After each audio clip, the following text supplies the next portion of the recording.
Yo, yo. Yo, yo. How y'all feeling today, people? How y'all feeling today? It's your guy coming at you. It's your guy. How y'all feeling? Man, I'm grooving right now. I had a couple drinks in me.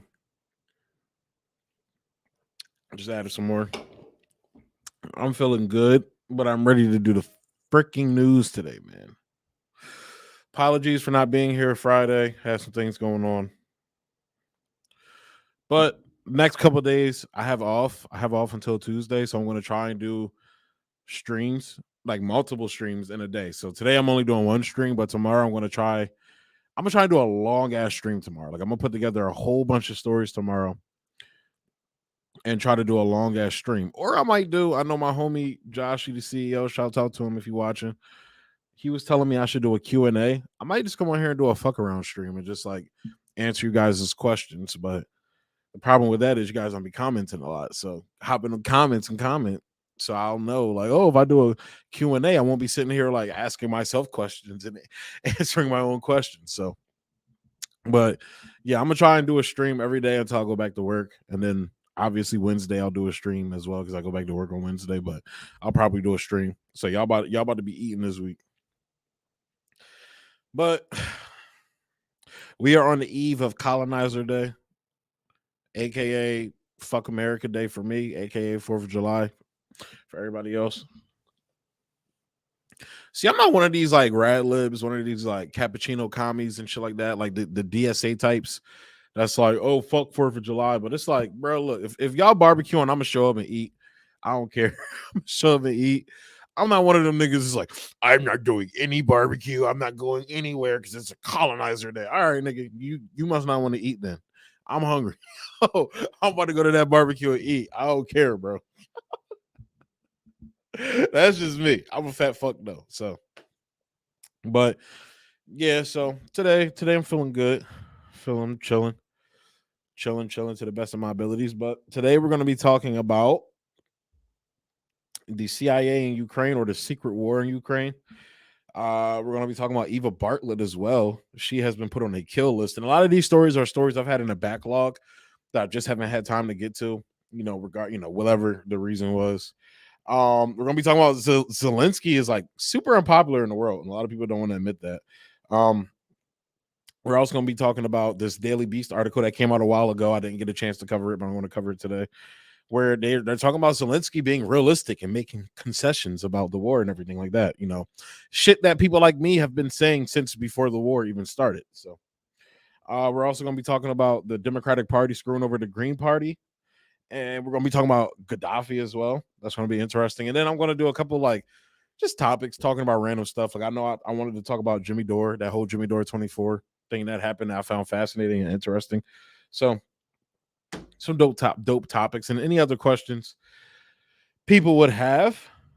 Let me take a minute though to share out the stream. So in case anybody,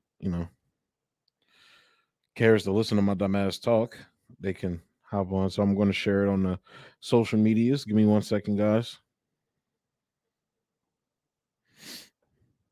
What the heck? But to say, where my comments go? Give me 1 second, guys. I'm about to tweet it out.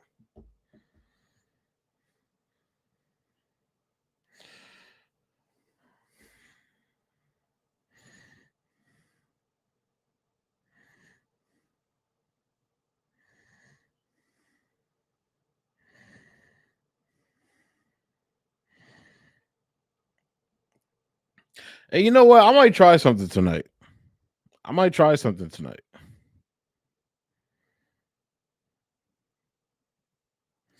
I might drop the link down in the comments at the end of the show and have a couple of y'all on just to like talk about random shit. I'm gonna try it. I don't know yet though. It depends on how I'm feeling at the end, if I'm tired or not, ready to get off. Guys, by the way, I gotta get if you can send me like recommendations for like an affordable computer chair, a comfortable one for preferably for fat niggas because I'm fat as fuck.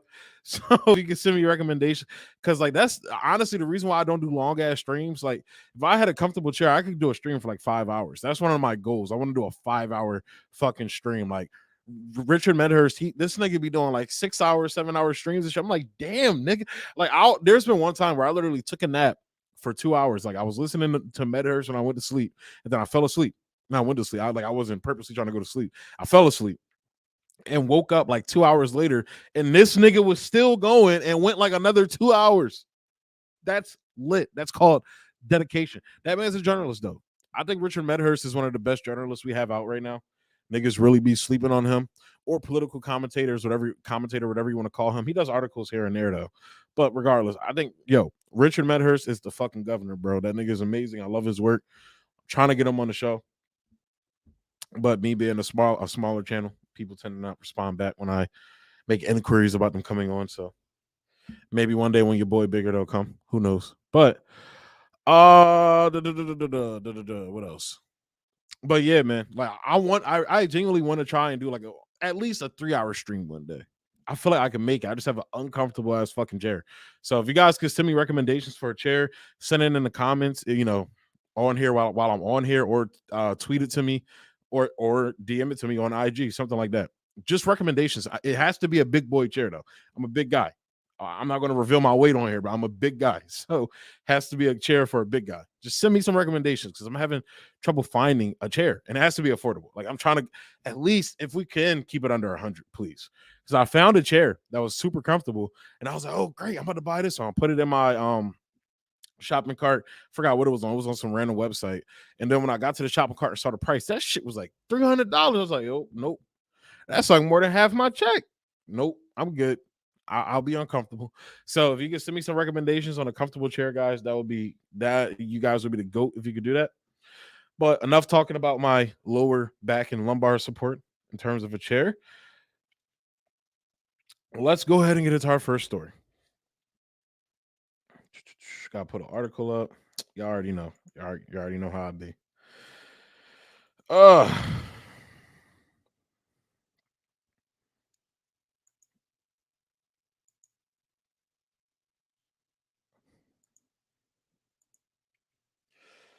Where is it at? Here we go. That is not what we're doing. So this is from Caitlin Johnstone, which I think I might cover. I'm going to be covering an article that she did recently that's kind of been like controversial. I don't know why it's controversial, but she recently did an article basically like calling out Tucker Carlson and his anti-China bullshit. People, especially like these patriotic socialists, which I don't have a problem with. I don't have a problem with that. You calling yourself a patriotic socialist. I know people have strong opinions about it. I don't have a problem with that. But it's like a lot of those guys tend to, call Tucker Carlson anti-imperialist. And Caitlin Johnstone basically was like, yeah, nah, fuck that shit. Bro. And like she had some very fair points. These are points that I've, talked about on the channel before. I mean, I'm not the biggest fan of Tucker Carlson. I applaud him, when he says anti-imperialist shit.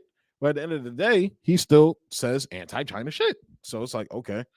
And a lot of these, and the reason why I brought up the patriotic socialist, because a lot of these guys, their metric, they'll bring up the fact like, oh, like for example, you have Gustavo Petro, they're shitting on him currently right now. Like the patriotic socialist people are shitting on him right now because they're like, oh, he has, well, one of the points, not the main point, but one of the points is that, oh, he talks shit on China. He's very anti-China, da da da, this, that, and the third. But like they'll make an excuse for somebody like Tucker Carlson. Now, I get the difference between those two. One is a politician, one is a media personality. But I guarantee you, if this was a media person, if Gustavo Petro was like a media personality, they would be saying the same thing. But regardless, like if that is your metric, stay consistent with that metric. So I'm going to be covering that tomorrow. I found that very interesting. I've been reading a lot of Caitlin's work, recently. I've known of her mostly through her tweets. I didn't know she had like a Substack and all that, so I never really actually like went through and read her articles. But she's a really good writer on top of that too, from what I've read from her so far. So you're probably going to see me like, using a lot of her work on my channel. So definitely go subscribe. I'm actually not signed into her Substack right now, but go show love and subscribe to her Substack. Check out her work. All that. She's fire. Like from what I've read so far, she's fire. So, but she kind of put this on my radar by saying Western officials admit Ukraine is crawling with CIA personnel. And this is from June 26th. The New York Times reports that Ukraine is crawling, and we're going to pull up the New York Times article as well, but I'm going to get through this one first. The New York Times reports that Ukraine is crawling with special forces and spies from the U.S. and its allies, which would seem to contradict earlier reports that the U.S. intelligence cartel is having trouble getting intel about what's happening on the ground in Ukraine. So off rip, she brings up a great point there. For the longest time, like you had people on the ground in Ukraine and Russia saying one thing, and the mainstream media in the West saying another. Like for the longest time, like the Western media was saying, "Oh, Ukraine is whooping Russia's ass. That's why they're retreating every time." Da da da. Then finally, the reality of the situation hit, and it's like, no, Russia has been doing a cauldron this whole time, and they've been moving troops in other areas because they're finished in the region they're in now. They accomplished their military goals in one region, and they're going to another. Like to get the plot by plot details of, the military maneuvers, movements, like just the battlefield, what's going on the battlefield, I'd recommend checking out Scott Ritter. Scott Ritter's a great resource to check out for that. He has a Telegram. Let me see if I can Google his Telegram actually, so I can post it down below, because I feel like Scott Ritter's a great resource in terms of that. He's a very brash guy, I'll tell you that right now. Scott is a real nigga. He's gonna tell you how it is. But I feel like he's a great resource. I'm gonna go ahead and drop his Telegram down below, because Twitter, you already know, Twitter went after him and basically fucking yeeted him. So but yeah, Scott is a great resource. I'm posting it down below. Everybody should see it on every platform. So let me know if you guys don't see it, but it should be on there. I just posted it down below. Go check out his Telegram. Also check out Richard Medhurst as well. He's a great resource as well.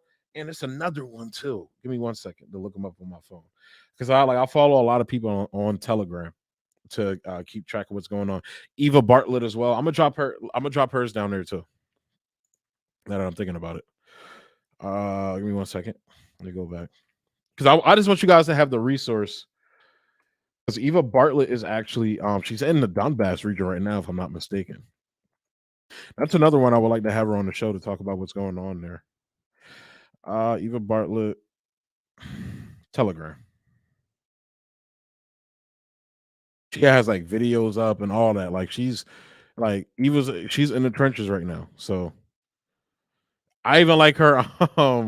I, I like her name on here. It's reality theories. So you know how they say like conspiracy theories. She likes to say reality theories. I fucking love it. But I'm gonna post hers down there too.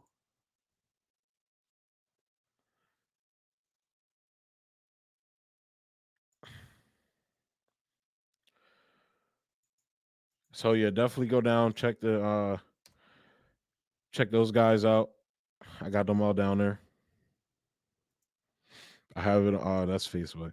Have it on YouTube for both of them. And everybody, if you're watching me on Facebook, I know there's 2 people on YouTube, one on Twitch, so it's on there. It should be on down there in Twitch as well. Definitely go check them out. Let me post the link to this article I'm reading from Caitlin as well, so you guys can go subscribe to her. I'm gonna get in the habit of that, posting the links down below as I'm going. Because after I do it, I'm gonna forget. I'm just telling you right now.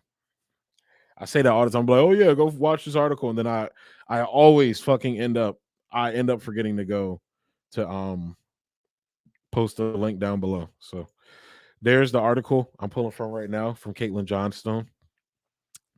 So go check it out. But so Scott Ritter is a great resource. Eva Bartlett as well. I would say Convo Couch too. I'm not gonna post like Convo Couch, Medhurst. Y'all should be able to go find their shit there on YouTube. Like I know most of the people who listen to me watch those guys. And if you don't, what are you doing? Go watch them. Convo Couch, they're a great resource for it too. So a lot of great resources out there. Those are just the ones that I personally follow. Jackson Hinkle as well. I will follow Jackson Hinkle too. Go check out his stuff. But but continuing. Da, da, da, da, da, da. But just off that first paragraph, like, you know, it's crazy how the mainstream media will tell you one thing, but the reality on the ground is a completely different thing. And that's, some people will say that's incompetence. Some people will say, well, maybe they just don't know. People that watch my channel know better than that. They're liars. They're paid liars. We know what the mainstream media is there for. The mainstream media is there to deceive the American people into supporting these bullshit wars. But thanks to Trump, this is one of the good things Trump did.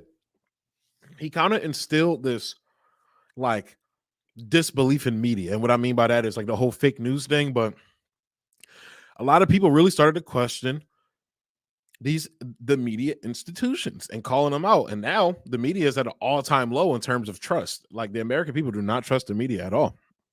And I think that's a good thing because they're liars. They're proven liars. So just off rip right there, Caitlin is ripping them apart because it's like you guys have been lying, saying like Ukraine is winning this war the whole time, when in actuality they've been getting their asses handed to them, and Russia's they're accomplishing their military objectives. Like at this point, they're definitely losing the Donbass region. That's gone. I think today they actually just announced that they've like won the Donbass region. Well, at least Lugansk, I heard. I don't know about Donetsk yet, but they've won Lugansk from what I've heard. Mariupol's been taken. That's probably going to become Russian territory. Like I don't think they're going to be getting Mariupol back. Personally, I really don't think they're going to be getting that back. And they're basically trying to build a land bridge through the Donbass into the Donbass region and things like that. But again, all this could have been avoided. And I want to inject on this. All this could have been avoided if Ukraine would have came to the negotiating table and the West came to the negotiating table before all this broke out. But they wanted this to break out because, in my opinion, it's multiple people benefit from this. The military industrial complex obviously benefits from this. The people that don't benefit from this is Europe. But the military industrial complex benefits from this. American oil companies benefit from this because now they're going to have to find some way to pick up the slack, the supply of oil to Europe.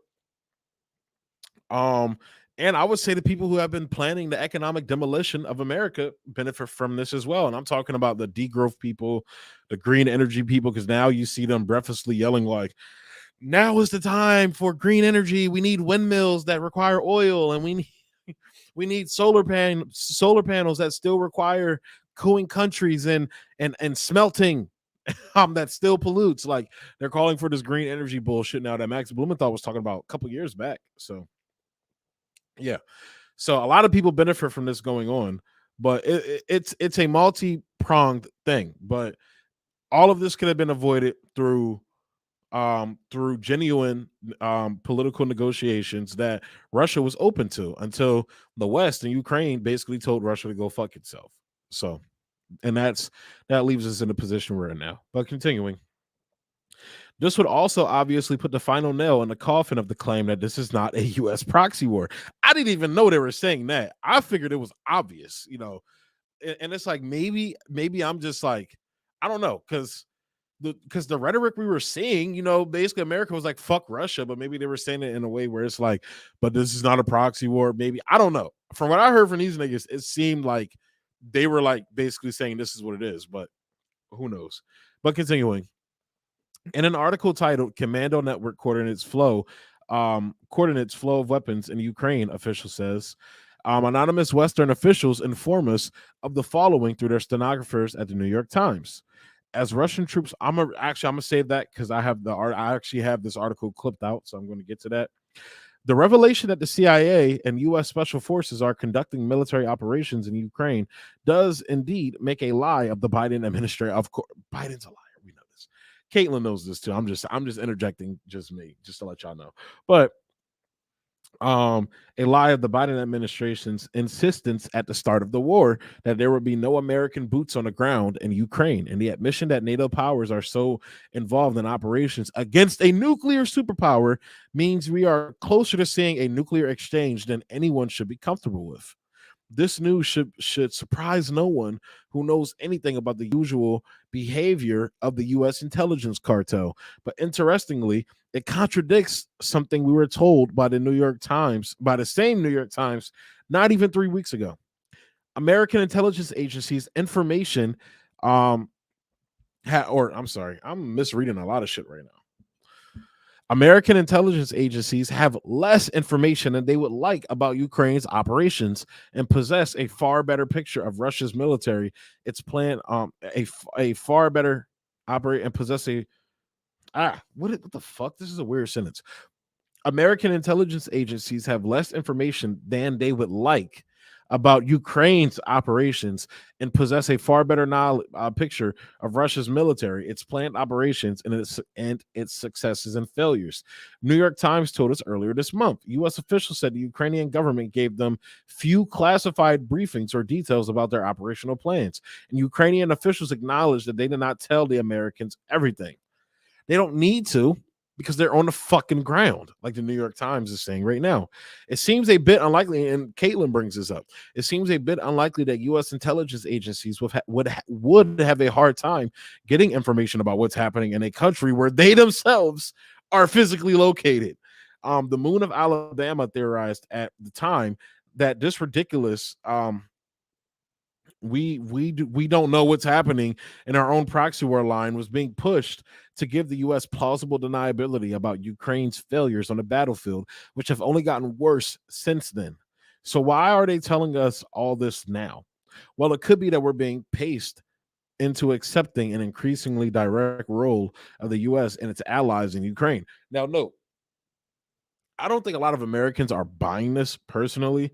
Like when you have people like Marjorie Taylor Greene basically tweeting out this is bullshit, I think you have like a lot of Americans that are like, yo, this war is bullshit. And it's like, look, Marjorie Taylor Greene, I'm not a fan of her, but she's the only one of the few speaking out, in Congress, speaking out. I think she might be the only one speaking out about Assange, speaking out about how this war is bullshit. And it's like, my thing is, instead of like reacting like a shit lib when you hear that, take that, internalize that, and think about it like this. If it takes Marjorie Taylor Greene to tell you the truth, that means your country is fucked. Oh, I would argue beyond a point of no return. However, the new invigorated hope I have gotten from people like Caleb Maupin, and CPI, I try not to be as pessimistic and, just outright a doomer as I usually have been. But this is me just being honest, like the point of no return, honestly. Like if those people are pointing this out, like Marjorie Taylor Greene are pointing this out, and Donald Trump are pointing this out, like you're in a fucked position and possibly at the point of no return. So that's a scary situation to be thinking about. And it's like, not because these people are, look, I'm not an anti-conservative person like that. Like I don't hate conservative people like a lot of liberals doing shit like that. It's just the fact of the matter that these people are usually utterly ridiculous when it comes to this shit. Like it's not that I hate those people, it's just that logically those people usually are like just as bad as liberals when it comes to their train of thought. So, but if they're saying this shit, they're being like correct. I'm agreeing more with them, not because they're inherently conservative, but because of their train of thought. Usually, it's like, whoa, we're in a very fucked position. We're in a very screwed position right now. We're not in a good position. So, where we at?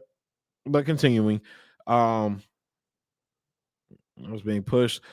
Ukraine's failures on the battlefield, which have only gotten worse since then. So why are they telling us all this now? Well, it could be that we're being paced into. Okay, I just read that. My bad. And she put this tweet up here I thought was funny. The Warhawks in April, don't call it a proxy war. The Warhawks in May, of course it's a proxy war. And the Warhawks in June, it's not their war, it's our war. Like, honestly, I don't, and I probably should watch it because I would probably have more content to talk about, but I don't watch MSNBC or CNN. Or I literally like don't watch. I don't watch the news. Like, I have a subscription to my local newspaper. Well, my not so local newspaper, Delaware Online, because I live in Delaware. So I have Delaware Online, which is basically, I think it's like a subsidiary of USA Today because they has the same format and everything. Like a lot of these like local news outlets, they're not really local news anymore. But the other day, anti-wars, Daniel Larson tweeted, so I just read that. This is indeed exactly how it happened. Back in April, President Biden told the press the idea that this is a proxy war between the U.S. and Russia was not true. And Defense Secretary Lloyd Austin said it's not. This is clearly Ukraine's fight. But then, as I covered in one of my straight like my videos like not too long ago, I talked about how Lloyd Austin recently was coming out talking about how like, oh, what like, you know, we're trying to we need Ukraine to weaken Russia. Like he was running around talking about that. You know, the guy who just got finished working on the board of Raytheon, I think it was, talking about weakening Russia. Go figure. But Lloyd Austin said it's clearly not. This is clearly Ukraine's fight. Yeah, okay. Ukraine has not been a sovereign, autonomous country since the United States overthrew them and has since handpicked their government. I don't care what anybody says. Like, this government is handpicked. We have proof of it, but like the fact that people still try to deny this, like somehow this country doesn't have autonomy is completely and utterly fucking like it has that Ukraine has autonomy and sovereignty is completely ridiculous. It's fucking ridiculous.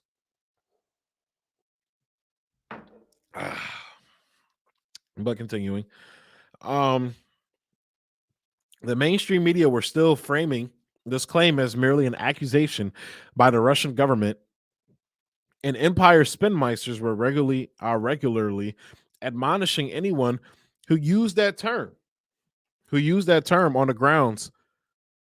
I'm so sorry. I'm tripping right now. I'm sorry, guys. The mainstream media were still framing this claim as merely an accusation by the Russian government, and Empire spinmeisters were regularly admonishing anyone who used that term on the grounds that it deprives Ukrainians of their agency. Then May rolled around, and all of a sudden we had the New Yorker unequivocally telling us that the U.S. is in a full proxy war with Russia, and hawks like Congressman Seth Moulton saying things like, we're not just at war to support the Ukrainians. We're fundamentally at war, although somewhat through a proxy with Russia, and it's important that we win. So again, you see how it goes from, oh, this isn't a proxy war, you know, Ukraine sovereignty, to now this is our fucking war and we're gonna fucking fight it, even if it means the end of the world. You see how quick it goes to that, and it's like, look, outside of nuclear, right? The United States is in no position to take on like Russia's military in any type of form. You're talking about a military that has actually, like, they haven't been kicking in the doors of goat farmers. You know, they haven't been, you know, fucking with civilians and shit like that. Like, they've been on the ground fighting. Like, just look at what they're doing to Ukraine. Ukraine was considered a NATO standard military, which is supposed to be the best in the world, and Russia's mowing through these guys. So look, I'm not a person, I'm not just, you know, I'm not playing war games. I have friends in the military. That's why I'm talking about this stuff. I don't want my friends going over there fighting Russians, just like I don't want Russians fighting us, because it's point. You're fighting a war for rich people to line their pockets, and you're also fighting a war to fuel the ideology of these degrowth people who want the population to decrease. So I don't want this to happen. But in realistic terms, you know, talking about military, I'm not saying Russia would crush the United States, but it's going to be a pretty even fight. And I don't think a lot of Americans are ready to hear that and recognize that, especially people in the military. And it's like, again, I'm not here promoting, advocating for this to happen, But I'm just being realistic because seeing what they're doing to Ukraine's military right now is letting me know that it's not going to be the cakewalk that a lot of motherfuckers, are saying and thinking it's going to be. So, um, but at the end of the day, we don't want that type of conflict to happen. But now that they have CIA people on the ground, it's kind of like how is Russia going to respond to this? Like imagine if Russia, let's say America, the United States allowed it to get to this point in like a country like Mexico, for example, where Russia basically was trying to invite Mexico into a military alliance with themselves and China and Venezuela. Let's throw them in there, Cuba, and they started funneling weapons in there, building bases and things like that. Like the exact same thing. But now a war broke out. And it's like Mexico versus the United States. And then the United States finds out, like they've probably known all along, like Russia's known this all along, but now it's out there in the media, the mainstream media, it's out there to the public that, hey, there are CIA people on the ground. So let's say Russia's version of the CIA is on the ground. I don't think it's still what they used to call it in the Soviet Union, the KGB. I think it's something else, but still, regardless, the Russian CIA is on the ground, like not just coordinating, but fighting with these guys. How would the fuck would the United States react? And it's like this is the thought experiment I try to put Americans in, because again, treat others as you treat yourself. We're supposed to be a Christian country. We never abide by that. So this is utter insanity and lunacy, in my opinion.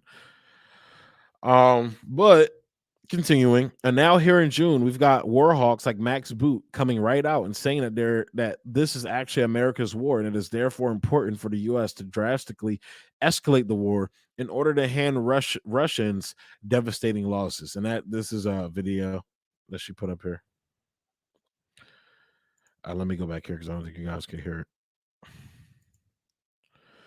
1 second. I'm about to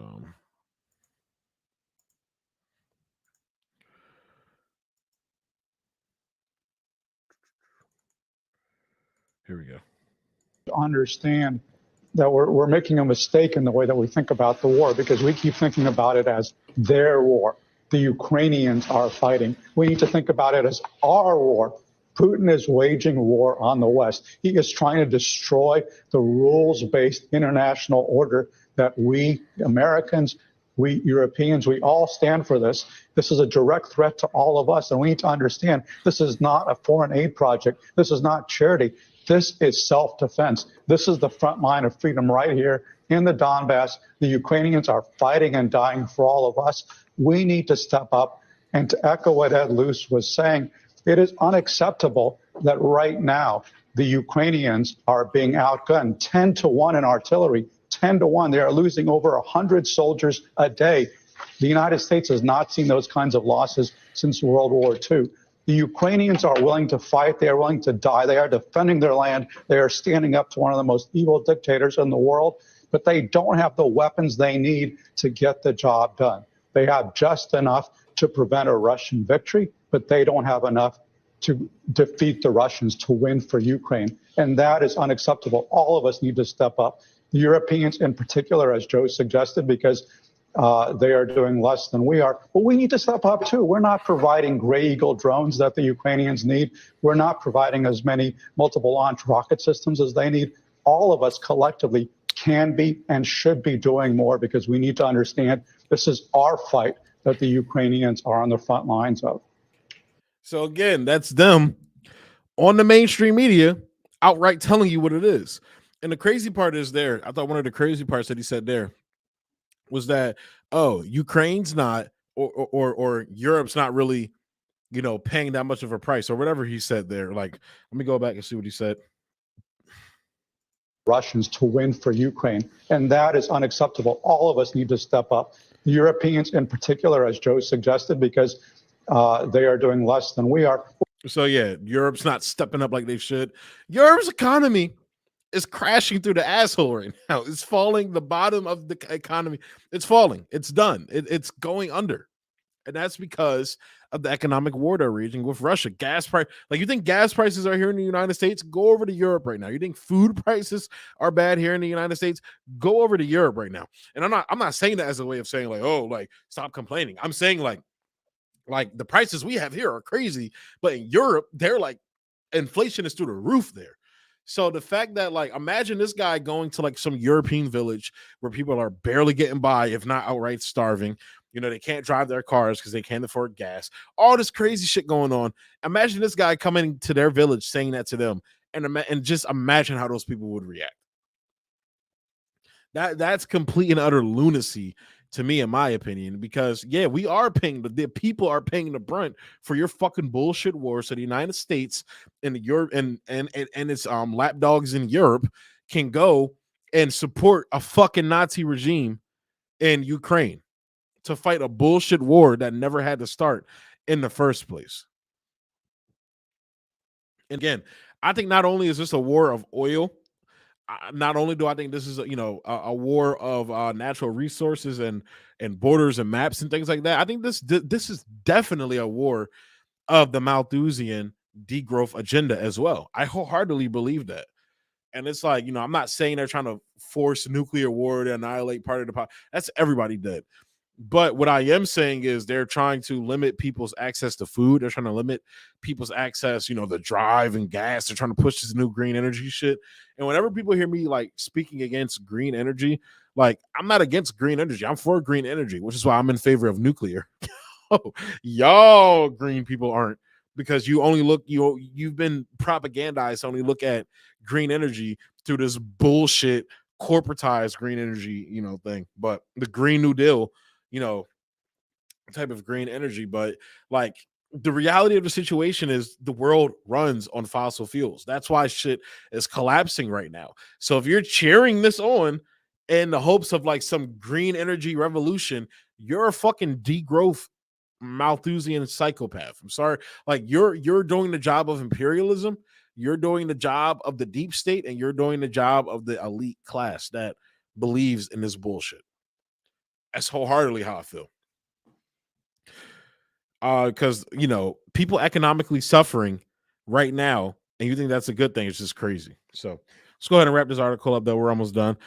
So the previously unthinkable idea that the U.S. is at war with Russia has been gradually normalized. So, and that's what the media does. They manufacture consent. And although Chomsky is a fucking bullshitter, in my opinion, he always has been. I watched this like fantastic mopping video where he like completely and utterly decimated Noam Chomsky. I might actually do a reaction to it tomorrow. Who knows? I might. But like, that's what that is, manufacturing consent. That's one of the good things Chomsky has given, to us, to understand how the media works. But that's what that is. It's manufacturing consent. So with the heat turned up so slowly that the frog doesn't notice it's being boiled alive. If that idea can be sufficiently normalized, public consent for greater escalations will likely be forthcoming, even if those escalations are extremely psychotic. Back in March, when I said the only agency Ukraine has in this conflict is the Central Intelligence kind, Empire loyalists jumped down my throat. They couldn't believe I was saying something so evil and wrong. Now they've been told that the CIA is indeed conducting operations and directing intelligence on the ground in Ukraine, but somehow I doubt that this will stir any self-reflection on their part. So definitely go support her work. There's her Bitcoin donations that she takes. This is Caitlin Johnstone again. Amazing. She's fucking amazing. I've really been diving into her stuff recently because I didn't know she had like a Substack and all that. So yeah, I've really been fucking with a lot of her work. I want to, like I said, I may cover her Tucker Carlson article tomorrow that she recently wrote. So definitely go check her out if you can. Support her, subscribe to her her Substack here that I'm on right now. She's fucking amazing. I'll be reading through her tweets. She has a hilarious sense of humor. I would like to have her on the show one day because our humor is fucking hilarious. She did like this whole just go check her shit out. She's dope. Go check her out. But we're gonna move into this Ukraine, the actual New York Times article she was talking about, because I find it fascinating. It's kind of one of the like she hit the points there, but just so you guys can see it from the horse's mouth itself, because it's insane how they're comfortable with just admitting this now. Like they're comfortable with being parrots of the state. And like one of the things my father always told me was that the media is the fifth estate, and that's what they're acting as. That's They're stenographers for the powerful, and they always have been, and they show that every fucking time. But let's go ahead and get into this article. This is the New York Times article that she was talking about.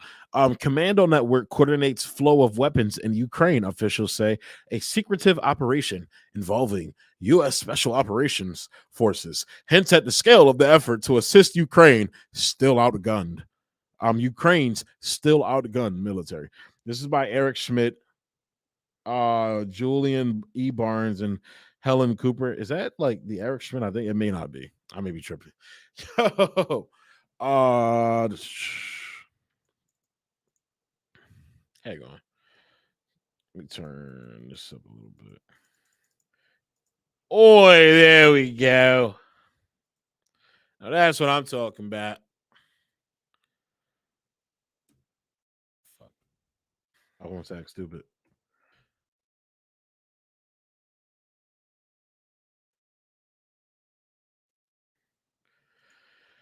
All right.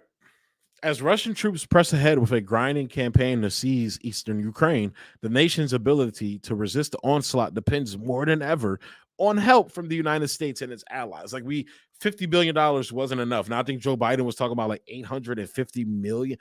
They can't give you shit. They can't give you health care. They can't give you housing, but they can send 50 billion to Ukraine and 850 million. It's fucking insanity, bro. Insanity. Just so Russia could play target practice with whatever they sent to them besides money. There was also this interesting thing I found where, basically a Ukrainian MP's so a member of parliament, their wife got caught smuggling like dollars and euros across the border into Poland. So our money is going no, Ukraine is one of the most corrupt countries. I'm going to try and find an article about Ukraine's corruption.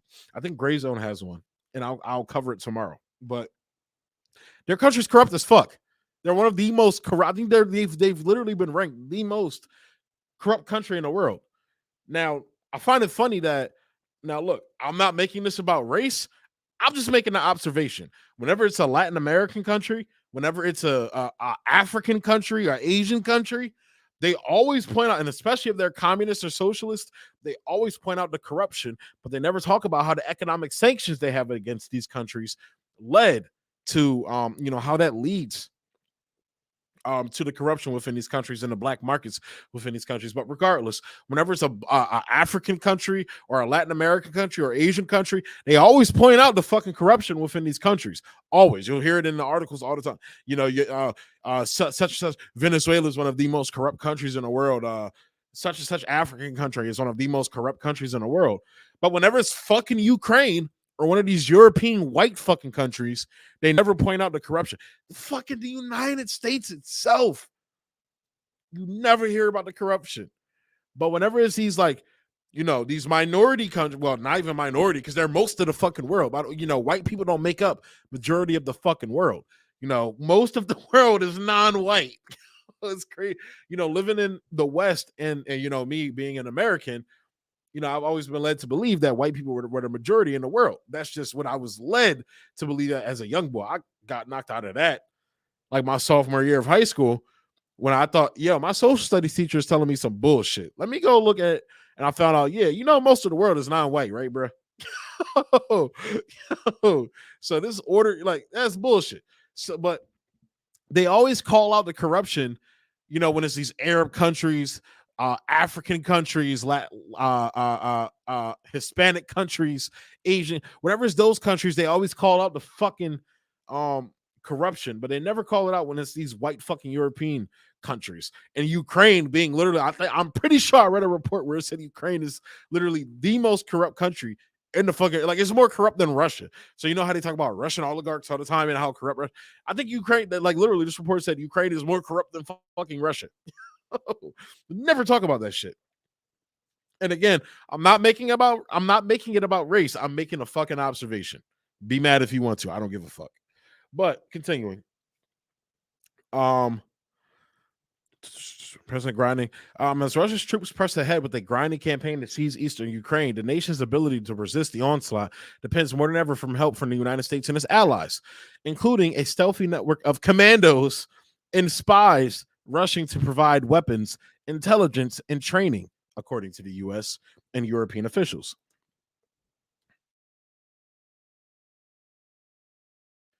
Much of this work happened outside Ukraine at bases in Germany, France, and Britain, for example. But even as the Biden administration has declared it will not deploy American troops to Ukraine, some CIA personnel have continued to operate in the country secretly, mostly in the capital. Kiev directing much of the massive amounts of intelligence the United States is sharing with Ukrainian forces, according to current and former officials. At the same time, a few dozen commandos from other NATO countries, including Britain, France, Canada, and Lithuania. Also, Lithuania, we know what's going on there. They're having a stalemate at Kaliningrad. I think that's what it's called. So, in terms of I should cover this tomorrow. Lithuania is blocking certain supplies from getting into Kaliningrad. That's the last thing I heard about it. So I'm a I'm gonna do a checkup on that story and see what's going on with that. But Lithuania was basically doing a blockade of a Russian enclave, which is Kaliningrad. I think that's how you pronounce it. Um, so it's interesting that they bring that up. Also have been working inside Ukraine. The United States withdrew its own 150 military instructors before the war began in February. But commandos from these allies either remained or have gone in and out of the country since then, training and advising Ukrainian troops and providing on the ground conduits for weapons and other aid, three officials said. And I think they're doing more than just providing uh what they called it there. What do they call it there? Uh, uh um Remain on the ground country, more than training and advising. Training and advisory roles. I don't think that sounds like bullshit to me. Few other details have emerged about what the CIA personnel or the commandos are doing, but their presence in the country on the top diplomatic staff, on top of the diplomatic staff who returned after Russia gave up its siege of Kiev, hint at the scale of the secretive efforts to assist Ukraine that is underway and the risk that Washington and its allies are taking. Ukraine remains outgunned, and on Saturday, Russian forces unleashed a barrage of missiles on targets across the country, including in areas in the north and west that have been largely spared in recent weeks. President Biden and allied leaders are expected to discuss additional support for Ukraine at a meeting at the G7.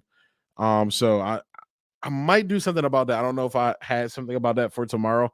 I'll look into it. But the G7 meeting was basically like, hey, we need to give more support to Ukraine. Yeah, okay. And I do have a story about it because they're doing this bullshit counter to the Belt and Road Initiative. So I may do something about that tomorrow. But um they met to discuss additional support for Ukraine at a meeting of the G7 industrialized nations that begins in Germany on Sunday and a NATO summit in Spain later in the week. And I covered the NATO summit in terms of the whole Turkey, Finland, and Sweden debacle. I covered that from my live stream on Wednesday, I believe that was, or Friday. I forget when it was. So go check that out. Basically go check out my last live stream I did. I'm going to clip that out probably and post the clips tomorrow. So look out for the clips tomorrow. Shortly after Russia invaded Ukraine in February, the Army's 10th Special Forces Group, which before the war had been training Ukrainian commandos at a base in the country's west, quietly established a coalition planning cell in Germany to coordinate military assistance to Ukrainian commandos and other Ukrainian troops. The cell has now grown to 20 nations. Can you fucking imagine that?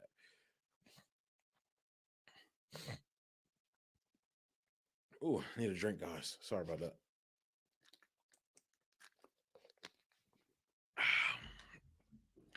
The cell, which was modeled after a structure used in Afghanistan, where we utterly failed and we had to retreat in disgrace and embarrassment, but continuing, is a part of a broader set of operational and intelligence coordination cells run by the Pentagon's European Command to speed Allied resistance to Ukrainian troops at Ramstein Air Base in Germany.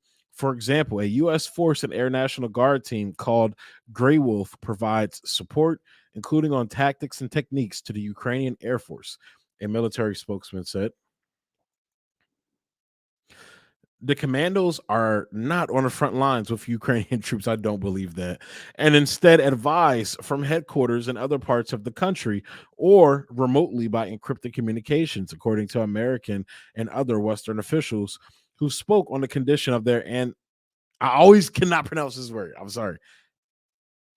Anonymity. I think I said it right. Anonymity to discuss operational matters, but the signs of their stealthy logistics training and intelligence support are tangible on the battlefield. The CIA officers operating in Ukraine have focused on directing the intelligence that the U.S. government has been providing the Ukrainian government. Most of their work has been in Kiev, Ukraine's capital, according to current and former officials. While the U.S. government does not acknowledge that the CIA is operating in Ukraine or any other country, the presence of the officers is well understood by Russia and other intelligence and services around the world. So, again, let me read that for you again. While the U.S. government that does not acknowledge that the CIA is operating in Ukraine or any other country, the presence of the officers is well understood by Russia and other intelligence services around the world. Again, put America in Russia's shoes right now. And I've said this on this channel and I will say it again. I believe Russia is in the right when it comes to this because it's either solve this situation now or escalate into a faster world war um when Ukraine basically gets inducted in NATO. Because in my opinion, and this isn't my opinion. This is an opinion that was once shared by Joe Biden. This was an opinion that was shared by William Burns, who is now Biden's CIA, who is now Biden's pick for the head of the CIA, and was the former ambassador to Russia to Moscow. Um, a whole slew of foreign policy experts. But in my opinion, now my opinion is it's backed by facts and evidence, and a whole slew of experts and diplomats and all from all everything is that Ukraine should remain neutral because the country is not only because it's what's best for the country economically and things like that as well, but because the country is so divided. You have half the country that wants to be pro-West, the other half is pro-Russia. So the whole point, and William Burns is his diplomatic cable, niet means niet, was that like Russia doesn't want to deal with this because this will eventually explode into a civil war within Ukraine, which happened, which is why you had the breakaway republics in Donetsk and Lugansk. These publics broke away and Russia started backing them because the Ukrainian government just started killing these people in mass. They started shelling them. First, it started with these neo-Nazi um, groups within the military in Ukraine. They like basically burnt down a school, or it was like it was actually a union hall. They burned down a union hall with people inside of it. They burnt these people alive. That started with that, but then escalated to just outright shelling of these republics because they said, hey, we don't want to go along with your Nazi infested new government. We're good. We had a democratically elected person, and not Poroshenko. What was something Kovic? It's Yanukovych. I think that's how you say it. He was the president that was ousted, and then Poroshenko came in, and then you got Zelensky after that. But these governments that the Donbass region doesn't acknowledge, that they don't recognize it because they voted for somebody already in Yanukovych, and the United States, along with Nazi elements, staged a coup and threw this guy out. So again, it's insanity. But I have this other video to show you guys that I think is fascinating. No, the CIA does not play nice. Arturo was good, my guys. Good to see y'all. Sorry I didn't peep the comments. I was reading through the articles and shit like that. But nice to see you guys here. Nice to see you here. But I had this video. Now, this is actually from. I meant to post this guy earlier as like a dope resource. I'm gonna post their Telegram. I actually don't even. They're called like Azovstal, I think. I may be getting that name wrong. I'm about to find their name on Telegram. I'm gonna share it down below. They're called ASB Military News. They're actually really great. So I'm about to show you a video from Jackson Hinkle's Twitter, but I'm pretty sure he got this video from this group. So I'm not saying that's exactly Jackson may have got it from his own sources. I don't know, but I know that ASB was posting this on our Telegram. I wouldn't be surprised if Jackson was subscribed to them. I'm subscribed to them. They do great work. So I am going to post their Telegram down below. Give me a minute to find it. I think they got banned off Twitter, if I'm not mistaken. They're on the ground people covering it. So definitely go check them out. They're dope. They're one of the people who've been keeping me up to speed when it comes to the war. I posted it and everything again. So that's another Telegram. And by the way, if you don't have Telegram, go check it out. I follow Donald Trump on there too. I've been following like him. He's been like raging on Telegram as they're doing these January 6th hearings because he's banned off Twitter. So it's been kind of hilarious seeing him rage on there. But the Gray Zone's on there. Who else is on there? Danny Highfall is on here. Vanessa Beeley. These are just the people I follow. Taylor Hudak. I hope I'm pronouncing her name right. I think friend of the show Hamza Mir knows about her. I think Hamza knows about her, or he knows her personally. So Taylor Hudak. I hope I'm pronouncing her name right. Nico House. These are just the people I follow. Scott Ritter, Gray Zone, Eva Bartlett, Richard Medhurst is on here as well. So definitely go get on Telegram because a lot of your favorite people, if you watch this show, a lot of the people you probably like are on there as well. Telegram is a great resource because tomorrow if YouTube kicks them off or Twitter kicks them off, it's a great resource to have so you can keep contact and get that flow of information coming from them. So definitely go check out our Telegram, download Telegram and add those people. See if they have Telegrams themselves or people I don't even know about that you like on like YouTube or something. See if they have Telegrams because it is a great resource. We have to have multiple avenues to keep this information incoming because they can shut anybody down at any minute. So, but this video I wanted to show you guys, like I said, this is going to be on Jackson Hinkle's Twitter. But like I said, I'm pretty sure he got this from the ASB people that I posted below. I don't know for sure though, but a crematorium was found in Azovstal where Azovites burned bodies of American and foreign mercenaries amongst the ashes. American sniper rifles were found. Fragments of American passports and other documents were also found. It is not understood why they burned them. Now, if you ask me, I think they burned them because they didn't want the Russians to find out that, oh, there's like not just like American foreign legions, not these dumbass Americans that came over for the Ukraine, like mercenaries, basically, that, oh, actually CIA people, military intelligence people are actually on the ground. I think that's why they did it. But let's check this video out. Now, I don't know what they're saying in this. I have no idea what they're saying. So I'm gonna say follow along like I did because there were no subtitles in the original video either. Очередное бомбоубежище, но оно, на мой взгляд, одно из самых интересных. Это своего рода крематорий. Посмотрите. Let me make it full screen so you guys can see it. So you don't have to look at my ugly mug. Oh, it is full screen. Okay, cool. Sorry about that, guys. Очередное бомбоубежище, но оно, на мой взгляд, одно из самых интересных. Это своего рода крематорий. Посмотрите, здесь повсюду лежат тела убитых наемников. Почему наемников, я вам чуть-чуть позже расскажу. Посмотрите на эти стеллажи. Вот здесь их складывали практически всех по рядам и подожгли. Можно посмотреть по стене. Где белое, это был эпицентр огня, так как там была самая большая температура.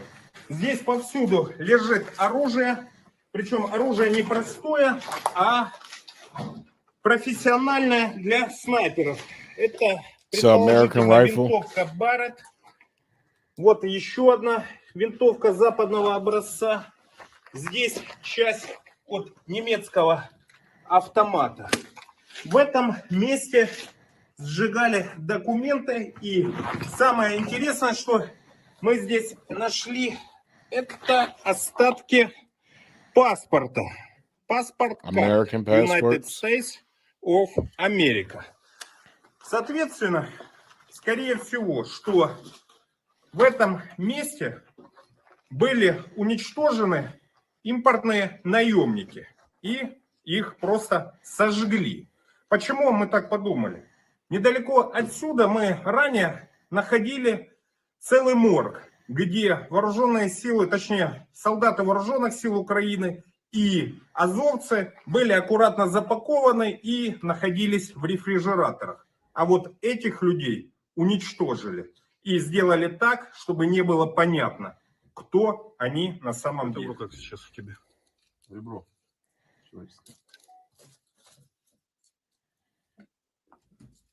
Это зарезанная штука, да? Нет, это позвонок. Костный мозг, обугли. Получается, на всех этих стеллажах лежат трупы сгоревшие, да? Ну да. They're just going through more of this shit in there.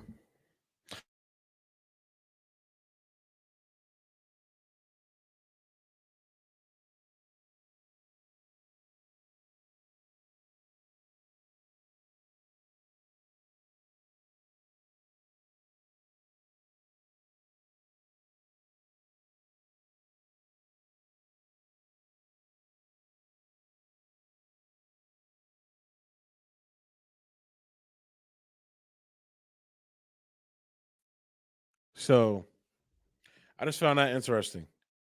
Hang on, give me 1 second, guys. I'm going to be back in 1 second. Actually, I'm gonna go ahead and wrap. I'm gonna go ahead and wrap that segment there, guys, and I'm gonna go and head to a break real quick and head into our next segment. And I will be right back.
All right. I am back. Sorry for the weird outro on that last segment. Like when I came back to my StreamYard, what is it called? Portal, it said I was down, but I don't know. Should be acting weird sometimes. I'm still getting used to StreamYard. I've been getting better with it. But yeah, so let's go ahead and move into the next segment that we're going to be doing. And we're going to be talking about Eva Bartlett. So Eva Bartlett is an independent journalist. She's done great work on Syria. She's done great work on the COVID stuff as well. You know, debunking a lot of the and she's Canadian as well. So debunking a lot of the mainstream bullshit when it came to the to Canada's, authoritarian COVID policies and the whole Canadian trucker thing where they were calling everybody that was involved with that protest, they called a fucking Nazi. And it's like, you guys are literally okay with funding Nazis in Ukraine, though. It's the funny part. But she's actually over in Donbass right now, reporting from there. So that's why I posted her Telegram there as well. Cause she's like been posting videos and all that shit from there. So she's dope. Eva Bartlett is dope. But apparently she's been on a kill list. in Ukraine. So there's been, a list, a slew of, journalists, even just politicians that want to negotiate peace that have like been getting, ghosted, kidnapped, all types of crazy shit going on over there. And apparently it's been found out there's like this website where a list of journalists' names, their names are in there that are critical of the Kiev regime, and they mysteriously get killed or disappeared or all types of crazy shit. So Eva Bartlett is going to be talking about that. So let me go ahead and pull up the article where she is talking about that. Give me 1 second to pull that up.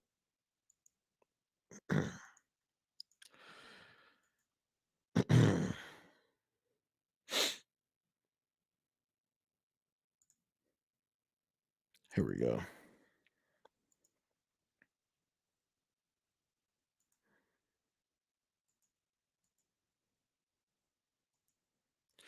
Boom. Here we go. So this is MR Online, and this is basically like a editorial by Eva Bartlett that she wrote. But Western media and politicians prefer to ignore the truth about civil. Oh, this is the wrong thing. Sorry about that, guys. Sorry about that. Hang on 1 second. Thought I had it pulled up. That was the wrong thing.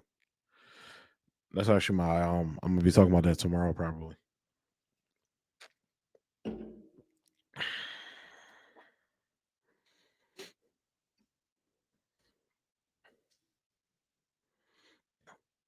All right, we're just gonna watch this video from her where she talks about it. I had like a thing from RT, but she's on RT here, so we're just gonna go ahead and watch this video. Give me 1 second to pull it up for you guys.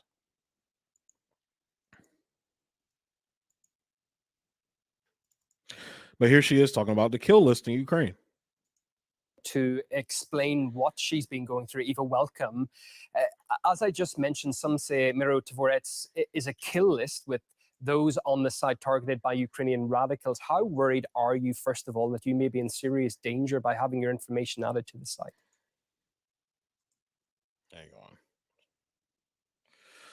My computer's acting stupid. Sorry about that, guys. Let's try this one more time.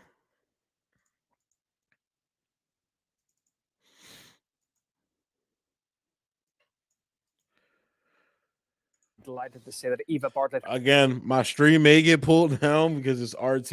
RT is persona non grata in the world right now, but y'all already know I'm a real nigga, so fuck it. We're gonna go ahead and watch this shit. Let's get into it. Herself joins the program to explain what she's been going through. Eva, welcome. As I just mentioned, some say Miro Tvorets is a kill list with those on the side targeted by Ukrainian radicals. How worried are you, first of all, that you may be in serious danger by having your information added to the site? I'm, as you may know, I'm residing in Russia, so I feel a certain degree of safety, at least being here. Were I living in Canada, where I grew up and where I am a citizen of that country, I would be more worried because I think it's pretty well known by now that the Canadian government has a very close relationship with Ukraine and with the Nazi battalions within Ukraine, funding Ukrainian military endeavors up to $1 billion, I believe. And Chrystia Freeland, our deputy prime minister, her grandfather was a Nazi collaborator, and that is open information by this point. And in, I believe it's in Western Canada, there is a fairly significant faction of ultra that the Canadian government has a very close relationship with Ukraine and with the Nazi battalions within Ukraine, funding Ukrainian military endeavors up to $1 billion. Okay, yeah, so that's one of the things I've talked about on this channel before. Like, there's even an article out there about Ukraine, even Israel, like Israel's own people and their parliament was calling out the government for sorry about that, guys, for sending aid to these Nazis. Like, Israel was aiding the Azov battalion, and like their government was like, yo, look, we're killing Palestinians, that's one thing, but we can't align with these niggas. What the fuck wrong with y'all? So like all of these governments, whether it's France, Canada, anybody that's NATO affiliated. I haven't heard too much about Turkey. I have to look into Turkey. I wouldn't be surprised though. Turkey has helped Al Qaeda and ISIS and all these jihadi groups help overthrow Syria, so I wouldn't be surprised. But those countries definitely. So 100%. Like I'm glad she's talking about that, because it's like Canada. We think Canada, it's one of these peaceful countries, and just because they're so pussified by the United States. But nah, man, they've been funding these Azov and these other Nazi militias in Ukraine. So I believe. And Chrystia Freeland, our deputy prime minister, her grandfather was a Nazi collaborator, and that is open information by this point. And I believe it's in Western Canada, there is a fairly significant faction of ultra-nationalist Ukrainian supporters. So were I in Canada, I would be quite worried about my well-being. So think about that. One of the arguments I hear all the time, whenever I bring up the Nazis in Ukraine, well, there's Nazis in Russia. Why don't you ever talk about the Nazis in Russia? Because the Nazis in Russia don't run the government, you dumb fuck. But think about that. You have a Canadian citizen here saying she feels more safer in Russia than she does in her own fucking country she was born and raised in. Think about that. Think about that. Now, you'll have people say, well, she's a Russian puppet, a propagandist, whoop-de-whoa, what da-da-da, all that bullshit. Nah, I can tell you Eva Bartlett's one of the real ones. She'll call out the Russian government if it comes down to it. Eva Bartlett's one of the real ones. And it's like, it's just crazy to fathom that and think about that here you have a Canadian citizen that says she feels more safer in Russia, doing her journalism about these Nazi regimes in Ukraine than she does, or these Nazi militias in Ukraine. I'm sorry about that. She feels more safer in Russia than she does in her own fucking country. What does that say about these countries, where they say, freedom and democracy and, we're for freedom of speech and all that whoop-de-woo?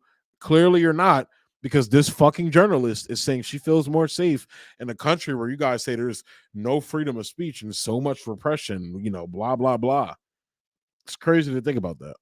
Because I don't believe for a moment that the Canadian government would protect me from any of these ultranationalist extremist types that would seek to harm me because they see me as a threat to their country. But I have to note, you did mention that Canadian media by and large haven't been talking about this. Now, I have two things to say about that. One, some independent journalists of Maverick Media did reach out to me a week ago, and they were quite concerned. They take this issue very seriously, the fact that a Canadian citizen is on effectively a kill list. And so they did interview me, and they said in the context of the interview that they would be reaching out to Canadian media, and I believe starting a petition. And they did inquire if I was going to reach out to the Canadian embassy in Kiev, to which I said, essentially there's no point. I already know where I stand with the Canadian government. If I may, just briefly, in 2009 or 10, when I was living in Gaza and accompanying Palestinian farmers on farmland, we came under intense Israeli live fire for up to 40 minutes. And the Canadian representatives in Tel Aviv were informed about the fact that a Canadian unarmed citizen. So that's one of the things I like about her too. She actually goes and lives amongst the people, like the working class there and things like that. That's one of the things I've always loved about, hearing from her journalism, is that she's there amongst the people. She's not, I think that's a different type of journalism that you're getting, because you're getting somebody who's there actively with the real people who have to live through this shit.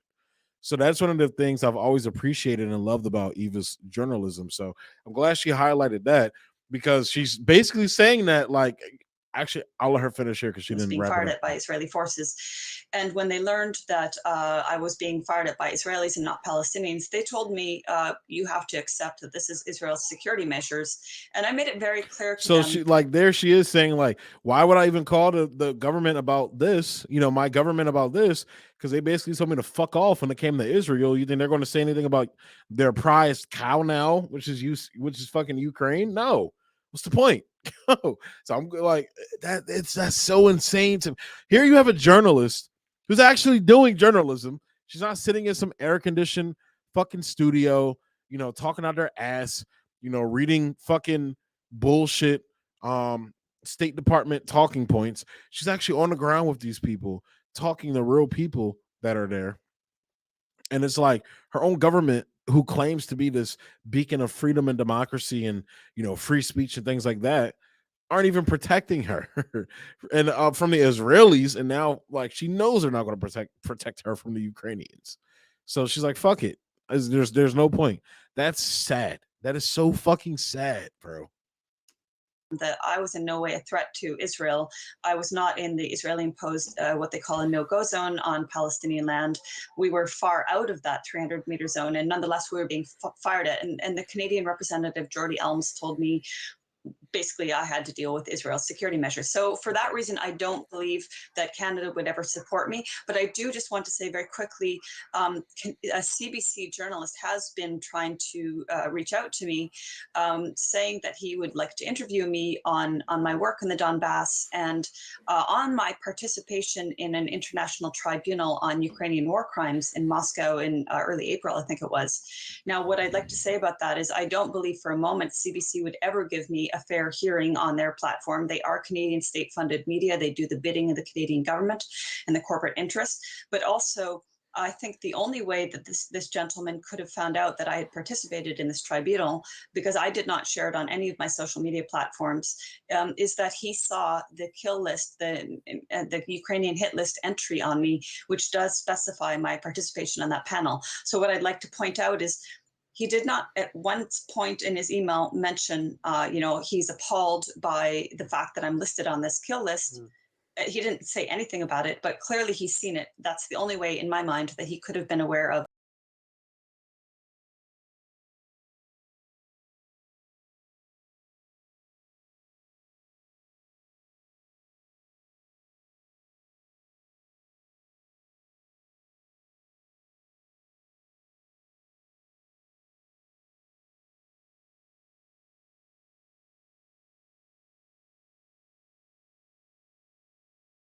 Sorry about that, guys. I was cutting in and out. I just realized that. Sorry about that. We're back.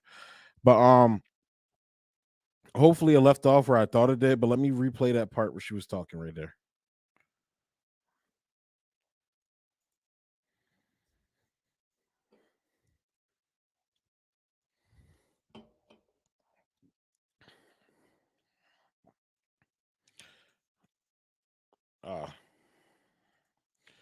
Sorry about that, guys. It's not even playing. Hang on one second.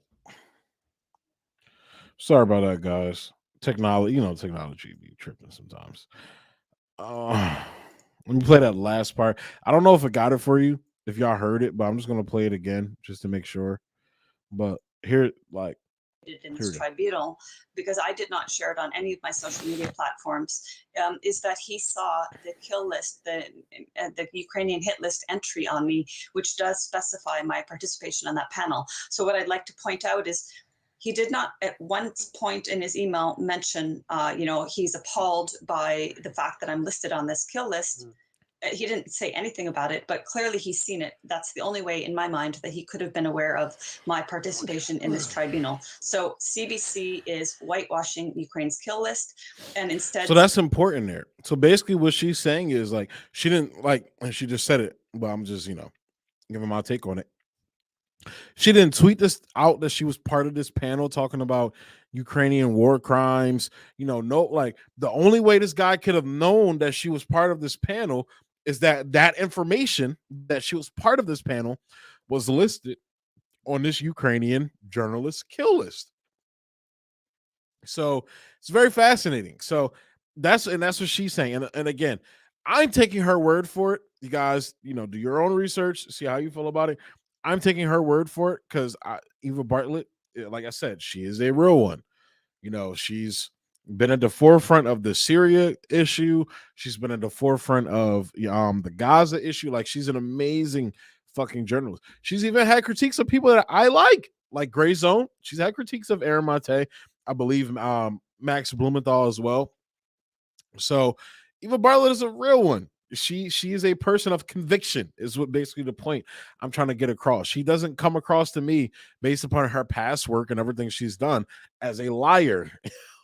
So what she, in her mind, which I trust, or not even her mind, but from what she's gathered, is that the only way you could have fucking known about this is if you read that kill list, because that information is on that fucking kill list.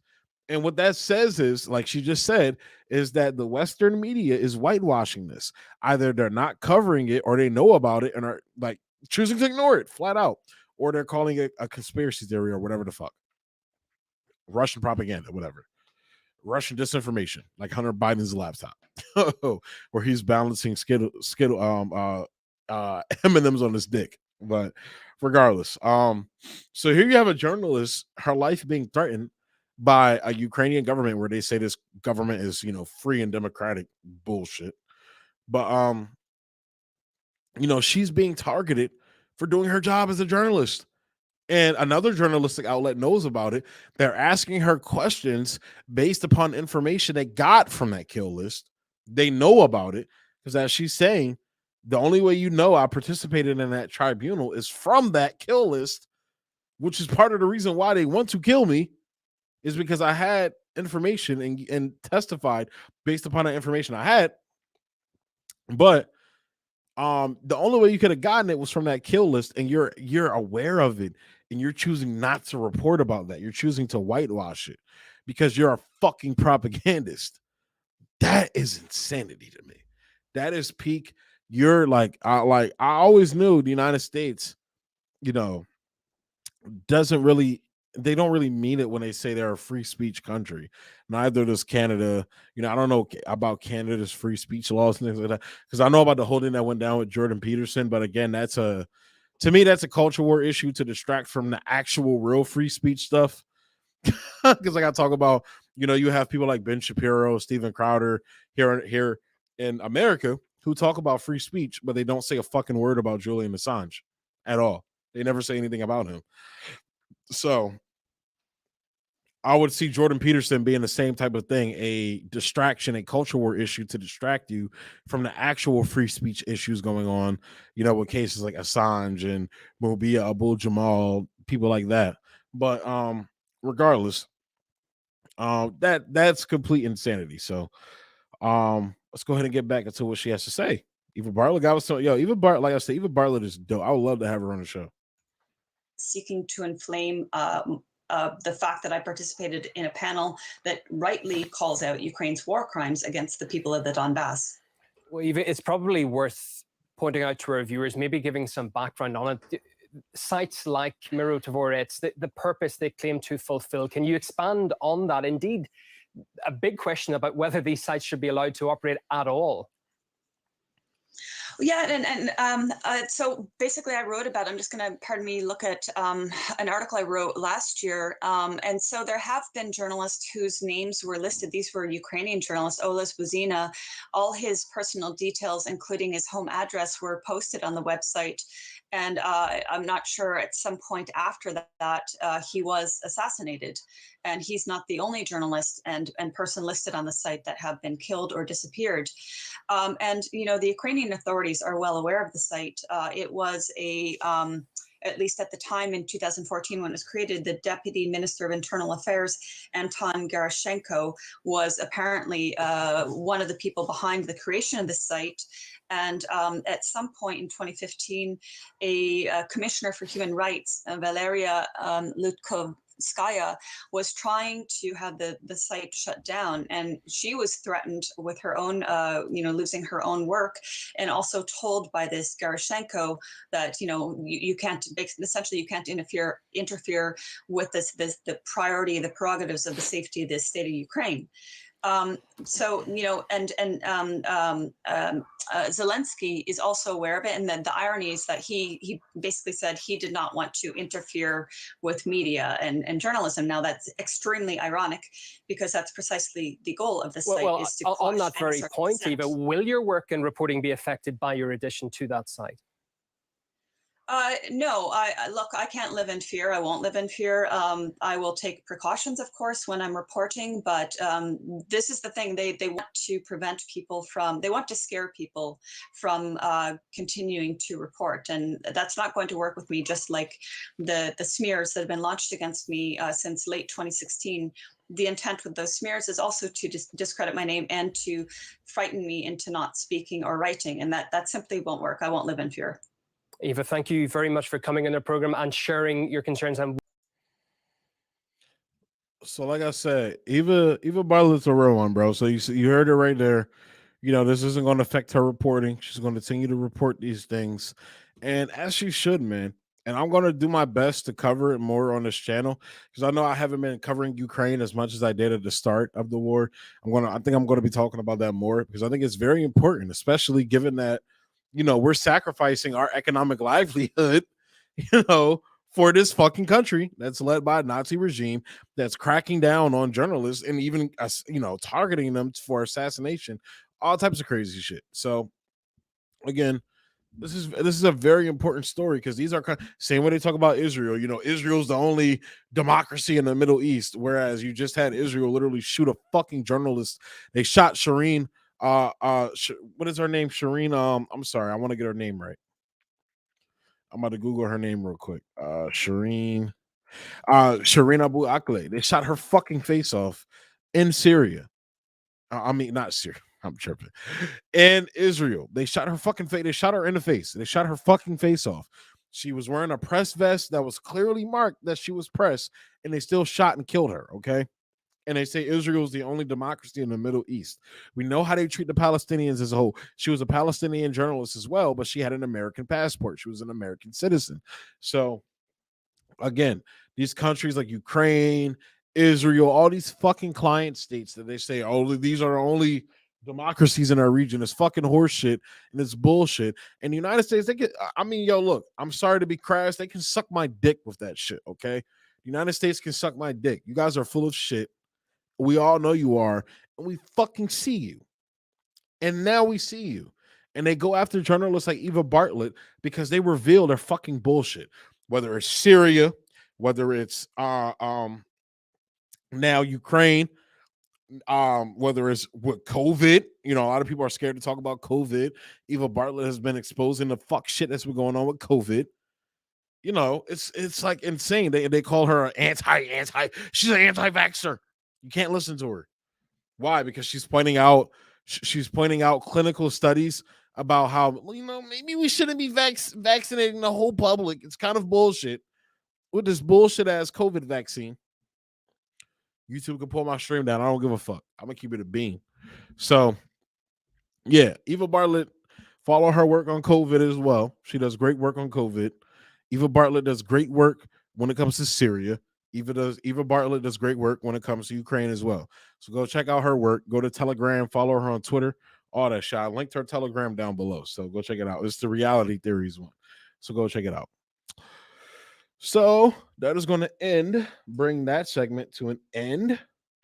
Where do we move into next? I'm going to take a quick 5-minute break, guys, because I got to go take a piss real quick. And we're going to move into how Zelensky is. He's not a popular fellow in the world. The actual world outside of the Western world, which is mostly white. Let's be honest about it. I'm not making it about race. I'm making an observation. Most of the West, outside of the Western world, they're not really buying Zelensky's bullshit. So I want to talk about that. I want to go I'm going to go use the bathroom real quick. I'm going to come back and talk about that. Stay tuned, guys. Stay locked in. We still have a lot more. This is probably going to be like a 3-hour stream. So I'm probably going to hit my goal of a 3-hour stream today. I'm kind of lit. I'm excited about that. I'm lit, as you guys can probably tell. I've had a few drinks in me. That's why I'm slowing down and drinking more water because I had a few drinks. Look, man, America, right before we drink around holidays and things like that. Don't blame us. I think America is like, where are we at in terms of alcohol consumption? I'm about to Google that. Where does America rank in alcohol consumption?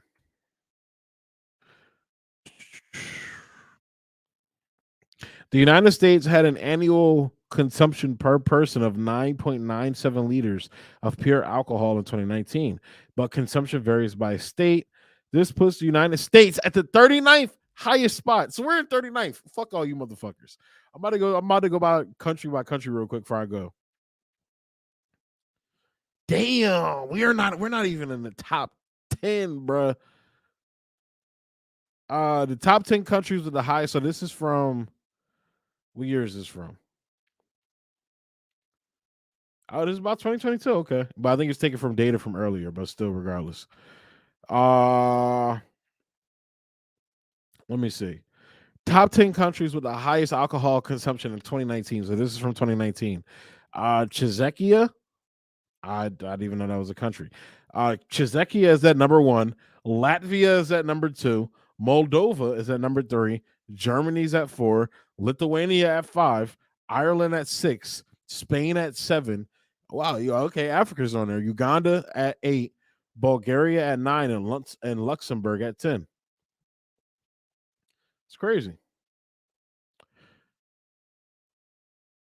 Top 10 countries with the lowest alcohol consumption.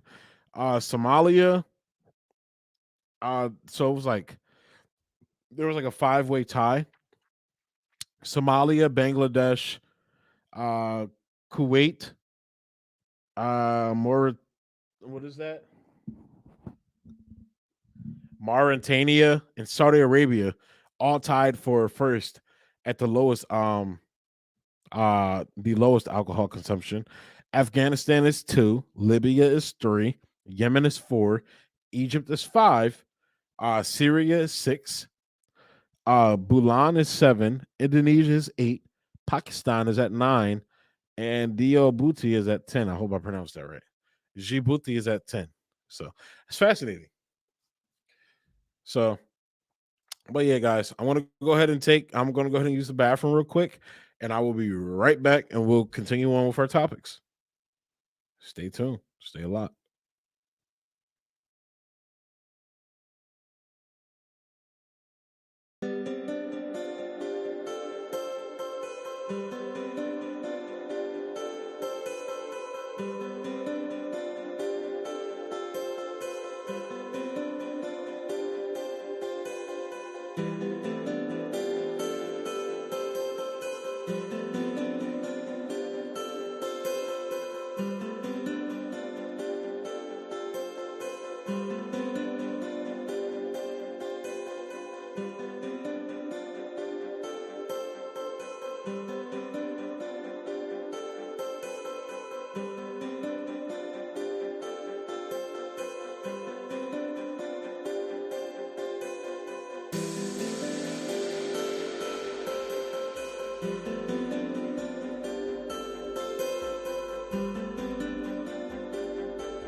All right.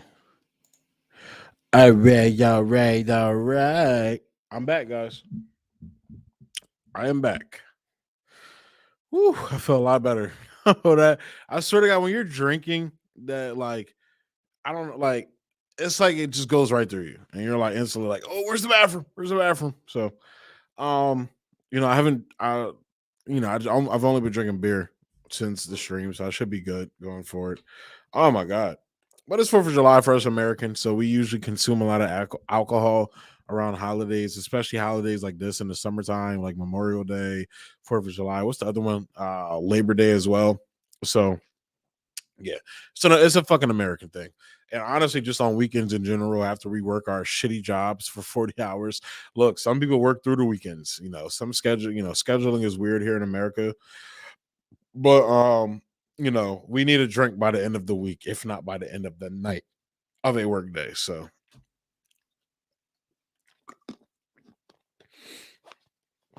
but I'm ready to continue on doing the news. So let's go ahead and get into it. So Zelensky is super unpopular in the world. And of course, the mainstream media doesn't want to admit that. They don't want to admit that, like, for example, like I'm about to cover in Africa, their former colonists, their former colonizers like France and Germany are trying to tell them, like, hey, you darkies better meet with Zelensky. You're going to meet with Zelensky. Look, listen here, darkies. You're going to meet with Zelensky. Oh my God, you gotta love colonizers, man. You gotta love them, especially in the neo-colonial era. But this is interesting. Let's go ahead and get into this.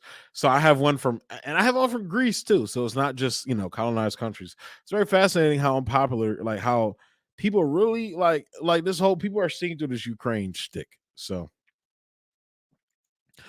this is from MR Online. And it said, I found this hilarious. Only four of 55 African leaders attend Zelensky call showing neutrality on Ukraine and Russia. Western governments have tried to rally the nations of Africa to join their war on Russia, but the vast majority of the continent has ignored their pressure campaign. For months, Ukraine attempted to organize a video conference between the African Union and Western-backed leader Volodymyr Zelensky. France and Germany put heavy pressure on African governments to attend the Zoom call, which was held on June 20th. The conference ended up being a total failure, however. The heads of state of just 4 of the 55 members of the African Union joined the meeting. In other words, 93 again. In other words, 93% of the leaders of the African continent did not attend the video call with Zelensky. This was a clear sign of Africa's overwhelming neutrality in a proxy war between the West and Russia. France's major newspaper, Le Monde, describes Zelensky's video call as an address that the African Union delayed for as long as possible and has been keen to keep discreet, almost secret. Ukraine had tried to organize the conference since April, but the AU had repeatedly pushed it back because they're not buying your bullshit. Le Monde noted that the organization of the simple video message illustrates the tense relationships between Zelensky and the leaders of the continent who are sticking to a neutral position. Citing an internal source, the Africa report identified the very few African heads of state who attended the call. Who attended this shit? I want to see. I genuinely want to see who attended this fucking bullshit. 4 months to the start. Let's see. So, wow, of course. So Libya attended. It looked like the Congo attended.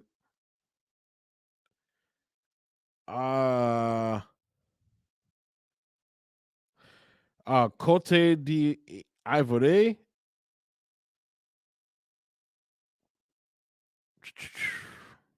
That's what it looks like. So Côte d'Ivoire, Libya, Congo. What's the fourth one? I can't see the fourth one. That's funny though. Oh, so basically all countries controlled by the West are the ones that showed up. That's kind of funny.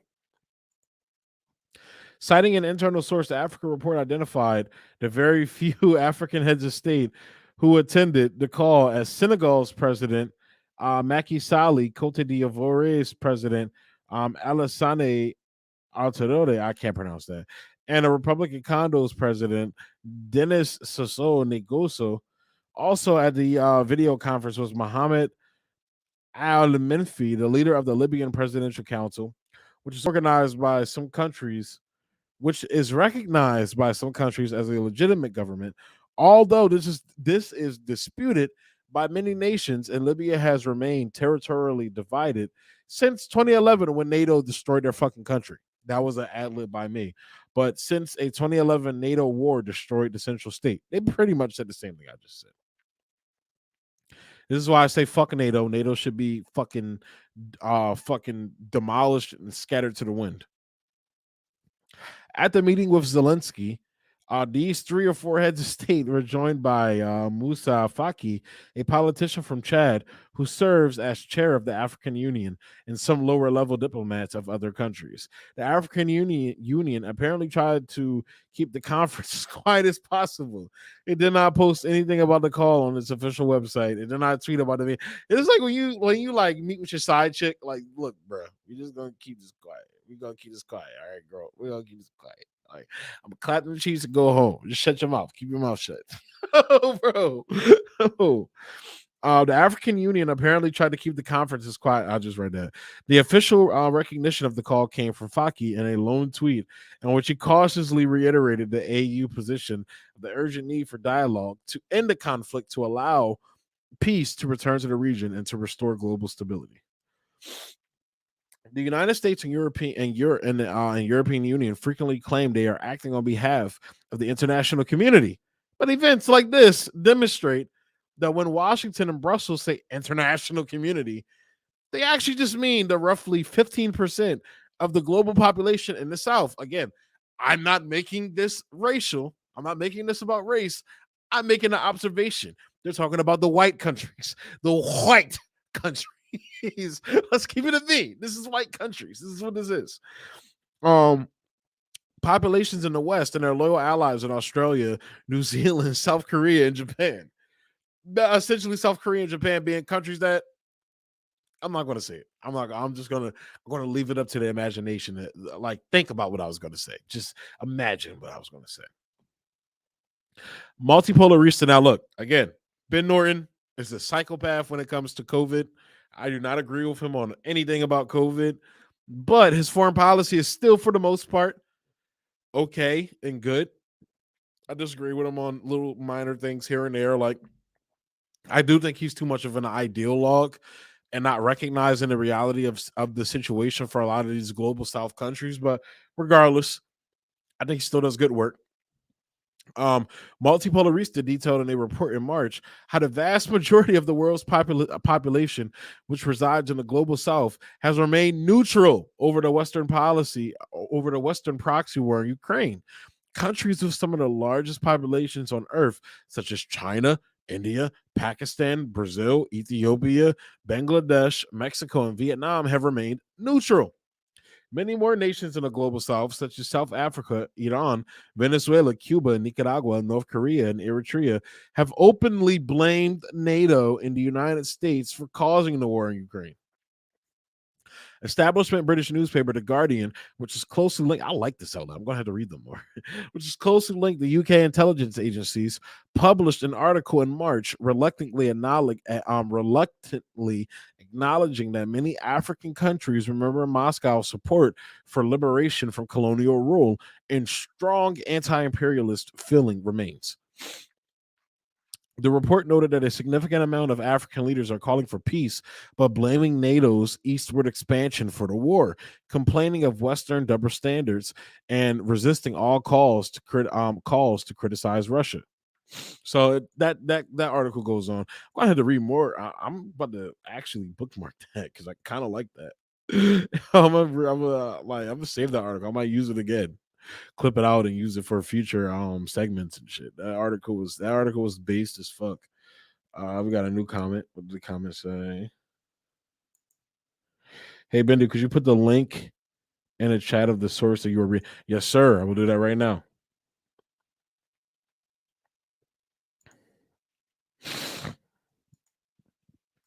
I'll actually do that for you right now.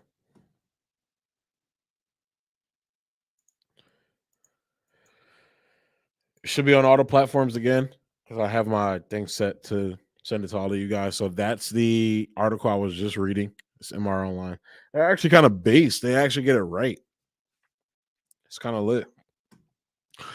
Let's see. Let's go ahead and move into the next article because I thought this is more about Africa, which I thought was amazing. This is from Le Journal to l'Afrique. This is an outlet I've never heard of before. Like I was researching it, but I kind of like what they were saying on here. And you know, it's obviously bad. It's not just that I liked it. It's backed by what they're saying is factual. So, I would use the New York Times more if they were actually factual. But as we all know, the New York Times and factual are not synonymous together. So, this is the next article I'm going to go ahead and go into. I'll post a link for that down below while I'm covering it. Thank you, by the way, Chris H. Thank you. I'll try to do that. I'll try to stay mentally aware of that to post the links as I'm going through them. So here is the link.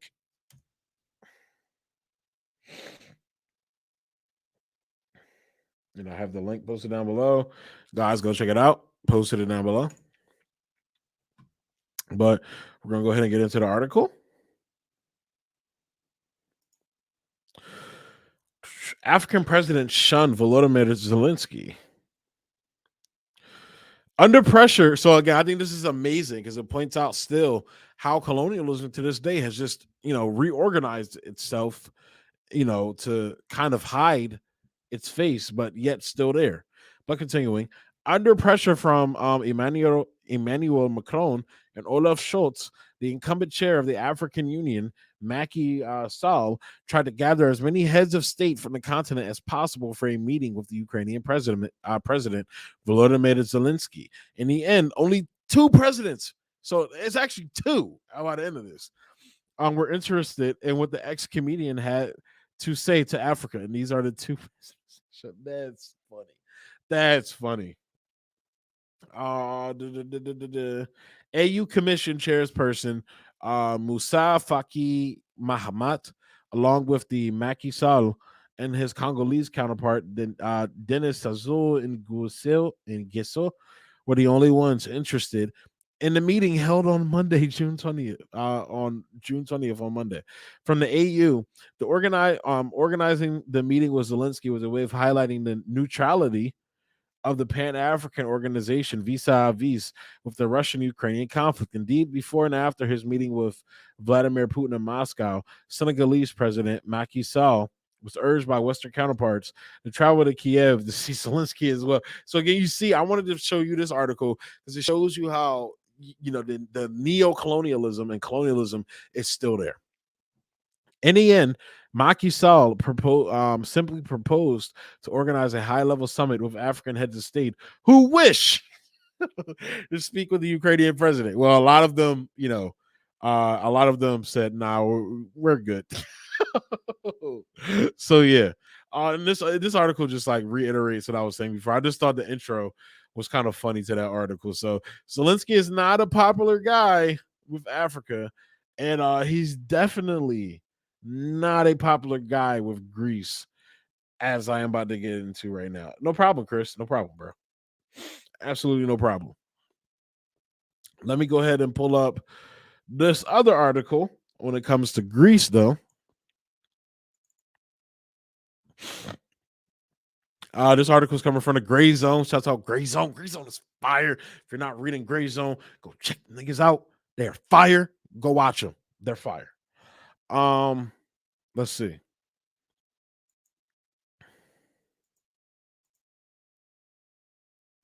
Here we go. Actually, let me look up the article since we're on this trend. I'm gonna copy and paste the article down below.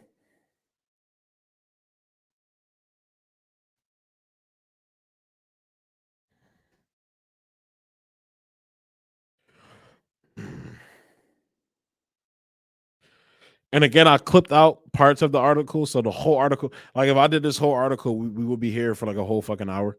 So for the purpose of time's sake, I clipped out the article. Clipped up the article and just put the important parts in here. But here is the whole article if you guys want to go read it. By the way, I want to be covering this article in the future because they went through the history of Greece post World War II and basically how the CIA waged the war on the left. So I'm going to be talking about that. I think I want to I think I want to do it like kind of put it in conjunction with the overall like war on leftists, throughout that era, the Cold War era. So I might tie in like the Black Panthers and what was going on in other countries at the same time period. I don't know yet. I don't know how I'm gonna do this. I may cover it by itself. Who knows? But I'm going to be covering like that part of the article where they go through the history of what was going on in Greece post World War II, leading up to what's going on now. So I don't know how I'm going to cover that yet, but it's going to be fascinating to cover it nonetheless.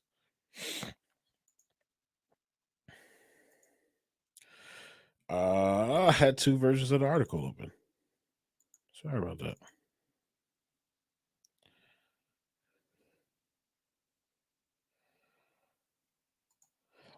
Oh, the Palmer. I'm gonna have to look into that. Like I said, I don't like y'all put me onto a lot of shit. What's the Palmer raids? Let me Google that.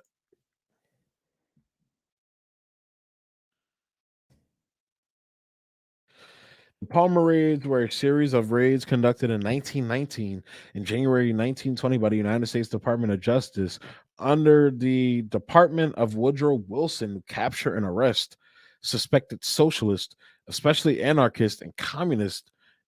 Okay, yeah, I've heard about that. I've heard about that, and I've read about that. Yeah. Okay, dude, Chris H. If you're gonna be sticking around towards the end of the stream, I'm gonna post the chat. I think I'm like 75% sure I'm gonna post the invite link on here. So hop on because I would like to hear, like, it seems like you're knowledgeable about that. So if you want to hop on here real quick, that would be dope. I'll post the link in the chat below because like I said, I wanna start having a couple of you guys come on and just talk to me, honestly, whether it's a critique, whether you think I'm wrong about something or just to chat.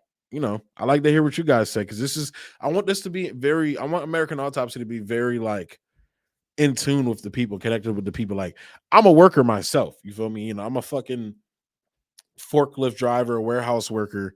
I make 16 an hour in a state where the living wage is 18 an hour. So I definitely understand a lot of the life, I understand what a lot of Americans are going through right now because I'm suffering from it myself, especially when it comes to high gas prices. Whoa, goddamn, when it comes to gas prices. But yeah, so if you're down and if you're going to be on here for a while, I'm sorry, my nose is like super itchy right now. Holy shit. No, I do not do cocaine. I feel like whenever you see somebody like fucking with their nose a lot, you're like, oh yeah, that person's definitely doing but nah, my nose is like super itchy right now. I don't know. I hope I'm not catching a cold or anything. Usually, like when it gets like that, where I'm scratching my nose a lot, means I'm getting a cold or some shit like that. So I hope to God that's not the case because I can't afford to miss work. That would suck. Hang on, guys. My computer's acting dumb right now.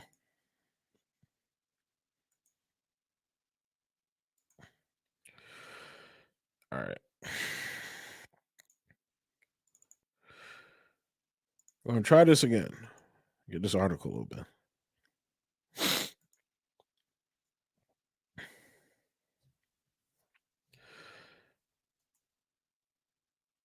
Should be working now. Boom. Here we go. Yes, sir. All right. So, like I said, this is from the Gray Zone. The Gray Zone is doing the Lord's work. Go check them out. Max Blumenthal is the editor. They're fire. Go check them out. Ben Norton used to work there until he turned into a fucking authoritarian maniac when it came to the fucking COVID vaccines. So, yeah. But continuing, the Gray Zone. A historic sham. Zelensky's speech to Greece's parliament sparks national outrage, opens World War II era wounds. So, like I said, I just clipped out the parts in reference to the Greek protest and everything. I'm actually going to be pulling up the article, like the actual article in here as well, because they had some some Twitter videos on here too showing the protests. So you guys can like just get a feel of what how these people were feeling, honestly. So, but let's go ahead and continue. Get back into it.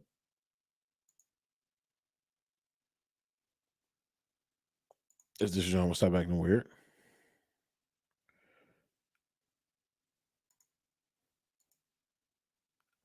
It's acting weird again.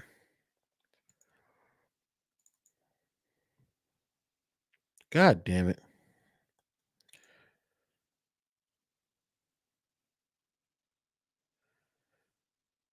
No, I don't need OBS. I'm on StreamYard actually. So literally I could just post the link and you guys can hop on here. So I'm gonna do that. I'm gonna try and do that. I'm gonna do that at the end of the show. Like I said, I'm 75% sure I'm going to do that tonight. So I'm gonna get through these articles as quick as I can so we can go ahead and get to it because it's kind of late here. I'm on the East Coast, so it's like 11 here. So but gotta get this freaking article to stop acting dumb. Here we go. All right, so continue. And this is by TJ Coles as well. I am inviting an Azov fighter to address Greece's parliament. Zelensky opened the country's historic wounds and triggered angry demonstrations that have shaken its pro-U.S. government. Zelensky stirred controversy with his April visit to Greek parliament in an effort to win support for his country's anti-Russian war effort. Mariupol, home to a significant number of ethnic Greeks who have faced persecution from the neo-Nazi Azov Brigade, I've covered that on this channel, was a particular area of concern in Athens. President Volodymyr Zelensky's attempt to legitimize the Azov Battalion, an umbrella of far-right and fascist fighters trained by the U.S. to battle Russians in Ukraine, as he toured foreign capitals to appeal for direct and indirect military support. During his visit to Parliament, Zelensky played a video featuring an Azov fighter who claimed that his relatives have fought the German Nazis in the Second World War. Well, if you're Azov, I'm pretty sure that's not the case. This was seen as a cynical attempt to whitewash the fascist organization. It was particularly painful for Greeks still haunted by the ghost of World War II, when the country boasted a strong left that resisted the Third Reich. Once the Nazis had been defeated and the British Empire weakened, the U.S. moved into Greece with full force to transform it into an anti-Soviet hub, terrorizing the Greek left and absorbing the nation into NATO. Since then, the Pentagon has viewed Greece and its neighbor Turkey as a strategic bulwark, which is why they had to rub out Turkey's balls when it came to getting Finland and Sweden in. Both countries act as logistical bridges between the pro-U.S. Europe and the oil-rich Middle East.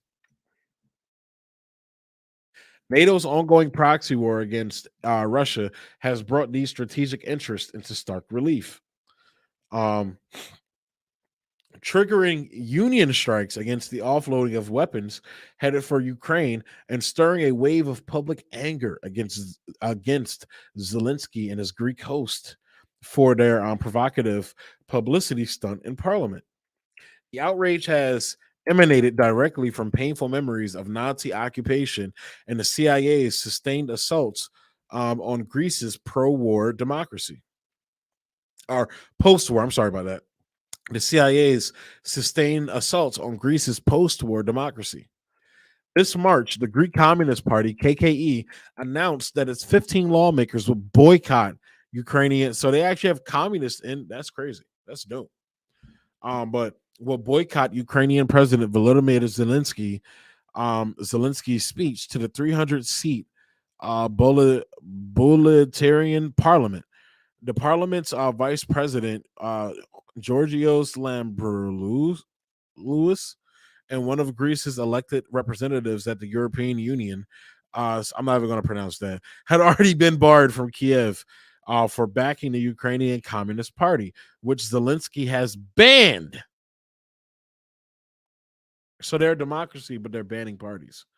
Sounds very much like how the United States says they're pro-democracy, but yet they kick the Green Party off the ballots, which we're going to be getting to. But for backing the Ukrainian Communist Party, which Zelensky has banned, and whose youth leaders, brothers, Mikhail and Alexander Kononovich, are currently in prison. As the Gray Zone reported, Zelensky's SBU security services have escalated its campaign of terror against political opposition since war with Russia erupted, arresting, torturing, and even occasionally assassinating officials, human rights activists, and leftists considered pro-Russian. That actually goes into what we were talking about with Eva Bartlett as well. Or overly critical of Kiev's objectives. Like the Greek KYP, the Ukrainian SBU has been trained by the CIA. With Zelensky's arrival to Greece's parliament, the communist KKE denounced what it called a reactionary government in Ukraine backed by the US, NATO, EU camp, like Russia, EU camp, and like Russia is responsible for the drama of the Ukrainian people. Unlike the KKE, the leftist, but in reality liberal, Syriza party initially welcomed Zelensky, yet the screening of a video featuring a self-proclaimed ethnic Greek Azov fighter spouting about how his grandfather fought the Third Reich was too much even for Syriza. Former Prime Minister Tsipras of Syriza of the Syriza party tweeted, "The speech was a provocation and an historic sham." Meanwhile, Syriza's former finance minister, Yanis Varoufakis, who quit / was fired in 2015 for opposing his ruling party's privatization and austerity agenda, issued an impassioned condemnation of the spectacle. By bringing Nazis into the video call in front of the Greek parliament to speak on behalf of his government, and by failing to make any comment on the Cyprus issue, i.e. Turkey's invasion, Zelensky insulted the parliaments and the peoples of our countries. In other words, that guy is saying, Zelensky, go fuck yourself. So I thought that was fascinating. And here, Gray Zone also had pictures. Let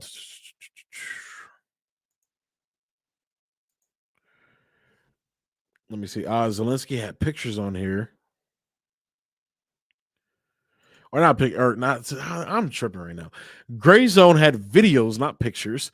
Gray Zone had videos that I'm going to show you now about it. And just in case, I think I did post it, but just in case I didn't, I'm going to repost it again. The link to the article I'm reading right now, so you guys can go check it out. Hear my dog over there like shaking right now, like you know how they get up. You know how when your dog gets up and it stretches, it's like, good morning. My dog just did that. It's always so cute when she does that. But yeah. So this is one of the protests. Again, I posted a link to the article so you guys can read it out. Like I said, you see the bar on the side here is like long. So this is a long article. So I'm going to be covering another part of it in another stream or segment, So, but this is the protest they had going on.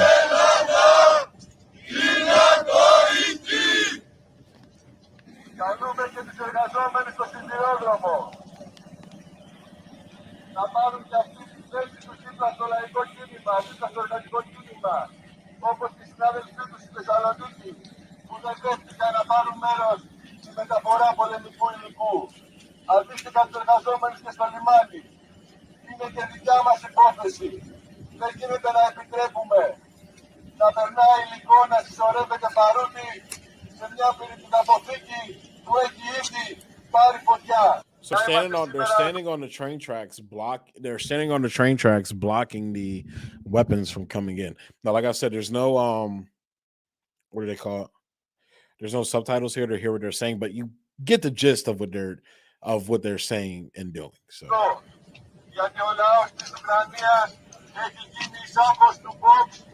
now imagine if we had a communist and socialist party like this here in the States. Which is sad because the only people doing stuff like this here in the States are people like CPI and other groups that I probably don't know about, but very small groups of people that are doing things like this. And it's sad to see. Sad to see the state of the communist parties and socialist parties here in the West. It's a very sad sight to see, especially after learning about, how prevalent and strong they used to be, back way back in the day. But, this is what we have now.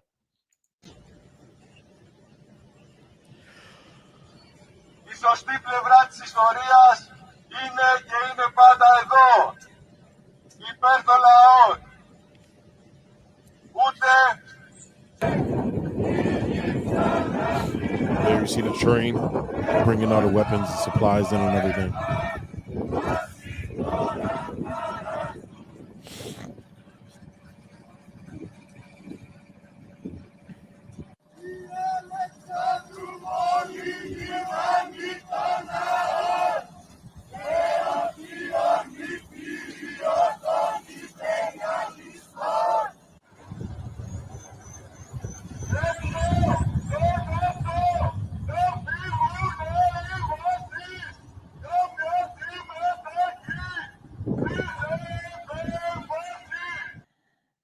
So yeah, there's another video here too that we go watch.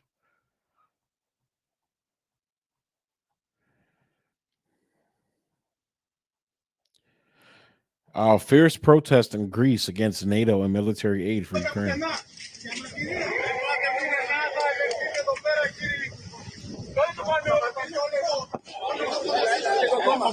έξω από το σπίτι μας, έξω από το σπίτι μας, δολοφόνοι. Έξω!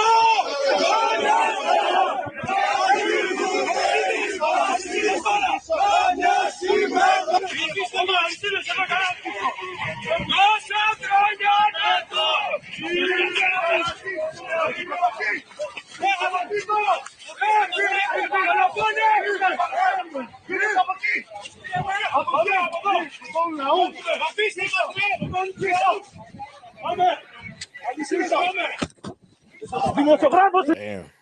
So yeah, it's good to see people protesting this bullshit going on in Ukraine, man. It's always good to see that. So yes, sir. Joshy, it was good, bro. Thank you for the shout out. But yeah, man. So Zelensky is not a popular fellow, as the West would like you to think in the world. But even in the West, he's not that popular. So we're going to go ahead and segue right into our next article, which is about how, in my opinion, I think Zelensky is about to enter his Juan Guaido phase, where the United States are going to, they're not going to be protecting him as much as they have been in terms of, propaganda. So let's go ahead and get into this article that I have about that right now, actually. So this is from the Daily Beast. So again, when the liberal rags here in the West are saying these things, it's always a sign of what's to come. So this is from the Daily Beast. We all know the Daily Beast. They've run smear pieces on Jimmy Dore, Glenn Green, anybody who's anti-imperialist. They've run smears on. So, but here, they're not necessarily doing a smear on Zelensky, but they're actually telling the truth. So Judgment Day is coming for Zelensky. This is by Shannon Vavra. This is from June 13th as well. So let's go ahead and get into it. Ukrainian President Volodymyr Zelensky and his advisors have been arguing in recent days that they don't want to cede any territory to Russia in the ongoing war in Ukraine. And though that view is widely held in Ukraine, they could be trapping themselves in political quicksand. Zelensky's position, which he and his advisors have repeated countless times, is well supported throughout the country, to be sure. Ukrainians overwhelmingly don't want to give up any land to Russia. 82% of Ukrainians are against it. Although I'd be willing to wager they didn't ask the ethnic Russians how they feel about that. I'd be willing to wager that, but hey, who am I? According to a Kiev International Institute of Sociology poll conducted in May, Zelensky has said Ukrainian fighters are capable of pushing back Russian forces, and even suggested they want to push Russia back to not just pre February 2022 bounds, but wind the clock all the way back to Russia's incursion in 2014 as well. And he's talking about Crimea there, where you had a referendum where the people of Crimea said, hey, we're not really fucking with y'all. We're gonna go over here with Russia. Russia said, all right, that's cool with us. Boom. That's called an incursion, but okay. But Zelensky and his advisors must one day confront the realities. This is the Daily Beast saying this as well. But Zelensky and his advisors must one day confront the realities of the war and actually approach a negotiating table once more and consider or make territorial concessions that could leave Zelensky on the precipice of political turmoil, according to Stephen Pfeiffer, a former U.S. ambassador to Ukraine. So that's crazy, right? That the Daily Beast is saying that. But continuing, and yet Zelensky knows it's a matter of when, not if, he'll be back at the negotiating table. Zelensky said last week he thinks the war will be decided on the battlefield. Yeah, sure. I bet you do, bro. But admitting eventually he will be trying to make a deal once more. Victory must be achieved on the battlefield, Zelensky said. But any war should be ended at the negotiating table. Early on in the war, Ukrainian officials came to negotiations with the Russians to see if some kind of peace or deal could be reached. But Zelensky's choice to entertain the idea that Ukraine could reach a deal with Russians has been met with reproach from Ukrainians questioning his judgment, also by Westerners as well, which we're going to be getting to. The attitudes have hardened in Ukraine, both in the government and among the people, and even so, even if Zelensky wanted to make some of the concessions he might have been considering 10 or 11 weeks ago, I'm not sure that the Ukrainian population would accept that now, Pfeiffer said. I don't know. I personally don't, especially now. Like I said, this article is from like early June. We're in July now. I don't know how the people are feeling now. Who knows? But continuing, this could actually be the beginning of the end of Zelensky's popularity if he goes into negotiations. Lotsevich said he has a very fine line to walk when there is some kind of negotiated settlement. If Zelensky started making concessions now, he knows full well what the public opinion is and that there would be a backlash. It would be the end of his career, Lenin said, suggesting that a class of veterans might bubble up to challenge Zelensky if he were to make any concessions.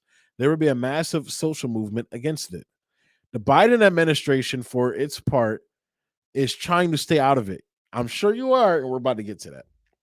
We will not push Ukraine to make concessions, and we have consistently stated that sovereign states have the right to choose their own alliances and make their own decisions about their security, except if you're Syria, Venezuela, Cuba, China, Russia. Sorry. That was a long cough. I'm sorry about that. A State Department spokesperson said, "We believe it is for Ukraine to define what it considers success. We are focused on giving Ukraine as strong a hand as possible on the battlefield and at the negotiating table," the spokesperson said. So no, they're saying all this how Ukraine has sovereignty. Yet there was this whole story coming out about Boris Johnson basically saying, don't negotiate with Russia. He's getting all these visits from these EU people. So, like, do you think he's going to make a decision of concession when all these people are coming here, these Western people coming here, visiting him? Then, of course, you have Macron whispering, "Come here, Zelensky, let me whisper in. Yeah, got a little something that I want you to hear. If you negotiate with Russia, then we're going to bomb you. Or we just might fucking kill you." I'm like, bro, like this nigga's whispering in his ear like a fucking yin yang twin, bro. Like, dog, do you think does the face of Zelensky in this picture look like he has a choice of negotiation? Not from his people, but from the West. See, I think his people are ready for this war to be over. Now, the Nazi elements that are surrounding him will fucking coup his ass, even if he starts thinking about that. Like, there's this. So I'm a huge fan of The Boys TV show. There's this scene where the character Homelander, the main character Homelander, he's like the main villain. He was talking to Starlight. He was like, "Yo, you so much as fucking blink the wrong way. Like, if Zelensky so much as fucking blinks the wrong way, the Nazi elements in that country will fucking coup his ass. If he blinks in a way that makes them think of Russia, they will coup his ass." And that is Macron right there in his ear whispering that to him, in my opinion. Which is why Zelensky's making that face right now. He knows he's fucked. And this is, I almost feel bad for the guy. Almost though. Almost. Regardless.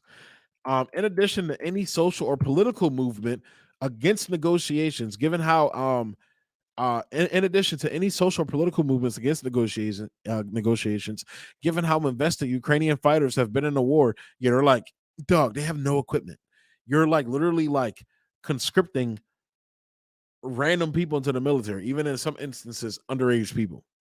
But continuing, have been in a war and how laser focused they are on pushing Russia out of concessions, or pushing Russia out. If concessions were on the table, some kinetic fighting might continue no matter what Zelensky decides to do politically. So that sounds like to me that the ultra nationalists and on fascist and Nazi elements in the country are going to say, well, fuck you, we're going to keep fighting. Fuck you.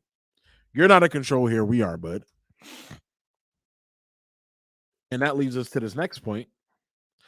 Guerrilla warfare could become a real possibility if political leadership started making concessions to Russia, Linden told the Daily Beast. Large numbers of Ukrainians have either joined territorial defenses they've been forced to, or enlisted in the army by force. Many more are armed and have military experience. So there's a very high possibility that Zelensky's administration could be threatened in a military coup if they started making concessions to Russia. And now you know why Zelensky is not making concessions to Russia. Negotiation at this point will lock in the Russian control over portions of southeastern Ukraine, Taylor said. So the Ukrainians, Zelensky and the people are not yet willing to have this because they don't want to, A, give up claim, and B, they don't want to reward the Russians for invading them. Well, it's not about rewarding them. It's about, hey, they were at the negotiation table all this time and you guys were telling them to go fuck themselves.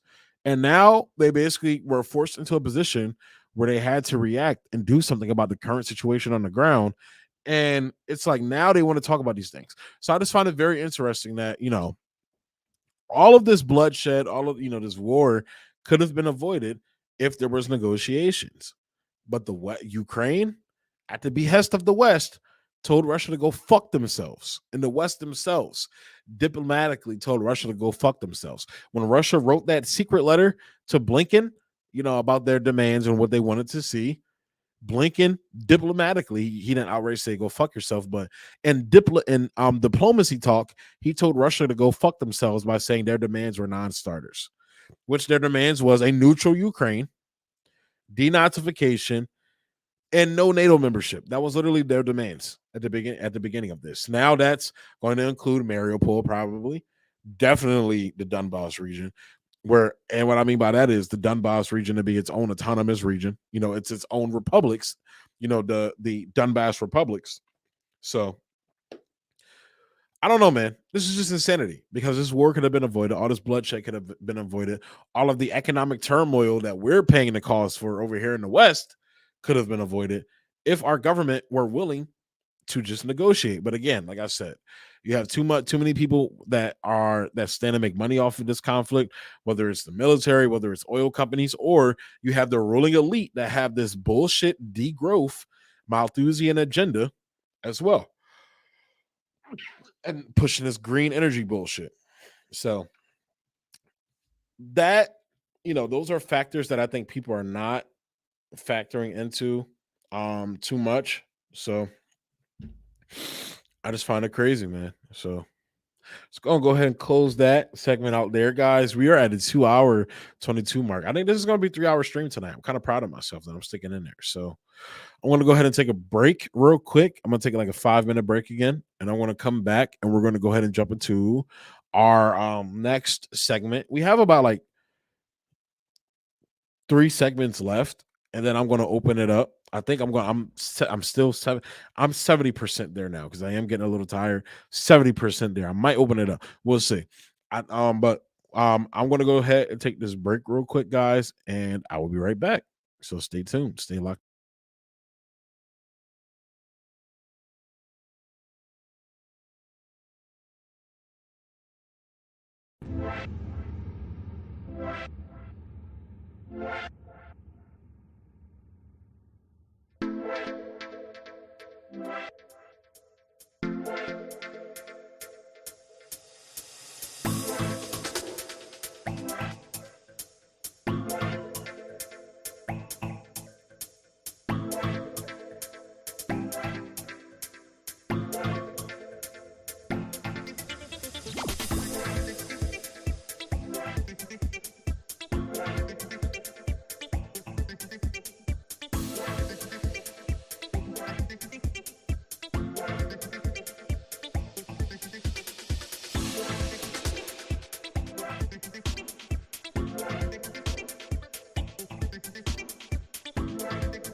All right, guys, I am back. We are going to be having a guest to cover the next segment with us and probably close out the show with me as well. My guy Josh, the CEO, is going to be coming on, so just waiting for him to tune in here. Like I said, we only got 3 segments left, and the segment after the one we're going to be covering too. It's going to be dope to have him on for that. So, he is here, so I'm going to go ahead and add him in, and we're going to go ahead and get into these Jones. Yo, say what's up to the people, bro. Yo, what's going on, everybody? What's going on? Chilling. So we're gonna go ahead and rock out with this next story, bro. I'm gonna go ahead and share my screen. Yep. But before I do that, I'm just gonna go ahead and introduce the next segment. So you know how Democrats always talk about, like, we're here for freedom and democracy. We're for the rule of law. We're a democratic state. Donald Trump and what he did on January 6th and storming the Capitol was a smack in the face of democracy. You know how they say that, right? Yeah. You know how they say they care so much about democracy, right? Then if you guys, this is my question I have to the Democratic Party. If you guys care so much about fucking democracy, why the fuck are you guys kicking the Green Party off of ballots across the nation?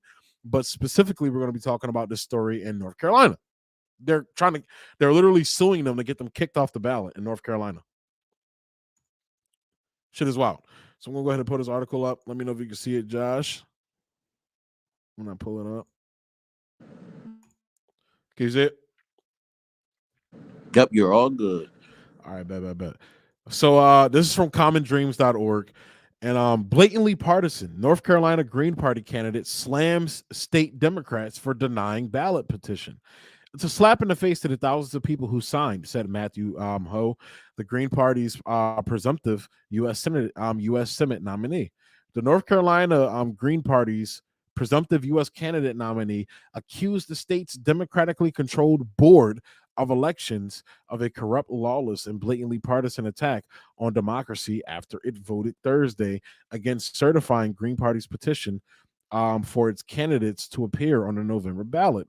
It's a slap in the face to the thousands of people who signed, to our grassroots organizers who worked tirelessly to collect thousands of signatures during an ongoing pandemic, and to everyone who believes in democracy itself, Matthew Ho, a longtime anti-war activist, said in a statement. So I'll say this. I know that, whenever you're running like a write-in candidacy, or, you're running for the Green Party or one of these third parties and everything, like, you can't just appear on a ballot like Democrats do. You literally have to do this extra shit where you have to go get all these thousands of signatures and shit like that from people, and then it's a whole nother process you have to go through. But that's one of the main things you have to do. You have to go accumulate these signatures, which, me personally, I think is bullshit. But then on top of that, like he said, you're doing this during COVID. You have people volunteering, and now you have the party that claims to care about democracy that is literally blocking you and basically like saying, fuck all that work you did. Like, nah, we're not going to allow this. Like, what's your thoughts on that so far, Josh? Like, how do you feel about that? Man, I just feel like it's a bunch of malarkey, but I feel like this is just a lot of what the Democrats like to pull especially when it comes to around election time. And as you know, in our neck of the woods, we see it happen a lot more common. Yeah. And it's just utter BS. I'll censor it out, but it's just utter BS in regards to everything. I feel like they just make it more difficult on themselves, and they just make it, how can I put it? They just make everything that a lot of people have to say in regards to the Democrats and the quote unquote left. They just make it more realistic. It's like they shoot themselves in their own in their own feet. Exactly. And that's where it's like, for me, as somebody who's a leftist, like, for example, we had a candidate who ran against Chris Coons. I don't know if you know who Chris Coons is, but he's our state senator. He actually is holding the position. Yep. Because he holds up that last name too. That but Biden used to have his position in this in the federal Senate and everything. But there was this one chick, her name was Jessica Skarain, who ran against him. Unfortunately for me, like, I'm not gonna lie, I voted for her in the primary. But you never hear her talking about these issues. Like, you hear her, like, right now she's on Twitter talking about abortion. She's talking about all these other issues, like basically the Democratic sanction things she can talk about, and then some of the off kilter things, like, oh, like, Joe Biden didn't fight for abortion, or he didn't fight for the $15 minute, like the things they're allowed to say. And look, I'm not saying Jessica Rain is a Democratic operative or anything like that. That's not what I'm trying to say. But what I'm saying is, when you toe the line of liberals and Democrats, like, I think it was Chris Hedges that said this. He said that the Democratic Party is a graveyard for any type of progressive movement in America. Like, if you're running through the Democratic Party, you're literally like leading your people to a graveyard, is basically what Chris Hedges was saying. And when I hear stories like this, I can't help but feel that, because they're scared of the Green Party. So the whole reason why they're doing this, I don't have the video pulled up. I'm actually trying to find it right now. But literally, like, one of these Democratic Party operatives, lied about being part of the Green. So this guy, he called this guy who signed the petition for the Green Party to get on the ballot, right? What ended up happening was, the guy on the call, the guy who was receiving the call, he found out this guy was actually a Democrat. He lied about being part of the Green Party to get him to recant his signature, basically. And it just shows how, like, they're afraid that the Green Party, like, will take votes away from Democrats, which will allow Republicans to win. I think that's just very telling of, what we're seeing going on in America right now in terms of the political shifts and things like that. But before I wind everybody out with talking and everything like that, I'm gonna go ahead and read more of this article. I'm probably not gonna read through the whole thing, but I just think it's fascinating. It's a slap in the face to the thousands of people who signed to our grassroots. I just read that. All 3 Democratic members of the state election board voted against certification of the Green Party, while the body's 2 Republicans voted in favor. The board said after the vote that it opted not to recognize the Green Party as an official party in North Carolina due to an ongoing investigation into evidence of fraud and other irregularities in the petition process used to seek access for the party. The board acknowledged that the Green Party obtained more than the required 13,865 valid signatures for formal recognition, but it claimed that several counties and state board staff identified numerous irregularities. Hose said the Green Party received 15,953 verified signatures. Allegations that the Green Party committed fraud in the signature collection process have come primarily from the Elias Law Group, a firm that serves as general counsel for the Democratic Party Senatorial Campaign Committee, other words known as the DSCC.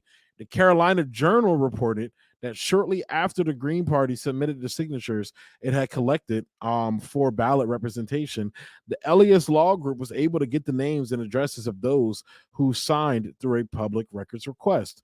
These Green Party supporters were then repeatedly called, texted, and visited at home by Democratic operatives and asked to sign forms to renounce their earlier signature of petition. I actually have the video for that, so let me unshare this article real quick and share the other one I have. This is from that Carolina Journal post I was talking about. So let me go ahead and unshare my screen real quick, share that. In the don't mean to cut in, but one quick go ahead. question I want to put out there, and I don't know if there's for the people that's viewing. Now it's a quick question I do want to ask, since you mentioned the Green Party. Now, anyone, of course, the people in the comments can comment, but Bendu, for you, who do you think in your years of following the Green Party, who do you think was the strongest candidate that they've possibly have had that Cynthia made Nixon. a strong? Who? Cynthia Nixon. And where do you think the downfall was with her? Or do you think it's just, the I think Green it was Party? the downfall is that she's actually an anti-imperialist. So they would take things she would say speaking against the Israeli government and conflate it as being anti-Semitic. So you know how I speak against Israel and point out their war crimes and shit like that? They basically took those things she would say and basically used that to target her as anti-Semitic and basically got her the fuck out of here. I would also say that what's the Jesse Ventura as well would have been a great candidate to run. I would say Jill Stein too. So those are my top 3. So Jesse Ventura was floating the idea of running with the Green Party in 2020. Now, do you know who Jesse Ventura is, Josh? Jesse the Body Ventura. Who doesn't know who that is? I mean, I'm just making sure because I don't know if a lot of people know him, but No, a lot of people. Do you know his history politically? I've heard that he's actually a strong presence in a lot of people fearing in the political. Yeah, he basically, so he won the governor's race there, I believe, as an independent, and both the Democrats and Republicans went after him for it. So he's a very strong independent force. But the Green Party was so corrupt in 2020. This is the fucking problem with the Green Party, though, is that they basically rigged their own elections so Howie Hawkins could get the fucking the nod to run as president. Nobody was excited for Howie Hawkins. Like, this is coming off of 2016 when Jill Stein ran. And basically, what about Jurgensen? Wait, who? What about Jurgensen? Joe Jurgensen? Yep. See, the problem with her is she doesn't necessarily align with the Green Parties, like what they stand for. Like, she's a libertarian. The Green Party, they're not, for the most part, libertarians, And it's not that I don't agree with her, well, I don't agree with her politics, but it's not just that for me. I personally couldn't see her running for the Green Party personally. Now, whether that's a different thing, whether she has a different mentality on that, I don't know. I haven't followed her too much because, like I said, I don't align necessarily with her politics. I think honestly, her economic politics, especially, would just render out to more as the same, which is less government, which is what we're already moving to with Democrats or Republicans any fucking way, in turn economically, that is. So, but when it comes to her, I don't like I said, if she's willing to run for the Green Party, have at it. But I don't think she would personally run for the Green Party because the Green Party's politics is usually, antithetical to what she wants in terms of economics. Now, when it comes to anti-imperialism, when it comes to our rights and things like that, she's usually libertarians are usually strong on those things. But who knows? I wouldn't be opposed to it necessarily. But at this point, though, like, you see how they control the elections.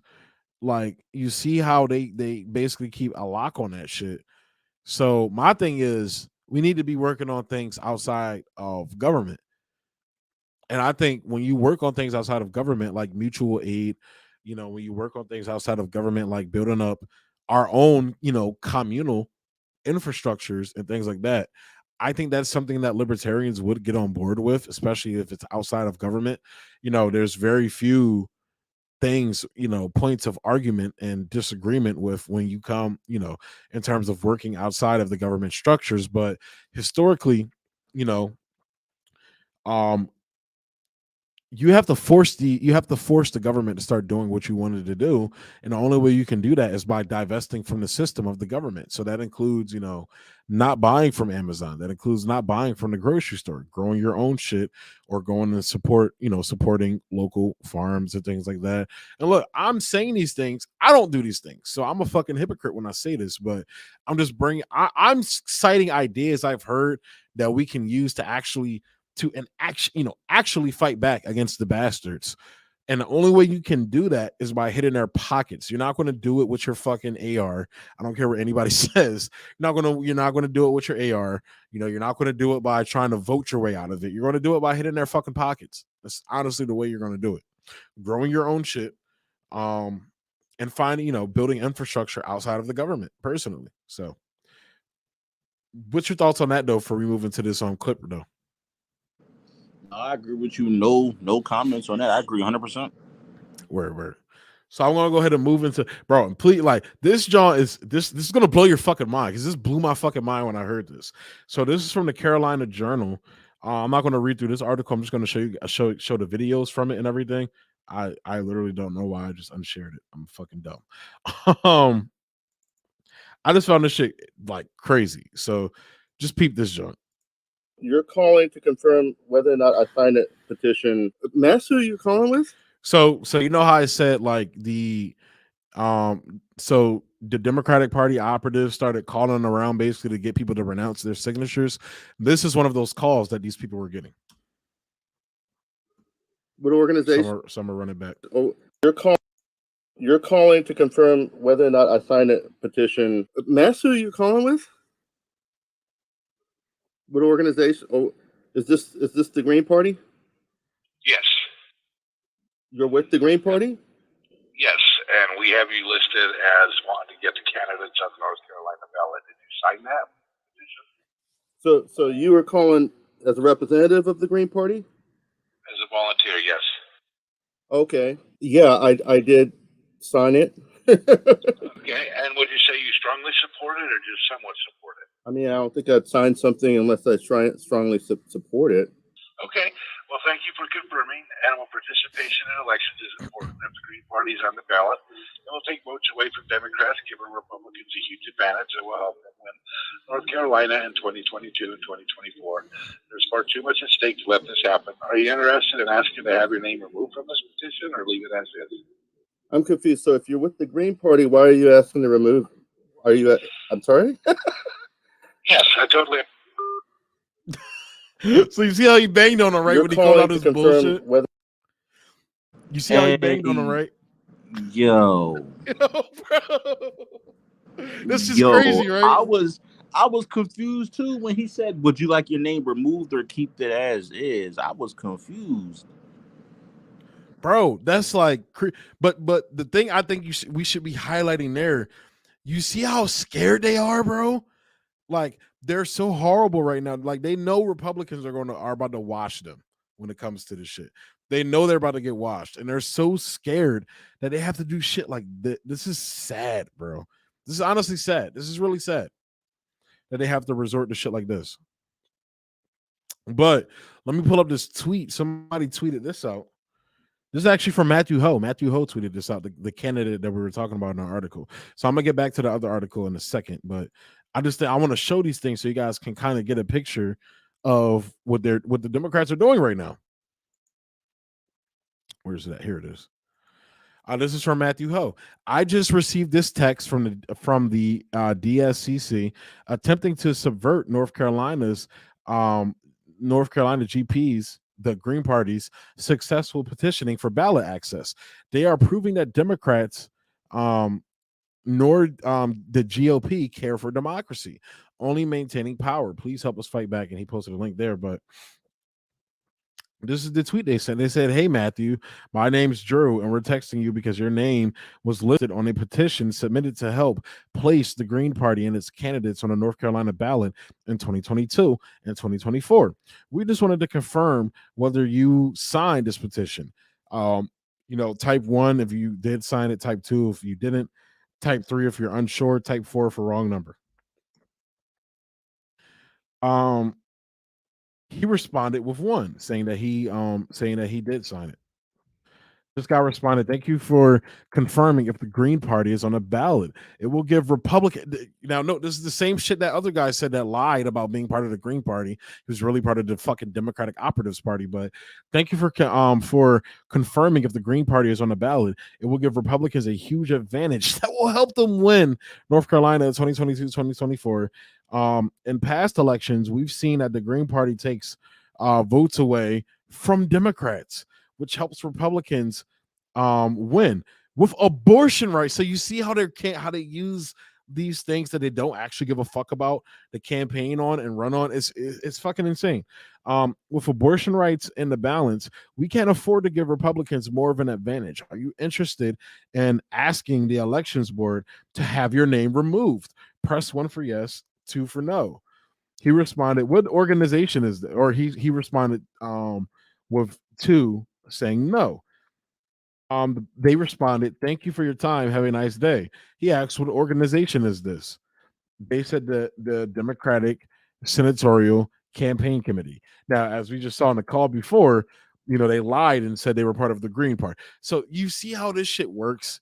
Like, honestly, I'm not even going to go through the rest of this article because, like, the other article, actually, I might. I don't know yet, but I just want to make this point.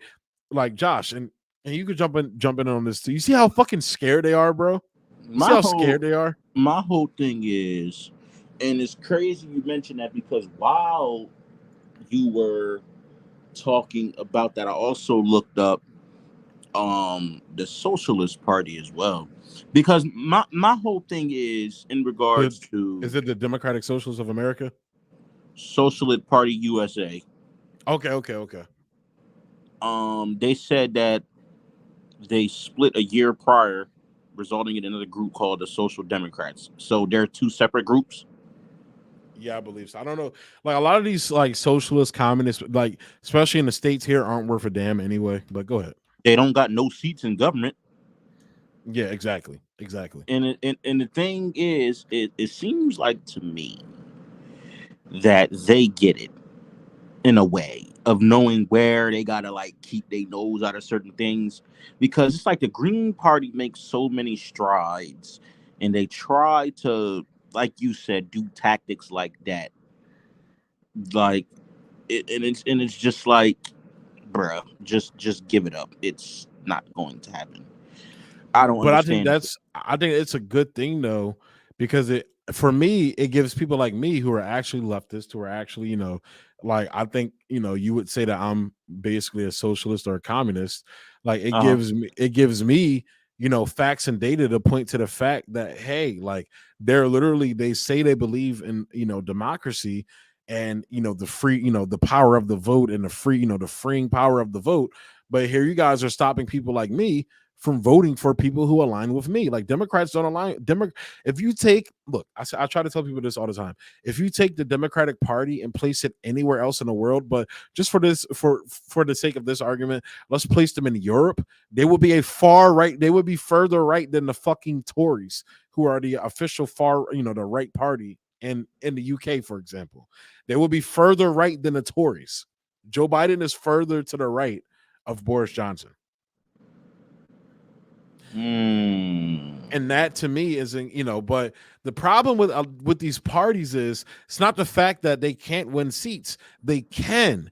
It's that they're co-opted. They're either co-opted or they tail behind Democrats and liberals, or both. This is why I think the principle that Lenin talks about and Mao talks about as well of, tailing behind movements is why we don't have, like, the socialist and communist parties in the United States don't have the power that they used to. Like when people like William Z. Foster and all of these different, communist party leaders were, around during the early 20th century. Sorry, I had to sneeze. When they were around, that was their heyday back then.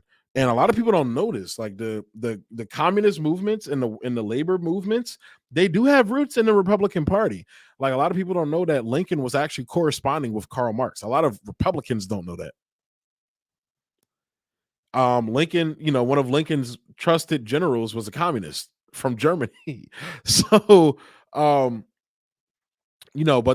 going to my point though, the reason why these parties don't have power is because they don't challenge the establishment. Now you do have people like Kashama Sawant up in Seattle. She's part of, what is her party? I'm about to Google her party right now. Kashama Sawant. She's dope on some issues, on most issues. I have my issues with her as well, but for the most part, she's dope. She's part of the Socialist Alternative Party. So you have people like the DSA, even CPI, the Communist Party, and shit like that, or not CPI, but the CPUSA, the Communist Party of the United States of America. They don't even identify themselves as a party because they don't want to run, because they follow the narrative of the Democrats. Like, we don't want the Republicans to take power because that's horrible. So we don't identify as a party. We're not going to run candidates. Where the Socialist Alternative, they actually run candidates. And, just look up Kashama Sawant and the battles that she's been having with Amazon in Seattle. There's some minor things I disagree with her on, but regardless, for the most part, she's leading a fight there. So, when you look at, but bottom line, when you look at a lot of these parties here in America, they're not worth a damn, especially the Communist Party and DSA. Like all you ever hear them talking about is the same shit that Democrats are talking about, which is, this woke bullshit that most Americans don't give a fuck about. And the other segment that are politically tuned in hate it. They don't give a shit about it. Like, so if all you're doing is tailing behind Democrats, just go be a fucking Democrat. That's how I feel. Am I wrong for thinking that, Josh?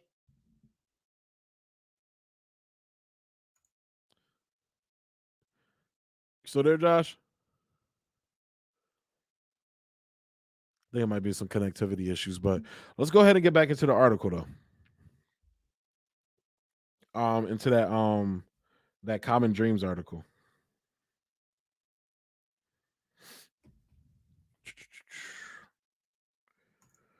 Let me go ahead and pull it up.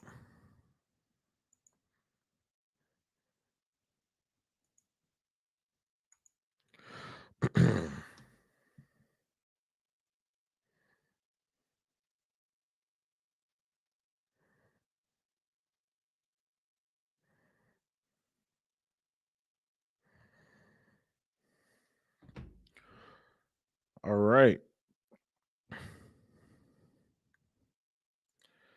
My apologies. Just had to run to the laboratory. Yep. We're just going ahead and get it back. But basically what I was saying was before you before that, let me go ahead and exit out of this so people can see this. What I was saying was that a lot of these parties aren't worth a damn because you have people like Kashama Suwan, who's part of the Socialist Alternative Party, where they actually run candidates. But you have these, the Communist Party here, CPUSA, Democratic Socialists of America, the Socialist Party here. They don't actually run fucking candidates because they basically just mirror the same thing as the fucking Democrats. Like, they fight on these woke issues that either most of the country doesn't know about or doesn't give a shit about, and the part of the country that is politically tuned then don't fuck with that shit, like in terms of like just the woke so not saying that they don't not fuck with gay, trans, or black people. It's just that the way the Democrats are saying this shit, they know it's hollow, and the Democrats don't actually care about those people. So if you're basically just going to say the same shit as Democrats, just go be a fucking Democrat. Like, am I tripping in saying that? Not at all. So yeah, and that's been my whole perspective on the issue. But let's go ahead and get into this a little bit more of this article. Where did I leave off at? These Green Party supporters were then repeated. So I just showed you that. Ho provided the outlet with a recording of one call, which is what I just showed you. The Journal interviewed a separate Green Party supporter, Janet Nagel, who said she also received misleading, harassing calls from a woman who represented herself as with the Green Party. It seems illogical, said Nagel, who told the caller that people who would be voting for the Greens were not going to be voting for Democrats. So getting the Green Party on a ballot would not provide any meaningful boost to Republicans. Then, as a non sequitur, and this was the part that really concerned me, the caller said, so would you want to remove your name from the position? Nagel added. In response to the calls, Ho said that the hardest thing I've ever seen the Democrats fight for is to keep a disabled Marine combat veteran off of the ballot.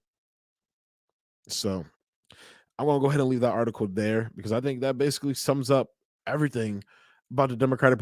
Can you fucking imagine that, bro?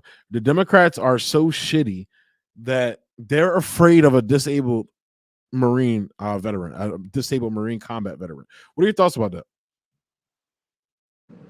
The Democrats have always been and always will be loons.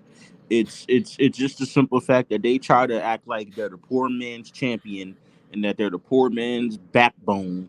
When in the whole process, am I allowed to use vulgar language or do I? Oh fuck yeah, bro! I do, bro. Yeah. Like the Democrats act like they fucking care, and that's the one thing I hate. The Democrats try to base themselves, and especially lately with COVID and everything and inflation, like we're the champions for the poor people. We look for you. We take care of the little guy. No, the fuck you don't. Because you say that, whatever it is that you're trying to push, or whatever rhetoric you're trying to get there, it's bullshit, utter bullshit. So it's just. Yeah, especially, did you see the article where Biden basically said, like, Americans are going to have to bear the cost of this war in Ukraine at the pump, basically saying, like, the situation is not going to change. That's basically what he said. He needs to see me at this point because it's like, bro, like, what are you planning? Like, what are you accomplishing out of this? Nothing.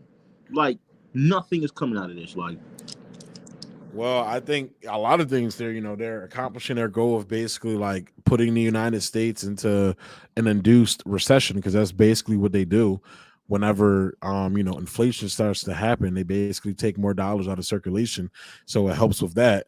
In terms of when it comes to the military industrial complex, obviously they're eating. They just got $40 billion basically to send Ukraine weapons that are going to get blown up by Russia anyway. The oil companies possibly are going to get their turn at it because they're going to be sending, oil over to Europe. So that's a plus for them.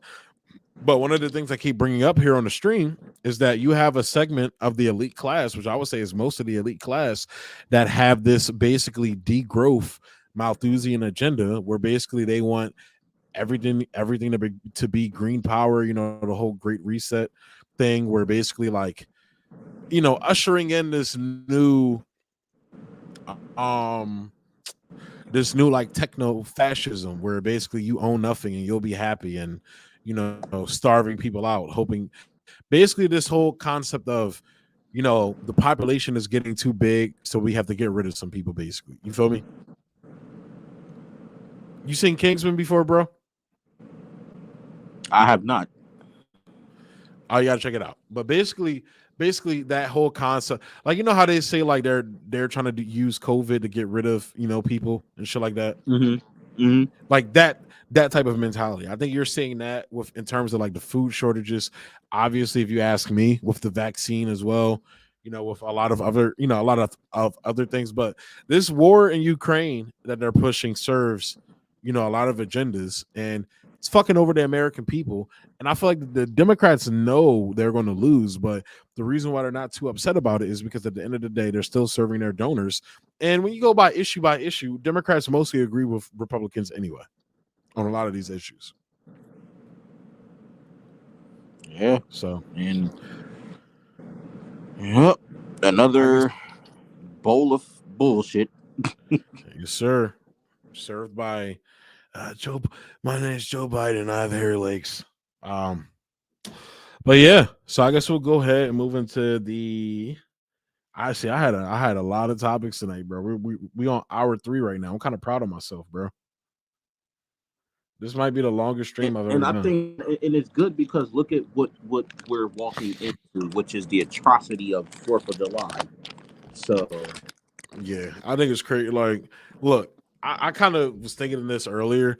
Like, look, as a black man, I'm still gonna go to barbecues if I'm invited, because I'm gonna eat. My thing is, I'm participate. Like, a barbecue's a barbecue, but you're not going to see me wear no red, white, and blue. And I love USA. Nah.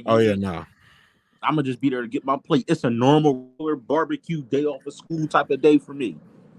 So let me get your opinion on this. So there's this movement on Twitter, and there's people in this movement that I kind of fuck with. They call themselves patriotic socialist or patriotic communists, right? They put like the American flag in their bios and shit like that. And at first, you know, seeing it without the context, I was like, yo, this is some bullshit. Like, fuck America, da da da. But when you actually hear like the more like so there's this guy, I've used him on the channel a lot. His name is Caleb Maupin. The way he broke it down is basically saying that, like, as socialist and communist, when you look at, you know, countries like China, when you look at countries like Cuba, you know, when you looked at countries like Soviet Union, you know, whatever country it is, they're highly patriotic countries. Like, they actually love their country. You'll see people flying the flag, you know, basically being very patriotic. And it's like his mindset is that, like, we have to be the same way, but towards the American people, basically. Like, you can't call yourself a socialist and basically like hate the American people, right? You can't call yourself a socialist and say you hate the middle class American because they might have like racist, or, you know, they might have homophobic views or anything like that, blah blah blah. Because at the end of the day, that is, you know, a worker, that is an American worker, you know, a person you claim to care about. So from the aspect of that, I don't necessarily agree, because you're never going to see me like flying the American flag. You're never going to see me posting the American flag in my bio. Like, you're never going to see me claiming America like that. Like, I fuck with the people for the most part here in America, in terms of I want to see the working class, you know, get a W. And that's what I care about. So what's your opinion on that, though? Hear me explain it like that.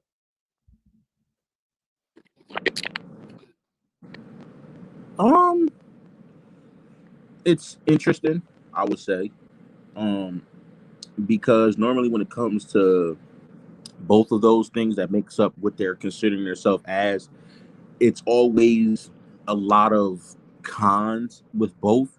So how they're trying to like use the pros of both and to give a different outlook on it is actually not mind-boggling, but eye-opening, to say the least.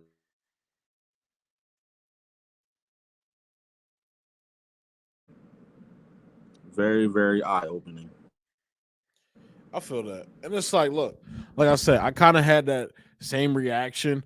And like, at the end of the day, I think it's like a small issue, especially like, you know, for me personally as a leftist and a, communists and socialists and things like that. Like if a person calls themselves a social, a patriotic socialist or a patriotic communist, like I'm not going to say like, oh, I'm not going to fucking work with you, even though I may disagree with them on some points. Like for the most part, when I hear these guys talk and speak, like I said, I've used Caleb's clip on this show. I'm actually going to be having him on the show soon, hopefully.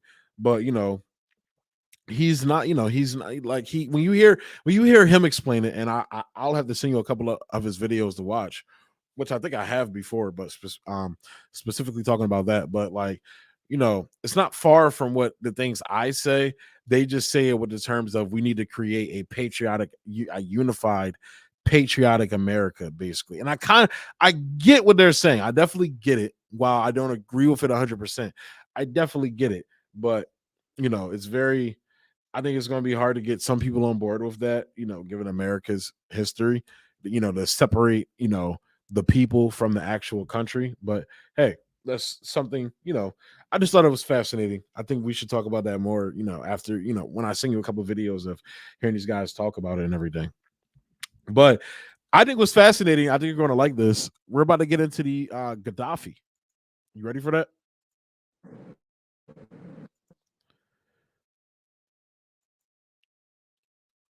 You still there, bro? We were just talking about him. Yeah. Can you see the screen? Yup. It's coming up on my end, but it should appear. So, this is a Twitter thread I found on here.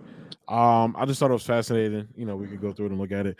Leaked Hillary Clinton emails revealed NATO killed Gaddafi to stop the formation of a United States of Africa. Of the 3,000 emails released from Hillary Clinton's private email server in late December 2015, about a third were from the confidant Sidney Blumenthal. One of these emails, dated April 2nd, 2011, read in part, Gaddafi's government holds 143 tons of gold and a similar amount in silver. This gold was accumulated prior to the current rebellion and was intended to be used to establish a pan-African currency based on the Libyan golden dinar.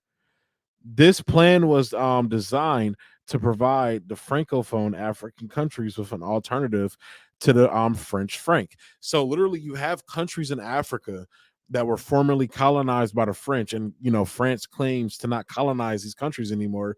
Their currency is basically like a subsidiary of the French. What is the French currency called?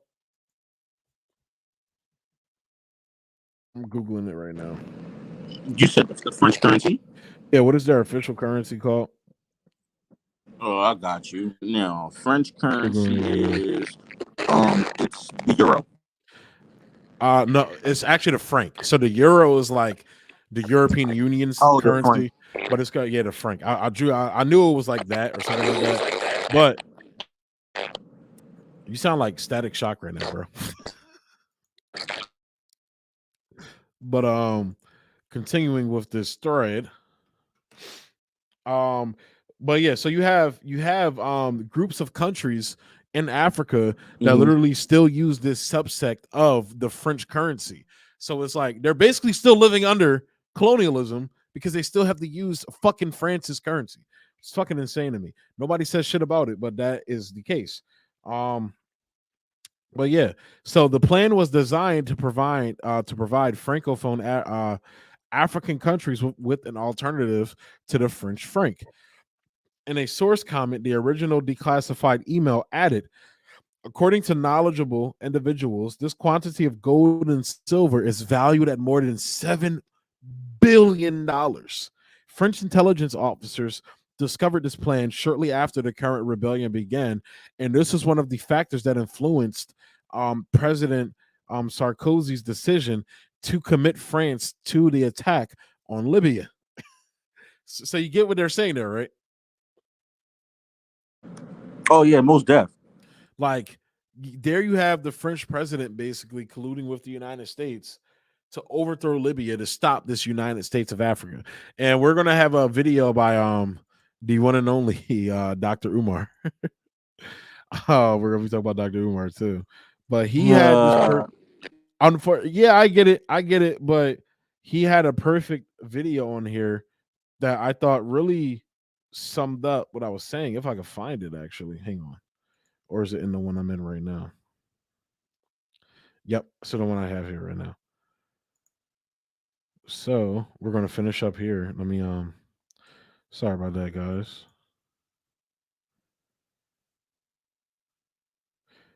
Oh, thank you, Chris H. Chris H commented the Frank too. I didn't see it because I was reading through the job, but thanks for the Hey, shout out to him. Shout out. facts. Uh we're gonna get into that video, that Dr. Umar video, but let's finish up the thread real quick. President Nicolas Sarkozy's decision to commit. So we just read that. According to these individuals, Sarkozy's plans are driven by the following issues: a design to gain a greater share of Libyan oil production, which, if you've been reading the news recently, the United States is actually leaning on Libya right now in a way. It's very fascinating. I'm currently researching that right now. Two, increase French influence in North Africa.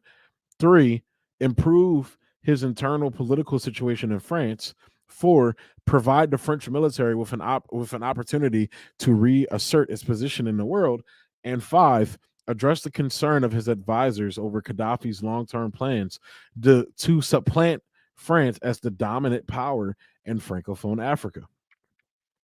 Conspicuously absent is any mention of the humanitarian concerns. The objections were to get rid of the unification of Africa, money, power, and oil. Gaddafi and Obama were best friends, but since Obama was now I don't know about that. Now that's kind of getting into other territories that I can't confirm.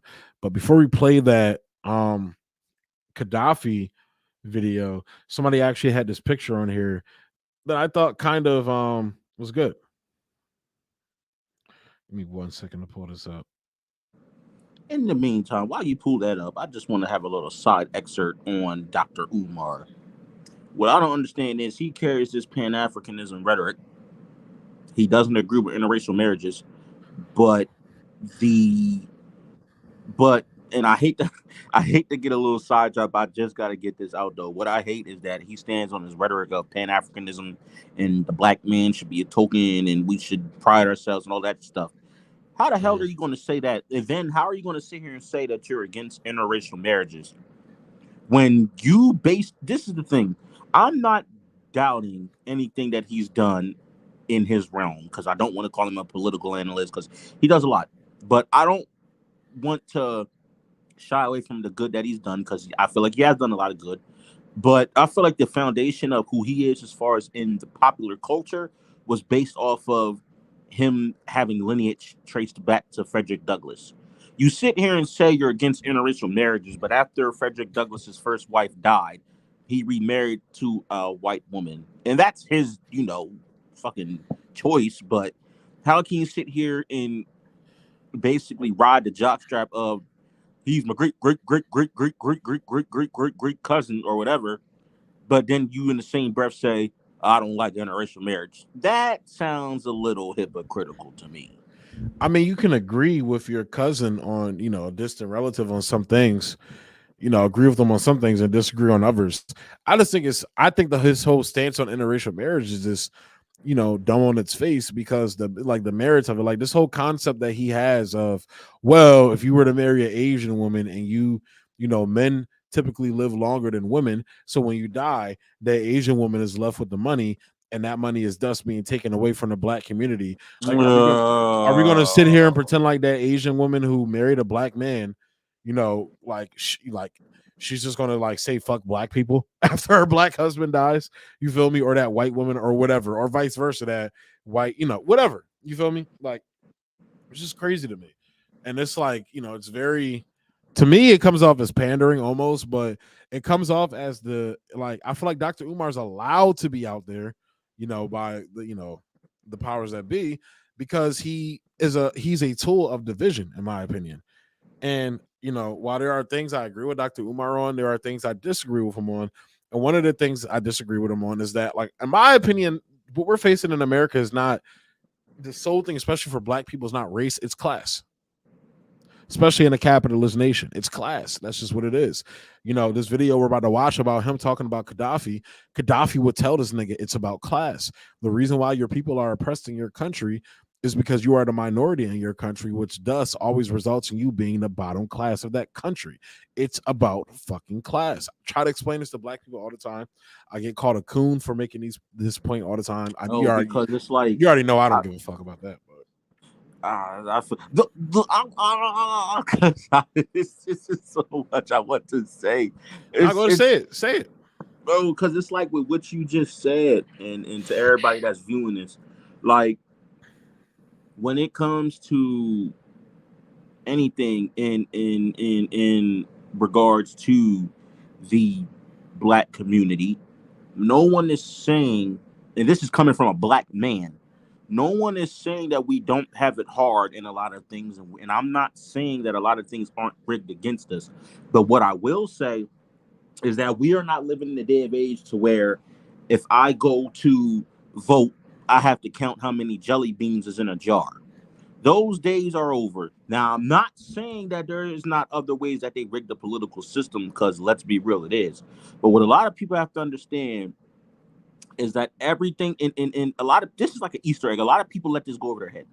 A lot of things stem off of power.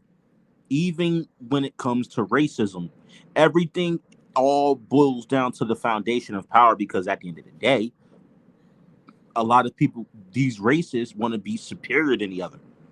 So whether we like it or not, that was the whole end goal, and that's what started a lot of the shit that we've encountered in past history. And a lot of people don't want to accept that. No one is saying that racism doesn't exist. No one is saying that there isn't judgment and a lot of things going on in minority communities. But Chris Rock explained this shit the best. A white man with a penny hates a nigga with a nickel. Bro, that's what we're saying. Yep, because it's like with a lot of, and it sucks because with a lot of people in the black community, it's like you give them $100 million. If you give $100 million to a white man, I'm pretty sure he's going to make that money work. Or other races, Asians, it's a more likely of a chance that they're going to make it work for them. You give somebody in the black community $100 million, more than none, they're going to straight buy materialistic things before they even think about putting some in the bank, opening up a business. They literally shoot themselves in their own foot. Floyd Mayweather said it best. You can have $100 million, but it doesn't mean jack without a plan. Yep. And people sit there and criticize him because he struggles to read, but that man owns over 20 skyscrapers in New York City. I bet you didn't know that. I did not know that. That man is a billionaire because he managed his finances smart and really let his money do the talking for you. I tell people all the time, there's a school that's free, 100% free, and that's YouTube University. Ever want to think of something? YouTube. Oh, I can't do this. The white man won't let me get ahead. Stop. That saying gets on my nerves. That, like I said, and I told somebody this before, I said, you don't even know if the job that you applied for and they turned you down, you don't even know if a white person turned you down. It could have been a black person in that position that looked at your resume and said you don't got the job. What you going to do then? Say the black man not trying to let you get ahead? As much as there are already booby traps set up in the world and in our country, you got to take accountability for yourself as well. Because you can't use those same excuses. Because one thing I will say is that people in my grandmother's generation, although they've had the same, like they'll say the same thing, like the white man wouldn't let us get ahead. They didn't let that stop them neither. They're not going to let us have our own school. We'll build our own. They're not going to let us go to the town theater. We'll build our own theater. Might not be the greatest, but it's ours. That logic was good until everybody wanted to be as one. And you can, like I said in a poem, you can be separate but equal, and that's true. You can still want the same things that someone else have, but the key thing is wanting the same things that someone else has on your own terms. But for me, as a communist and a socialist, that's the goal. That's the optimum, position of dominance for the elite, is dividing the working class and conquering them both separately. Like when you have a unified front, of the working class, when you organize across Mm-hmm. working class lines to get rid of, like, you're strong as fuck, and that's what they fucking fear. Honestly, that's legitimately what they fear. That's why, back in the day they used to stoke the white man's and this is kind of going to go into I'm gonna throw Chris's comment down below, because like I definitely get that. I hear that all the time. I hear it. I'm glad that you put it in a respectful way, bro. Respect to you, put it in a respectful way. Like this, me saying this usually ends with me being called a coon. So I love that you have more of an open mind to hear me out, but hear me out even more. So he commented saying, love for Bendu, but I must kindly disagree. The class issue for Black people comes from racism and trying to police a people who are no longer being used as slaves. And while, I'm not denying, I'm not saying that slavery, didn't play a factor in what's going on with us right now.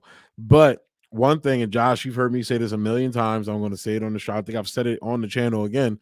Like, Black people need to stop taking slavery personally. And what I mean by that is slavery was a result of economic conditions, why pay people to pick our cotton when we could go steal these people from overseas? And if you ask me, some of us is already here, but that's another conversation for another day. Why do that when we can get free labor for this shit? That is what capitalism does. Capitalism, it beats down the minority populations within its system, because capitalism is not a system of creating democracy and equality. It's a system of creating inequality and dominance over populations. So they have dominance over the white population. They have dominance, over, what the Asian Black population, but the minority populations that have less, power and numbers in the country are always going to be the most oppressed people. So that is the point that I'm making. It all, at the end of the day, boils down to class. If we had a true socialist and, socialist building towards communist structure in this country, I think it would be different. It would still have problems. Like, China still has its problems.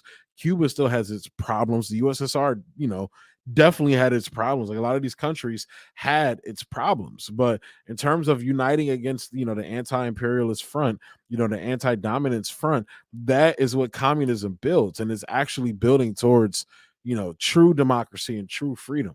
So that's why I, point out the fact that Black people's problems are class-based, because, when you go back to, what is his face? Julius Caesar's times. This is a guy, Julius Caesar, his power came from uniting the slaves at that point with, the first, wage workers that existed in the world, at that time, which was the proletariat class in ancient Rome, the ancient Roman Republic at the time before it was the empire. So, yeah. In my opinion, like, I'm basing this off of a lot of Michael Parenti's work as well that I've been reading. So it's like, while I agree with some of your points and I hear what you're saying, bro, definitely, I'm looking, I'm more focused on the class issues, in terms of ushering in socialism here in the United States, in terms of having the means of production, solely in the hands of the working class and for the people, and organizing the economy rationally, because that will eliminate this, divide you see with Black people in terms, like, racism is still always going to be there, or prejudice is always going to be there, because people are tribal in nature. Like, Black people are prejudiced, Asian people are prejudiced. Like, when you're in a group of people and you see a other, you're always instinctively, it's your human nature to instinctively view that person as the other. Now, racism comes into play when you have the system where you can basically inflict a form of fascism over a group of people based upon that other status, and based upon if their other status renders them a minority within that society. So that is the point that I'm making. So I hope I clarified that up. You may still disagree with me, but it's respect. We respectfully disagree here. Josh, what do you think about what I just said, bro? No, I don't disagree. I feel like it all does come down to the class, but I feel like what I say is the other side of the coin as yours is, because like when it comes to what we say, like what you just said, literally you can have one side of the coin has a picture of the president, the other side has, you know, whatever emblems on the back of it, still worth the same currency. So I feel like what you're saying, you know, is true. What I'm saying, it goes hand in hand, because for everything I've said, it does all boil back down to class. But what I like to focus on is the fact that, you know, like even all of the classes that are considered, like the working class and, you know, upper class and everything like that, is ours is shameful to look at, because a lot of people don't carry it with grace. Like I've seen people who are poor, homeless, who still carry themselves in their lives with grace and purpose. And it's like everything that we have that we try to hold on to, we just turn it into a mockery. And people wonder why, out of all other ethnic groups, we are last in a lot of things. Literacy, finances, agriculture, you name it, we damn near last, if not dead last. So Yeah. You're right, 100%. Yeah. And can you see my screen right now, bro? You're all good. So this is what I found interesting. Mhm. This is what Gaddafi had to say about Obama. But Obama wants to kill me, to take away the freedom of our country, to take away our free housing, our free medicine, our free education, our free food, and replace it with American style thievery called capitalism. But all of us in the third world know what that means. It means corporations run the countries, run the world, and the people suffer. So I thought that kind of went along with what we were just saying as well. Oh, of course. But let's go ahead and get into your favorite person, Dr. Umar. Here we go. But I think you're going to agree with what he has to say. I think you're going to like what he has to say. So let's go ahead and get into it.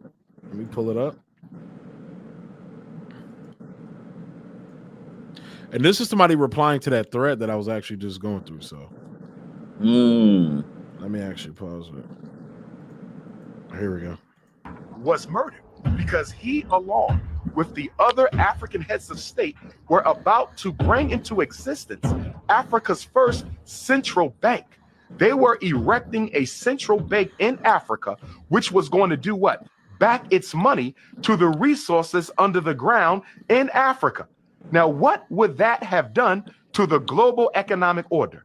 Remember, the United States dollar isn't backed on any natural resource. The British pound isn't backed on any natural resource. The Canadian dollar, the European Union, their currency isn't backed on any natural resource, because Europe doesn't have a lot of natural resources. Africa does. So if they would have been successful in creating a central bank of Africa, coming up with a unitary currency, and then backing that currency to the material wealth under the soil, they would have bankrupted every other economic system in this world, from America to Europe to China. That was revolution. And that's why Muammar Gaddafi had to be assassinated, because he was about to help the African heads of state eliminate modern slavery and neocolonialism from the continent.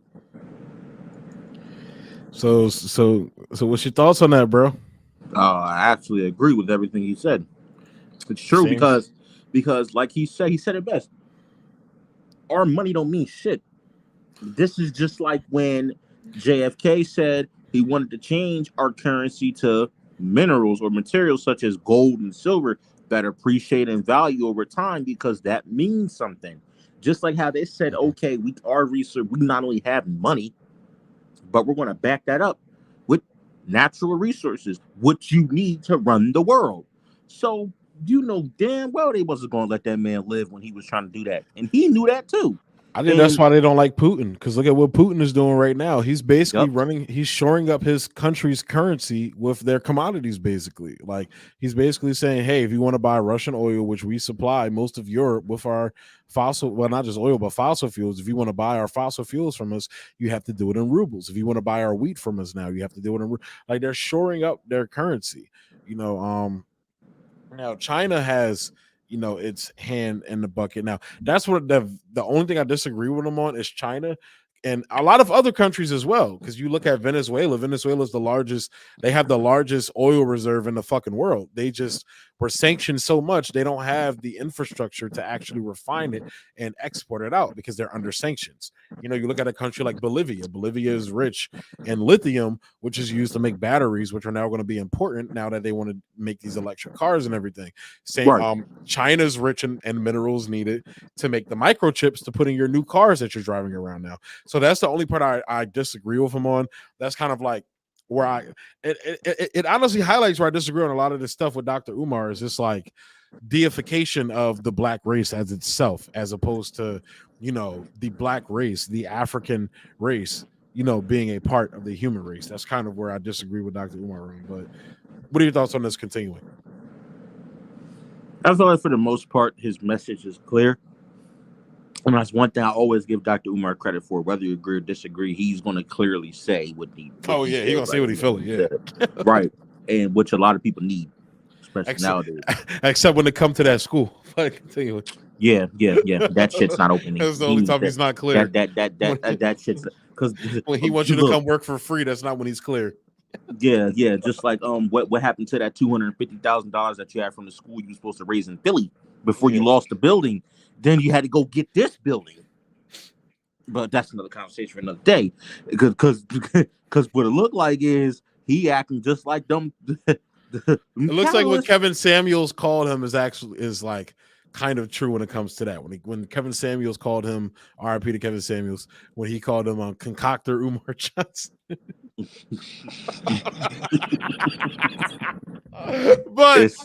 But all jokes aside on this note, Dr. Umar Johnson was right on this. So. Yeah, I give it to him. And it's like, you know, just like I mentioned how, you know, in 96, you know, Gaddafi told, you know, linked up with Farrakhan. Yeah. And said, look, I got this money. I want to give it to y'all so y'all can get your people in order and really financially incline the black community and get them educated on agriculture and all of that, just for the government to block it. But Bill Clinton, yep, Democrats, and till this day that money's not accounted for.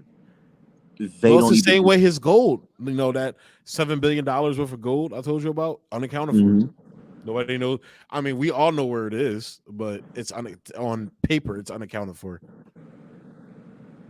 So and it's just, you know, capitalism. Why do you think every state has a capital? Yeah, it's just like, that's why. And this is what I try to explain to people. Like, when you live under capitalism, everything is geared towards profit. But when you live under communism, everything is geared towards the progression of the people within the country. So that's why I kind of get annoyed. Like, I was just watching. So that documentary I sent you about China, right? Mm-hmm. Although I love John Pilger, I think John Pilger does great work. I don't think they themselves understand socialism and communism. It's a step in building constant steps and constant, you know, motions of building towards where you want to be. So China recognizes that although they have lifted, you know, hundreds of millions of people, you know, by their metrics, like 300, 400 million people out of poverty, they recognize there's still, for all intents and purposes, poverty within the country. That's why they call it their poverty alleviation mission. But their profits aren't geared towards supplementing and, you know, allowing the corporations in their country to run wild. Like, that's one of the things they've realized. You can have markets in the country, you know, you can have, you know, quote unquote free market, but when the state controls that, you feel me? The state's not going to let these niggas run wild. That's the point that China has gotten to. Now, you have some people that call that state capitalism. It's not state capitalism because the capital's not in charge there. It's just the fact of the matter. But any closing thoughts before I go ahead and close out, bro?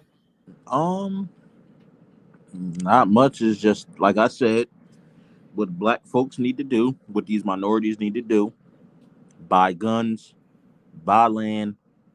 If you have families, teach your kids the real deal Holyfield, no BS. Be prepared for war. Be financially inclined. Like I said, for anybody out there listening, I even tell you this, bro. YouTube University. Anything that you are ever trying to do, aspire, think about, go to YouTube. Get a notebook, go to YouTube, start making notes. A lot of businesses you can start with $0 because we are living in trying times, but we are also living in revolutionary times. We are living in trying times, but we're also living in the prime times. Yep, because now things are moving both forward and backwards. I look at it like the pendulum, you know. It's like, you know, the ball that's in the front and in the back are all gonna, you know, as soon as it hits the one in the middle, you got to think like things are gonna keep moving and time doesn't go back, it goes forward. We already know that things are gonna be fucked up and it's still gonna be fucked up. But like Derek Grace always says, I'd rather be prepared and I'd rather be getting to it in a fucked up situation so I can get myself out of a fucked up situation. That's the what the fuck did Drake say? Shout out to my niggas, or he said free my niggas that they caught with it, RIP my niggas that they caught without it. Never be the nigga that's caught without it. That's how I feel personally. Because whether it's a weapon or knowledge is a weapon. People it is a weapon of mass destruction. Knowledge is power. Knowledge is key. Knowledge is something that they can never take from you. Oh, you ready for Royce? You ready for Royce? Knowledge is power, but powerless if you got it and you do not acknowledge it. Oh, that was Royce, bro. That was Royce. Royce be spitting some shit, bro. Royce really be spitting some shit. Niggas be sleeping on Royce, dog. And then that's it's true, man. Like, people gotta understand, like, this shit is written in stone. You know, this shit is already known, you know. And people just, you can't let things just fly over your head. The biggest thing. What you mean. You can't let things fly over your head because you never know when that thing that you let flew over your head, you like, just like I tell people, always prepare, you know. Oh, no. This, that, forth, and that. Okay, cool. And it's like, when that day comes and you just lost in the sauce, don't know what the fuck going on, and people just gotta get prepared.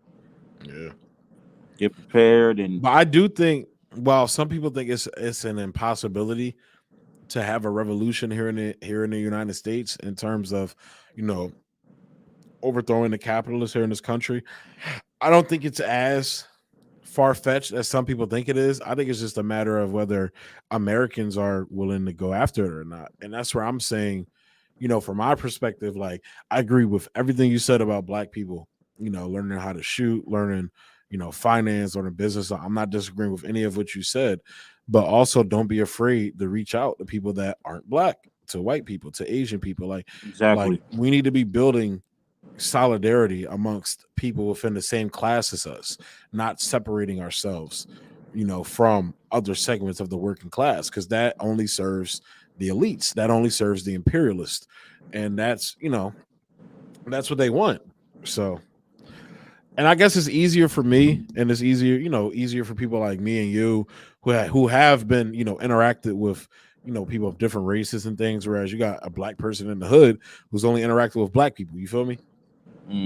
Like, it's easier for me to say that, but I feel like that's why I'm the conduit to say that. So, yeah. Oh, go ahead. Nah, I'm gonna take a little excerpt out of a poem I wrote before. I said, at one point in time, we had our own US of A. Schools, banks, grocery stores, movie theaters where you could catch a matinee. But to me, we let go of the possibility of that very possibility once we started saying we want to be equal and free. That's true. Like, my thing is, you can be separate but equal, because when you try to be as one, you're going to clash.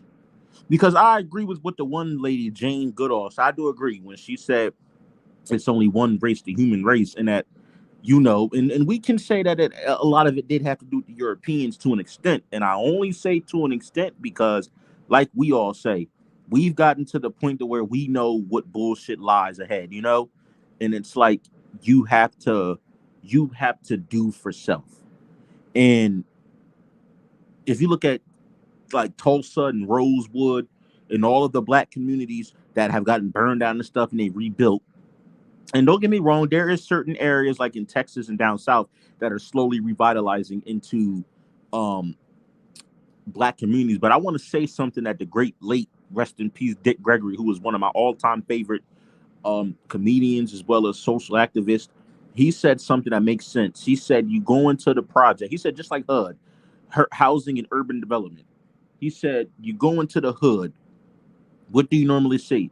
A lot of people walking around, not really showing their face, wearing a hat, wearing a hood, wearing their hoodies up. He said, why do you think they call it the hood? Because they want to keep you boxed in. They don't want to see you. When a person wears their hoodie up, that means they don't want to be bothered. We all went to school with somebody. If they got their hoodie up, they wasn't having a good day. It makes sense. They build these housing projects to box people in.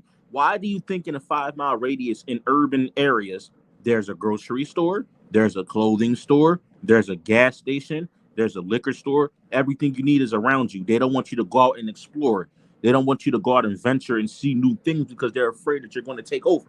I tell people, well, I've always heard contradictory to that. So I've heard there's been liquor stores and things like that, but you don't have a lot of grocery stores in these impoverished black communities. You don't have a lot of grocery stores, yes, but a lot of the convenience stores have everything you need. I used to live in a hooded area, project area, and the corner store had everything you ever needed. You could get hot dogs, you could get lunch meat, you could get toilet paper, you could get soap, you could get baby wipes, you could get diapers. You could even get a shirt in there. Has a little bit of everything. Now, yes, some hooded areas might only have 1 or 2 grocery stores, but dig this.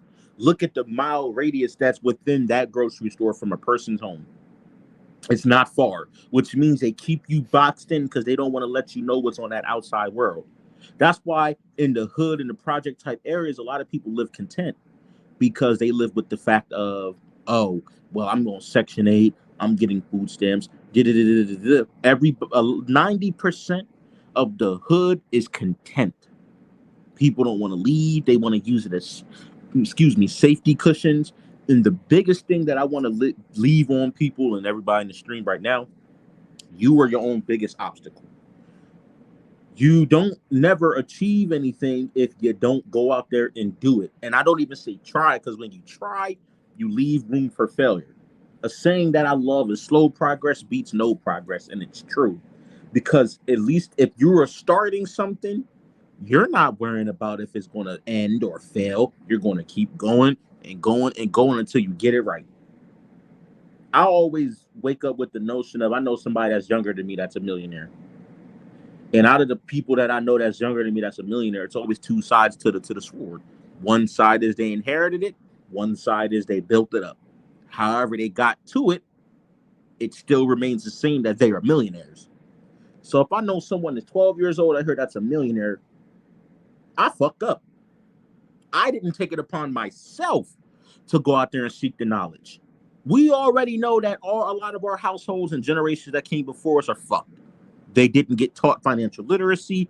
They didn't get taught anything better than what was passed down from their generation before. So when I got to the point where I could really start thinking for myself and really putting 2 and 2 together, I'm like, I have to do this now. I can't sit here and use no excuse. My mom ain't never teach me. They didn't. But then what? Am I going to sit there and use that excuse every time, or am I going to figure it out? And that's what I did. You got to figure it out. And you got to check your pride at the door. And that's going out to everybody in minority black communities. Check your pride at the door. I might not tolerate, and I'll be honest, I might not tolerate certain people from certain ethnic groups and stuff for my own personal reasons. But at the end of the day, if I know there's an Asian person that can assist me with something, if I know there's a white person that can assist me with something, a closed mouth does not get fed. It does not get fed. You want to know something? You can go on YouTube right now. Let me learn how to build this business. Oh, never mind. I'm not going to watch this video. He's white.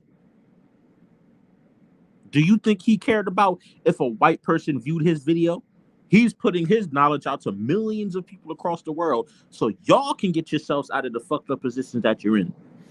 I think that's where black people fuck up, though. I think that's why we need to purge ourselves of this like hyper racialized bullshit, this victimology bullshit. Honestly, I think even people like Dr. Umar have it within them. Honestly, He does. And his, it's sad because his is on the other side of the coin. He digs so deep in Pan-Africanism, this, and this. We need this and we need that. Why? yeah, And not I knowing that, like you're the person you were just talking, like he was just talking about in that video. Gaddafi was working with Russia, white people. Gaddafi was working with China, Asian And people. my thing is, Dr. Umar's trying to take these big bounds. I've got my school going, all of these things. You didn't open that school yet, but I'm gonna compare. No. He gonna open it, bro. Listen to this. I'm about to use a prime example. I'm gonna compare Dr. Umar and my main man Derek Grace, who I love, and everybody who's not tapped into Derek Grace, especially in the black community, y'all need to tap into that. That's a bad motherfucker right there. He really be on his shit. He wanted to purchase a school in Florida, Tampa, I believe. The deal fell through. What did this man do? End up becoming a mastermind at creating virtual courses online. He has courses on financial freedom. He has courses on real estate, how to obtain properties. He has courses on self-defense. His father, and he has people in his family that's ex-military and policemen. His father, he owns a gun shop in Florida. All his kids know how to shoot, except for his young ones. But all of his kids, majority of his kids know how to shoot somebody from 30 yards out. He created digital courses that you can pay off too. Black folk, where y'all at? He got courses y'all can pay off. In other words, y'all want to put your courses on layaway? You can't pay for it all at once. He has that. So don't sit there and say the knowledge is not out there, because it is. You have people like him who values himself in teaching, in showing love and letting people know that it can be done. And that's the biggest thing. You are the best investment. Anything that you put into yourself mentally or financially will take you to infinity and beyond. Period. You got to put the work in. Start now. Write down your thoughts. This is what I want to do. Research. Everybody says, well, I didn't get my business. So yes, you did. What did you just do? You researched. That's starting your business. You have to look up what you need. People don't get that. It's so much out here to accomplish. And I get it. We all get distracted and thrown off by all of the craziness that goes on. But that does not mean it's the end. Because to be honest, with everything that's going on, it's only the beginning. Because it's not going to end there. We might go into a war tomorrow. You think that's the last war we going to see? Hell no. But Russia and the United States it is. Exactly. Which I get, but it's going to be millions upon millions of more wars to come. I mean, not if everybody's dead is the point I'm making with nukes, but I get your point. I get what you're saying. Yeah, like it's not going to stop the world from turning. Things are going to keep going. You think if Russia and the United States got into a conflict? No, it's going to be bad. But I'm telling you, that's the end of everything. That's boom, human race extinct, roaches taking over. So you're talking about the roaches then, right? Whatever happens, it's still going to be something here. Whether it's us, whether it's species, whatever. Jesus. So that right there tells you that no matter what chaos happens, time still moves on.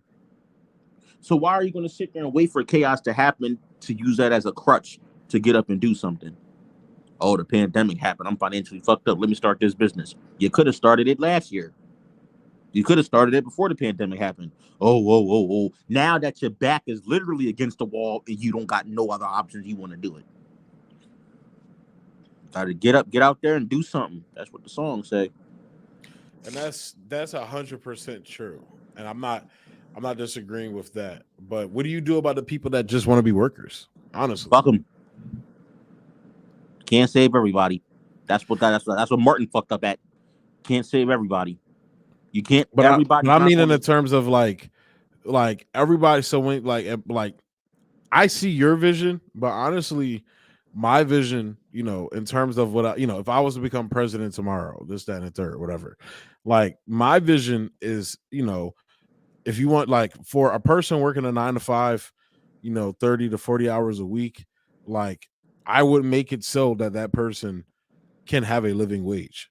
So like for me, I hear what you're saying, but for me, the reason why a person would have to be a business owner, the reason why a person would have to do, like the hustle culture thing is because of the capitalist system that we live in.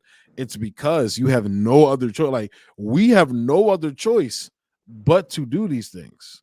And that's a And uniquely American thing too, by the way. But go and ahead. What was you about like to you say? said, like would it, and this is my thing. Would it, to all the people out there that want to work, fine, you can work. Work for yourself. If you have the knowledge of being a plumber, become your own plumber. Don't work under somebody. Have a team yourself. Start your own plumbing business. If you work in a bank or if you work as a teller or an accountant, become a independent accountant. Contract yourself. Have companies hire you to do private work. If you are a security guard and you work under someone, start your own security business. It is no problem with work because I like to work. But the biggest thing within it all is work for yourself. That's the key into it in all. It does not matter if you work for Jackson's building and you're building homes. Who was to say you can't start your own company and give people honest and fair wages and get your own secure your own contracts, have your own piece? I get it. Just like my father, he was hands on. I like to be hands on. And I'll say this, like I think that there is a place for, and I think that's where like the whole socialism with like American characteristics or socialism with Chinese characteristics, I think that's where that comes in. Maybe like I'm not a person that's for abolishing private businesses. Like as a socialist, I'm in America, I'm not calling for that, but what I am saying is that we definitely need the important sectors of society to be, in the hands of the public. Now, whether that's through worker co-op, I don't know. I don't know what that, personally, I don't know what that looks like. That's something that we would have to sit down as the American people and talk about and debate and hash out, through whatever, forums and things like that. But the overall point that I'm making is, oh, let's go ahead and throw this comment up. This is from Chris.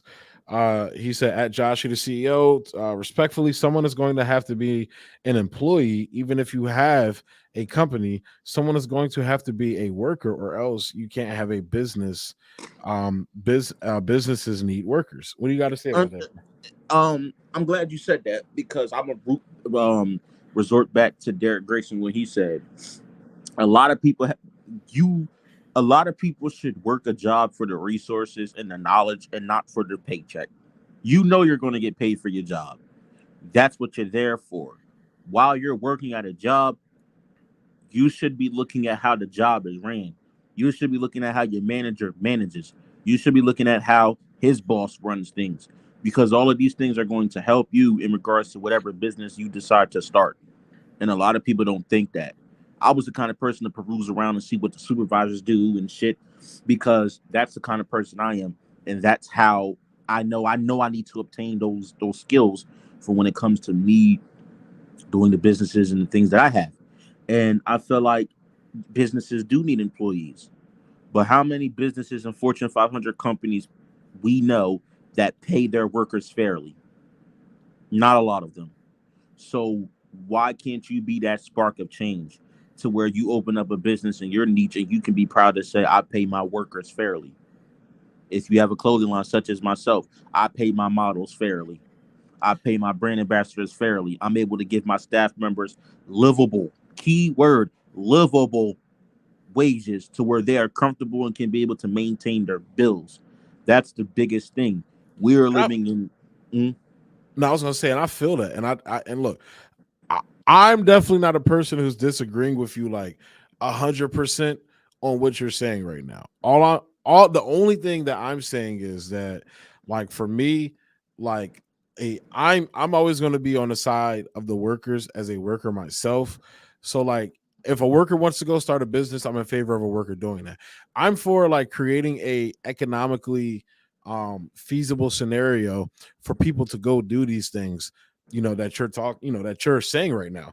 And I agree with you, but I do think, and like, look, don't take this as me saying like I'm disagreeing with you completely. I'm not.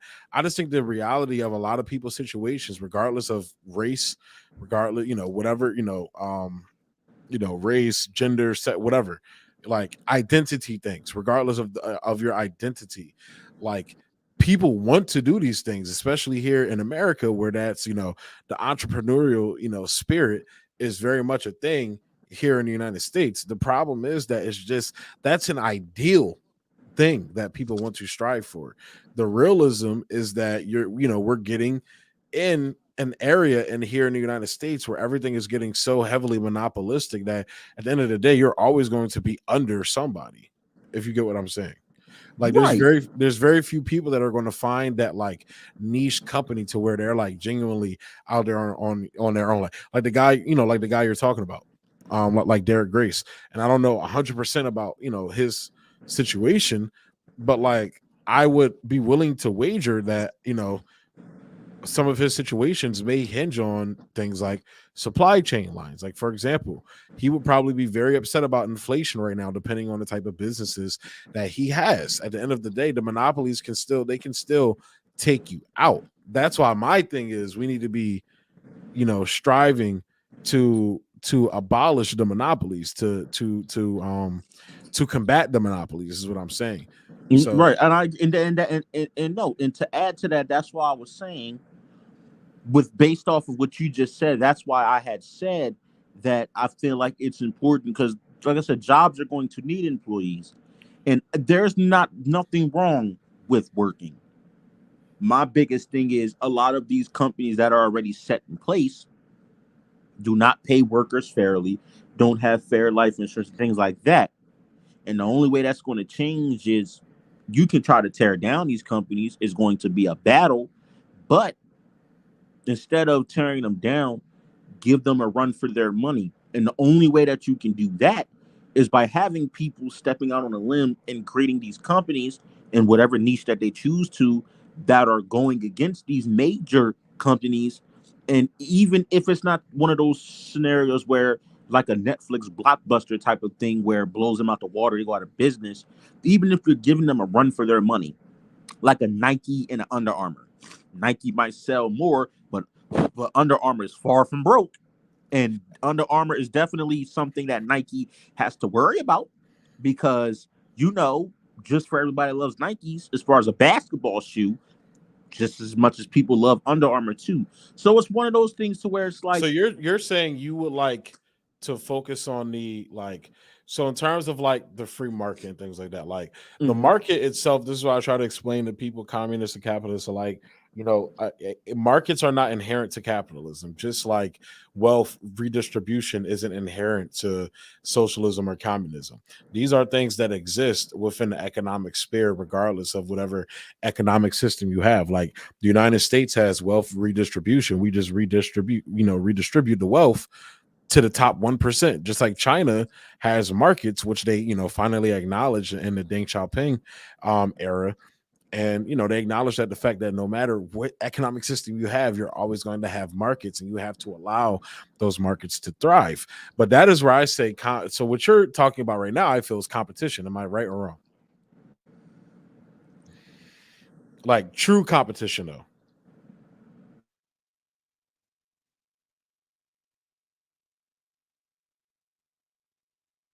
Are you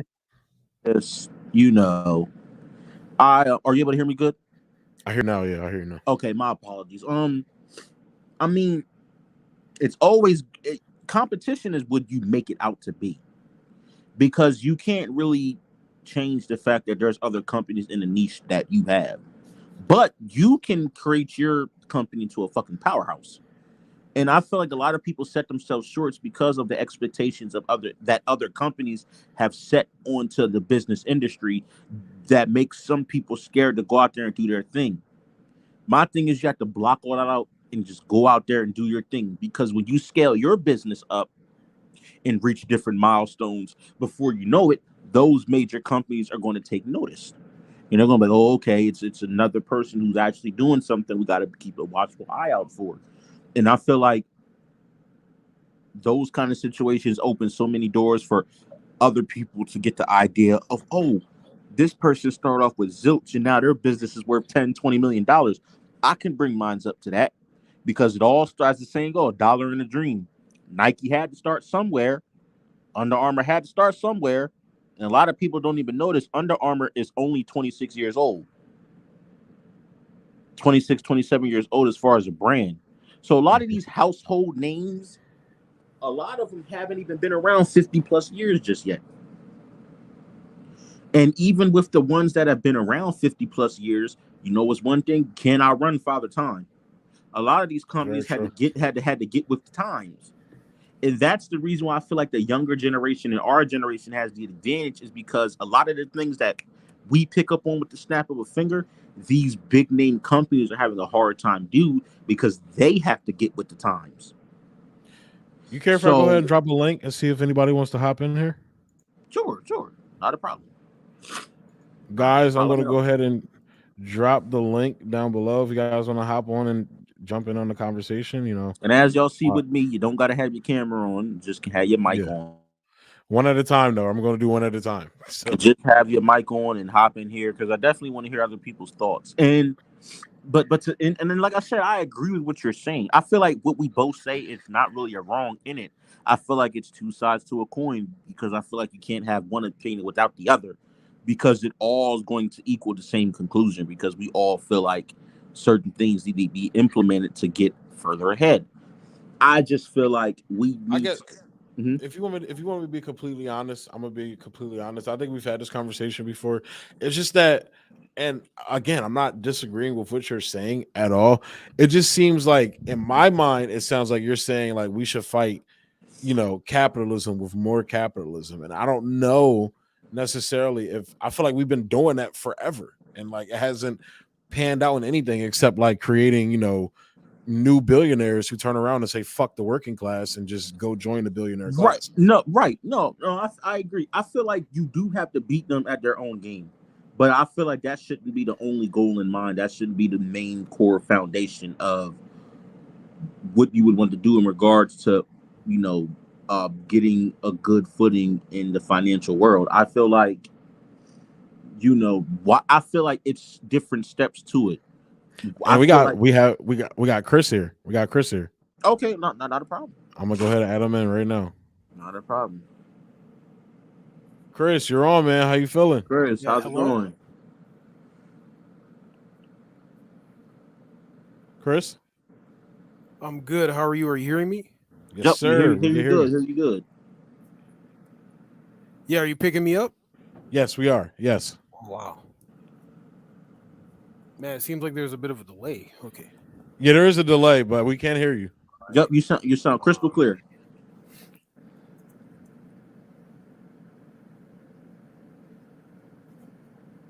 Wow. Okay. Can I mute you guys? Like, can I mute the video but still hear you guys? Yeah, you should be able to mute the video. Yeah. Oh yeah, that's probably where that delay is coming in. If you have the YouTube broadcast up, you can just mute that sound, and you'll be good.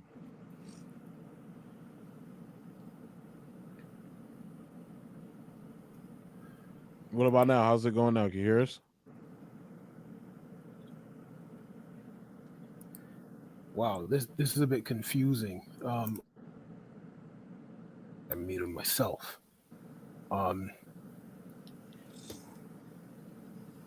Or maybe we'll just have to just go with it. Maybe we'll just have to go with it. Okay, yeah. Nah, the floor is yours. So what's your thoughts, man? Yeah, the floor is yours. What's your thoughts?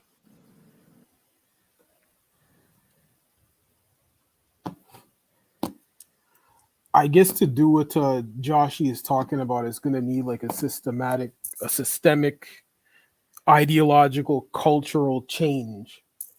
I guess communism.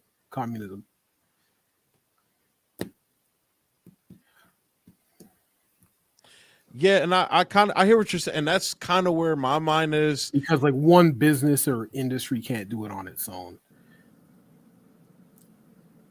No, I agree. And that's where, like, culturally, like, honestly, that's why I talk about people like Caleb Maupin on the channel. I don't know, I think I've sent a couple videos to Josh about him. Chris, I don't know if you know of him or have peeped him before, but he talks about that a lot in terms of like the mindset, and he talks about a lot of these social things within communism, and really like separating the idealists and the liberals, and the adventurous people that aren't actually, their communism and socialism isn't actually rooted in politics. It's just rooted in those rudimentary things, as opposed to actually focusing on building communism. And when you're trying to build communism, communism, the backbone of the ideology of communism is materialism, dialectical materialism and historical materialism. But it's basically the reality of the situations that we're living in. And honestly, I feel like that's why a lot of socialist and communist countries, like the Soviet Union, even in some instances like Cuba, they don't deal with the reality of the situation. Like, they still have this idealist communism, I guess, which really isn't communism. That's not me saying like Nicaragua or Cuba aren't actually communist. But the point I'm making is that, like, I see a lot of, mostly I'll speak more so in the West than other countries. They have this ideal, like, fictional, communism and socialism in their heads, where it's, fucking these like cooperatives everywhere and shit, and like, instead of actually focusing on trying to change the elements in terms of the important sectors of society that it takes for society to function, and placing those into the hands of the working class. Like, they're not focusing on those things. They're focusing on identity things, and they're focusing on capitalism. Honestly, they're trying to push more towards a social democratic standpoint, which has proven to not work. So, Chris, how do you feel about that? Do you think I'm like correct in that or wrong in that?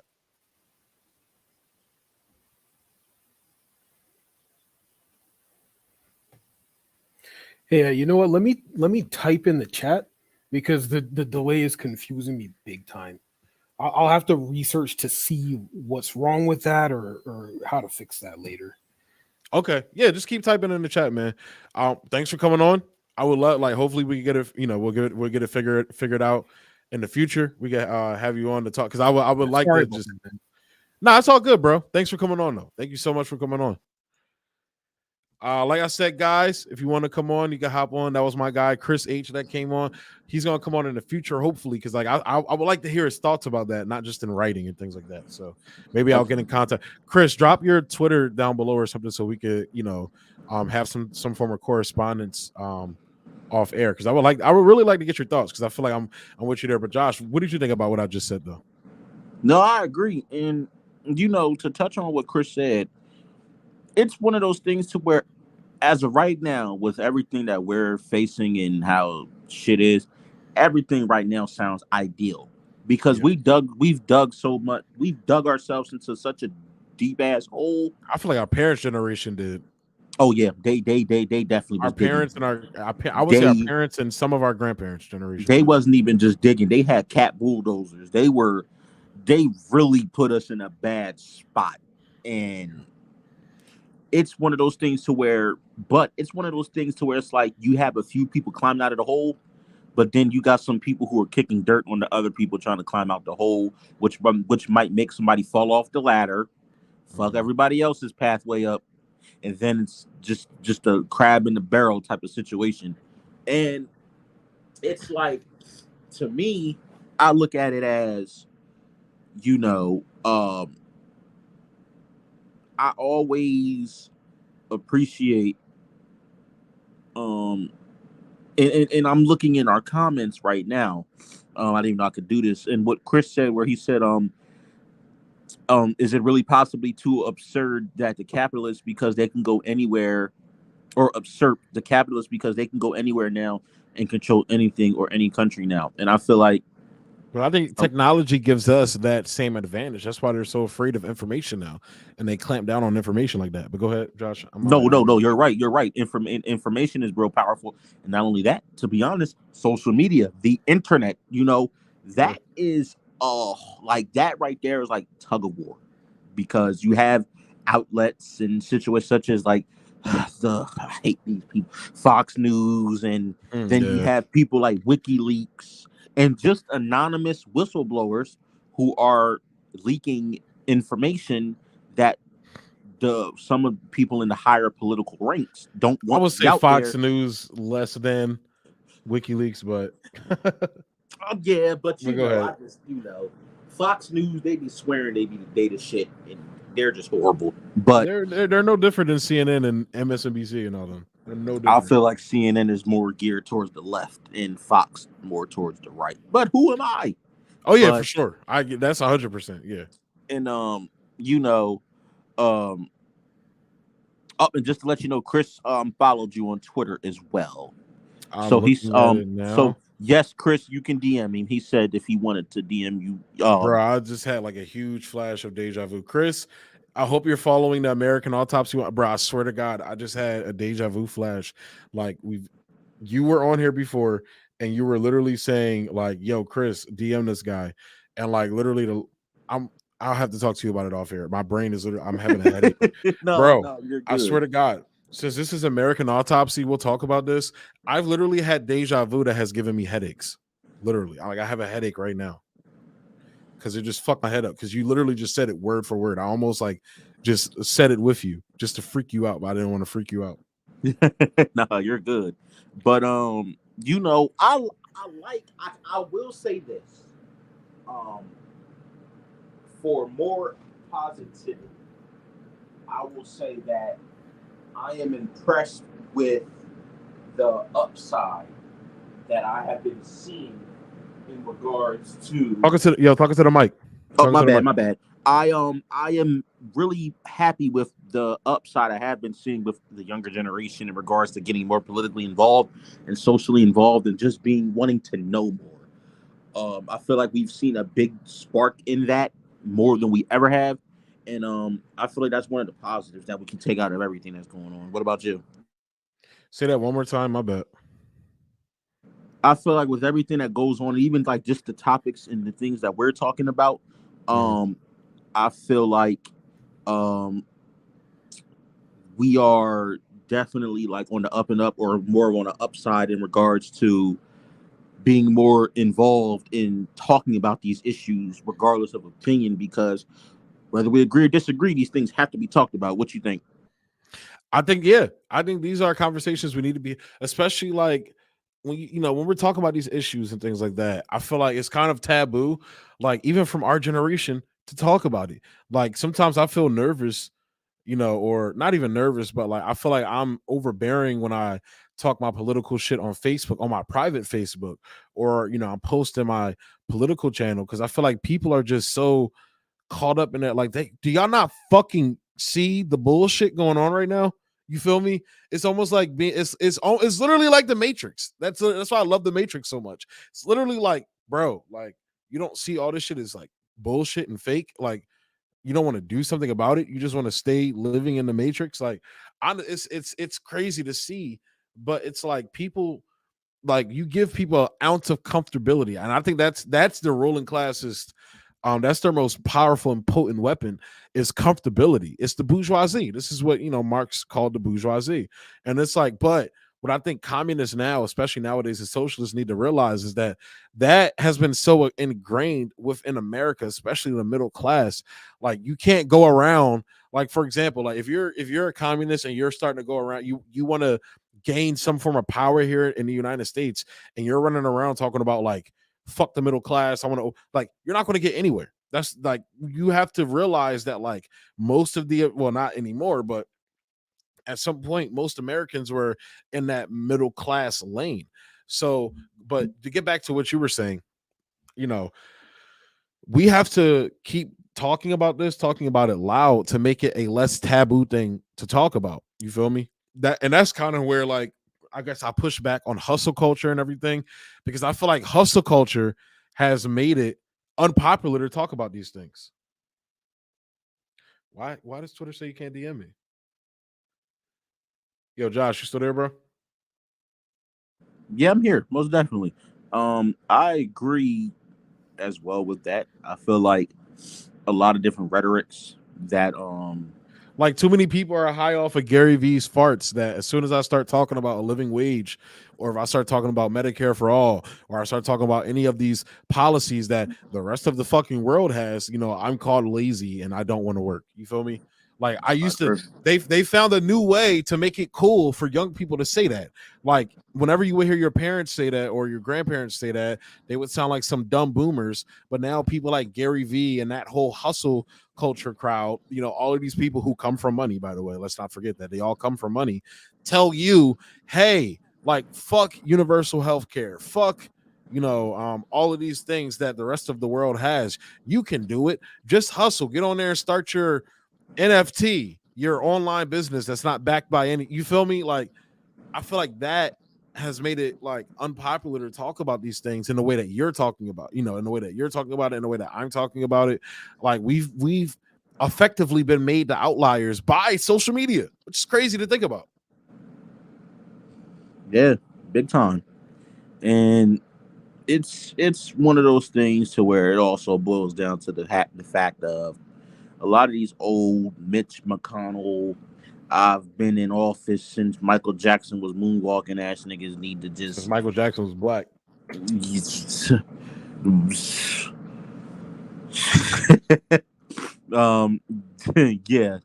Yep.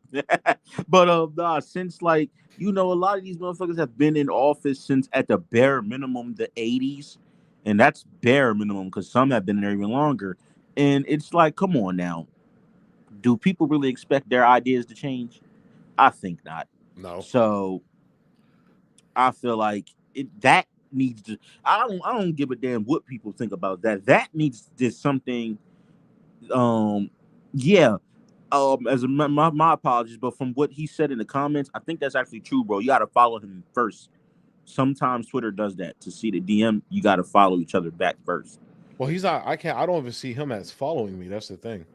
That's why I just asked him for his, so I could type it in and find it. Chris, type, throw your throw your Twitter handle down below so I can find you, bro. Because you're not even like popping up on mine. Actually, at American Autopsy. I'm gonna post mine down below, like how it's like officially written.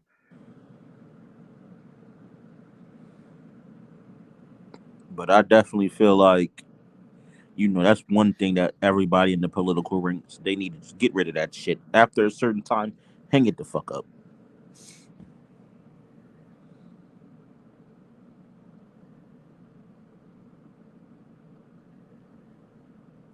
Yeah. So yeah, and that's kind of where I'm at too, bro. But it's like I said, my battle is always going to be with capital. My battle is always going to be for a society driven by profits instead of organized rationally for the benefit of everybody. Like, I don't get how, like, I've been told my whole life that that's pie in the sky when, like, isn't that the bare minimum? Like, it's like I've always, and I've been told this shit by Christians, which is even crazier.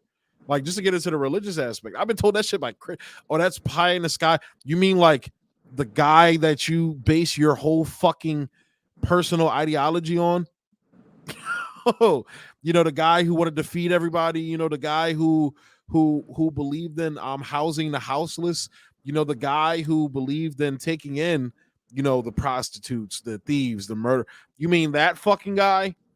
Yo, for a Christian country, we sure do the opposite of that shit. We lock up, the thieves and people like that. We criminalized, the prostitutes. We don't have, we have high recidivism here in this country because we criminalize those people. We don't make food to feed people. We make food for profit. We don't build houses to house people. We build houses for profit. You feel me? You see how ass backwards that is? Like, am I tripping and saying that stuff, Josh? Nope, not at all. Like, that's honestly how I've always seen it personally.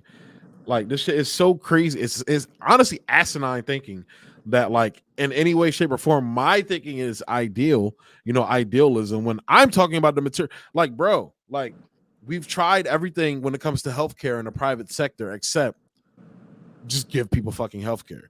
we've tried everything when it comes to homelessness. Instead of literally, there's a thing in Finland called Housing First, where they give people housing first, then focus on everything else afterwards. You're in a Christianity. Exactly. And I'm not Christian. Chris, I'm not Christian. That's the thing. You can ask Josh. I'm not fucking Christian. I'm asking these niggas to abide by their fucking book that they want to force women to, that have, to not have abortions for, that they want to shit on gay people for, that they want to shit on people like me for. That's all I'm saying. Abide by your fucking book the way you abide by everything the fuck else. Like, that's all I'm saying, bro. That is all I'm saying. I'm not going to go on a whole religious tangent. I honestly don't have the energy for it tonight. But hang on one second. Let me get Chris going so we could try have him on the show next time, actually.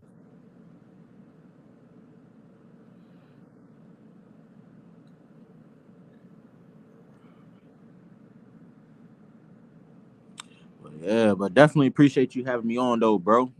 Yes, definitely sir. Appreciate you having me on. We actually about to go ahead and close out, man. Your boy. No, I almost did a 5-hour stream today. Remember how I said I wanted to. My goal was a 5-hour stream. We're at 4 hours and 22 minutes, bro. Woohoo! We gonna hit that 5-hour mark soon. Definitely gonna hit that. Facts. But guys, thank you all, everybody that has been commenting, tuning in. Thank you for my guy Josh, the CEO. That's my guy. Yes, for coming sir. in here as a guest towards the end, guys. Yes, It's been a sir. pleasure. As always, guys, like, subscribe, and share this content with everybody, especially this tailing. I thought this tailing where we just riffing, honestly, will be, it's very constructive for people to hear. Like I said, as always, like, subscribe, and share. We also, if you guys can, we do take contributions for the show via the links below. We have Cash App, American Autopsy. All that information is down below. I don't think we have Venmo. I don't have Venmo, but Cash App. We have the Patreon as well. There's on the Patreon, nothing's behind the paywall. I'm actually going to be putting some written material on there soon. I'm almost done my first written article, so I'm going to be putting some articles up on there soon. But nothing on there is behind the paywall, so you can go check out the bonus content. Like I talk about UFOs on there. I have a UFO video on there. I have a video where I'm talking about OnlyFans on there as well. I was drunk that night, so those are going to be some very funny videos for you guys to watch. They're not behind the paywall, so you can go check them out. But like I said, a contribution will be greatly appreciated to help keep the channel afloat, because I love being able to do this for you guys. But unfortunately, things, the world, real life, materialism, let's say that. But I love you guys. I love spreading this message that I have for you guys. I love being able to continue to do this. I will keep doing it as long as I can. And yeah, guys, thanks for tuning in. Peace. Be easy.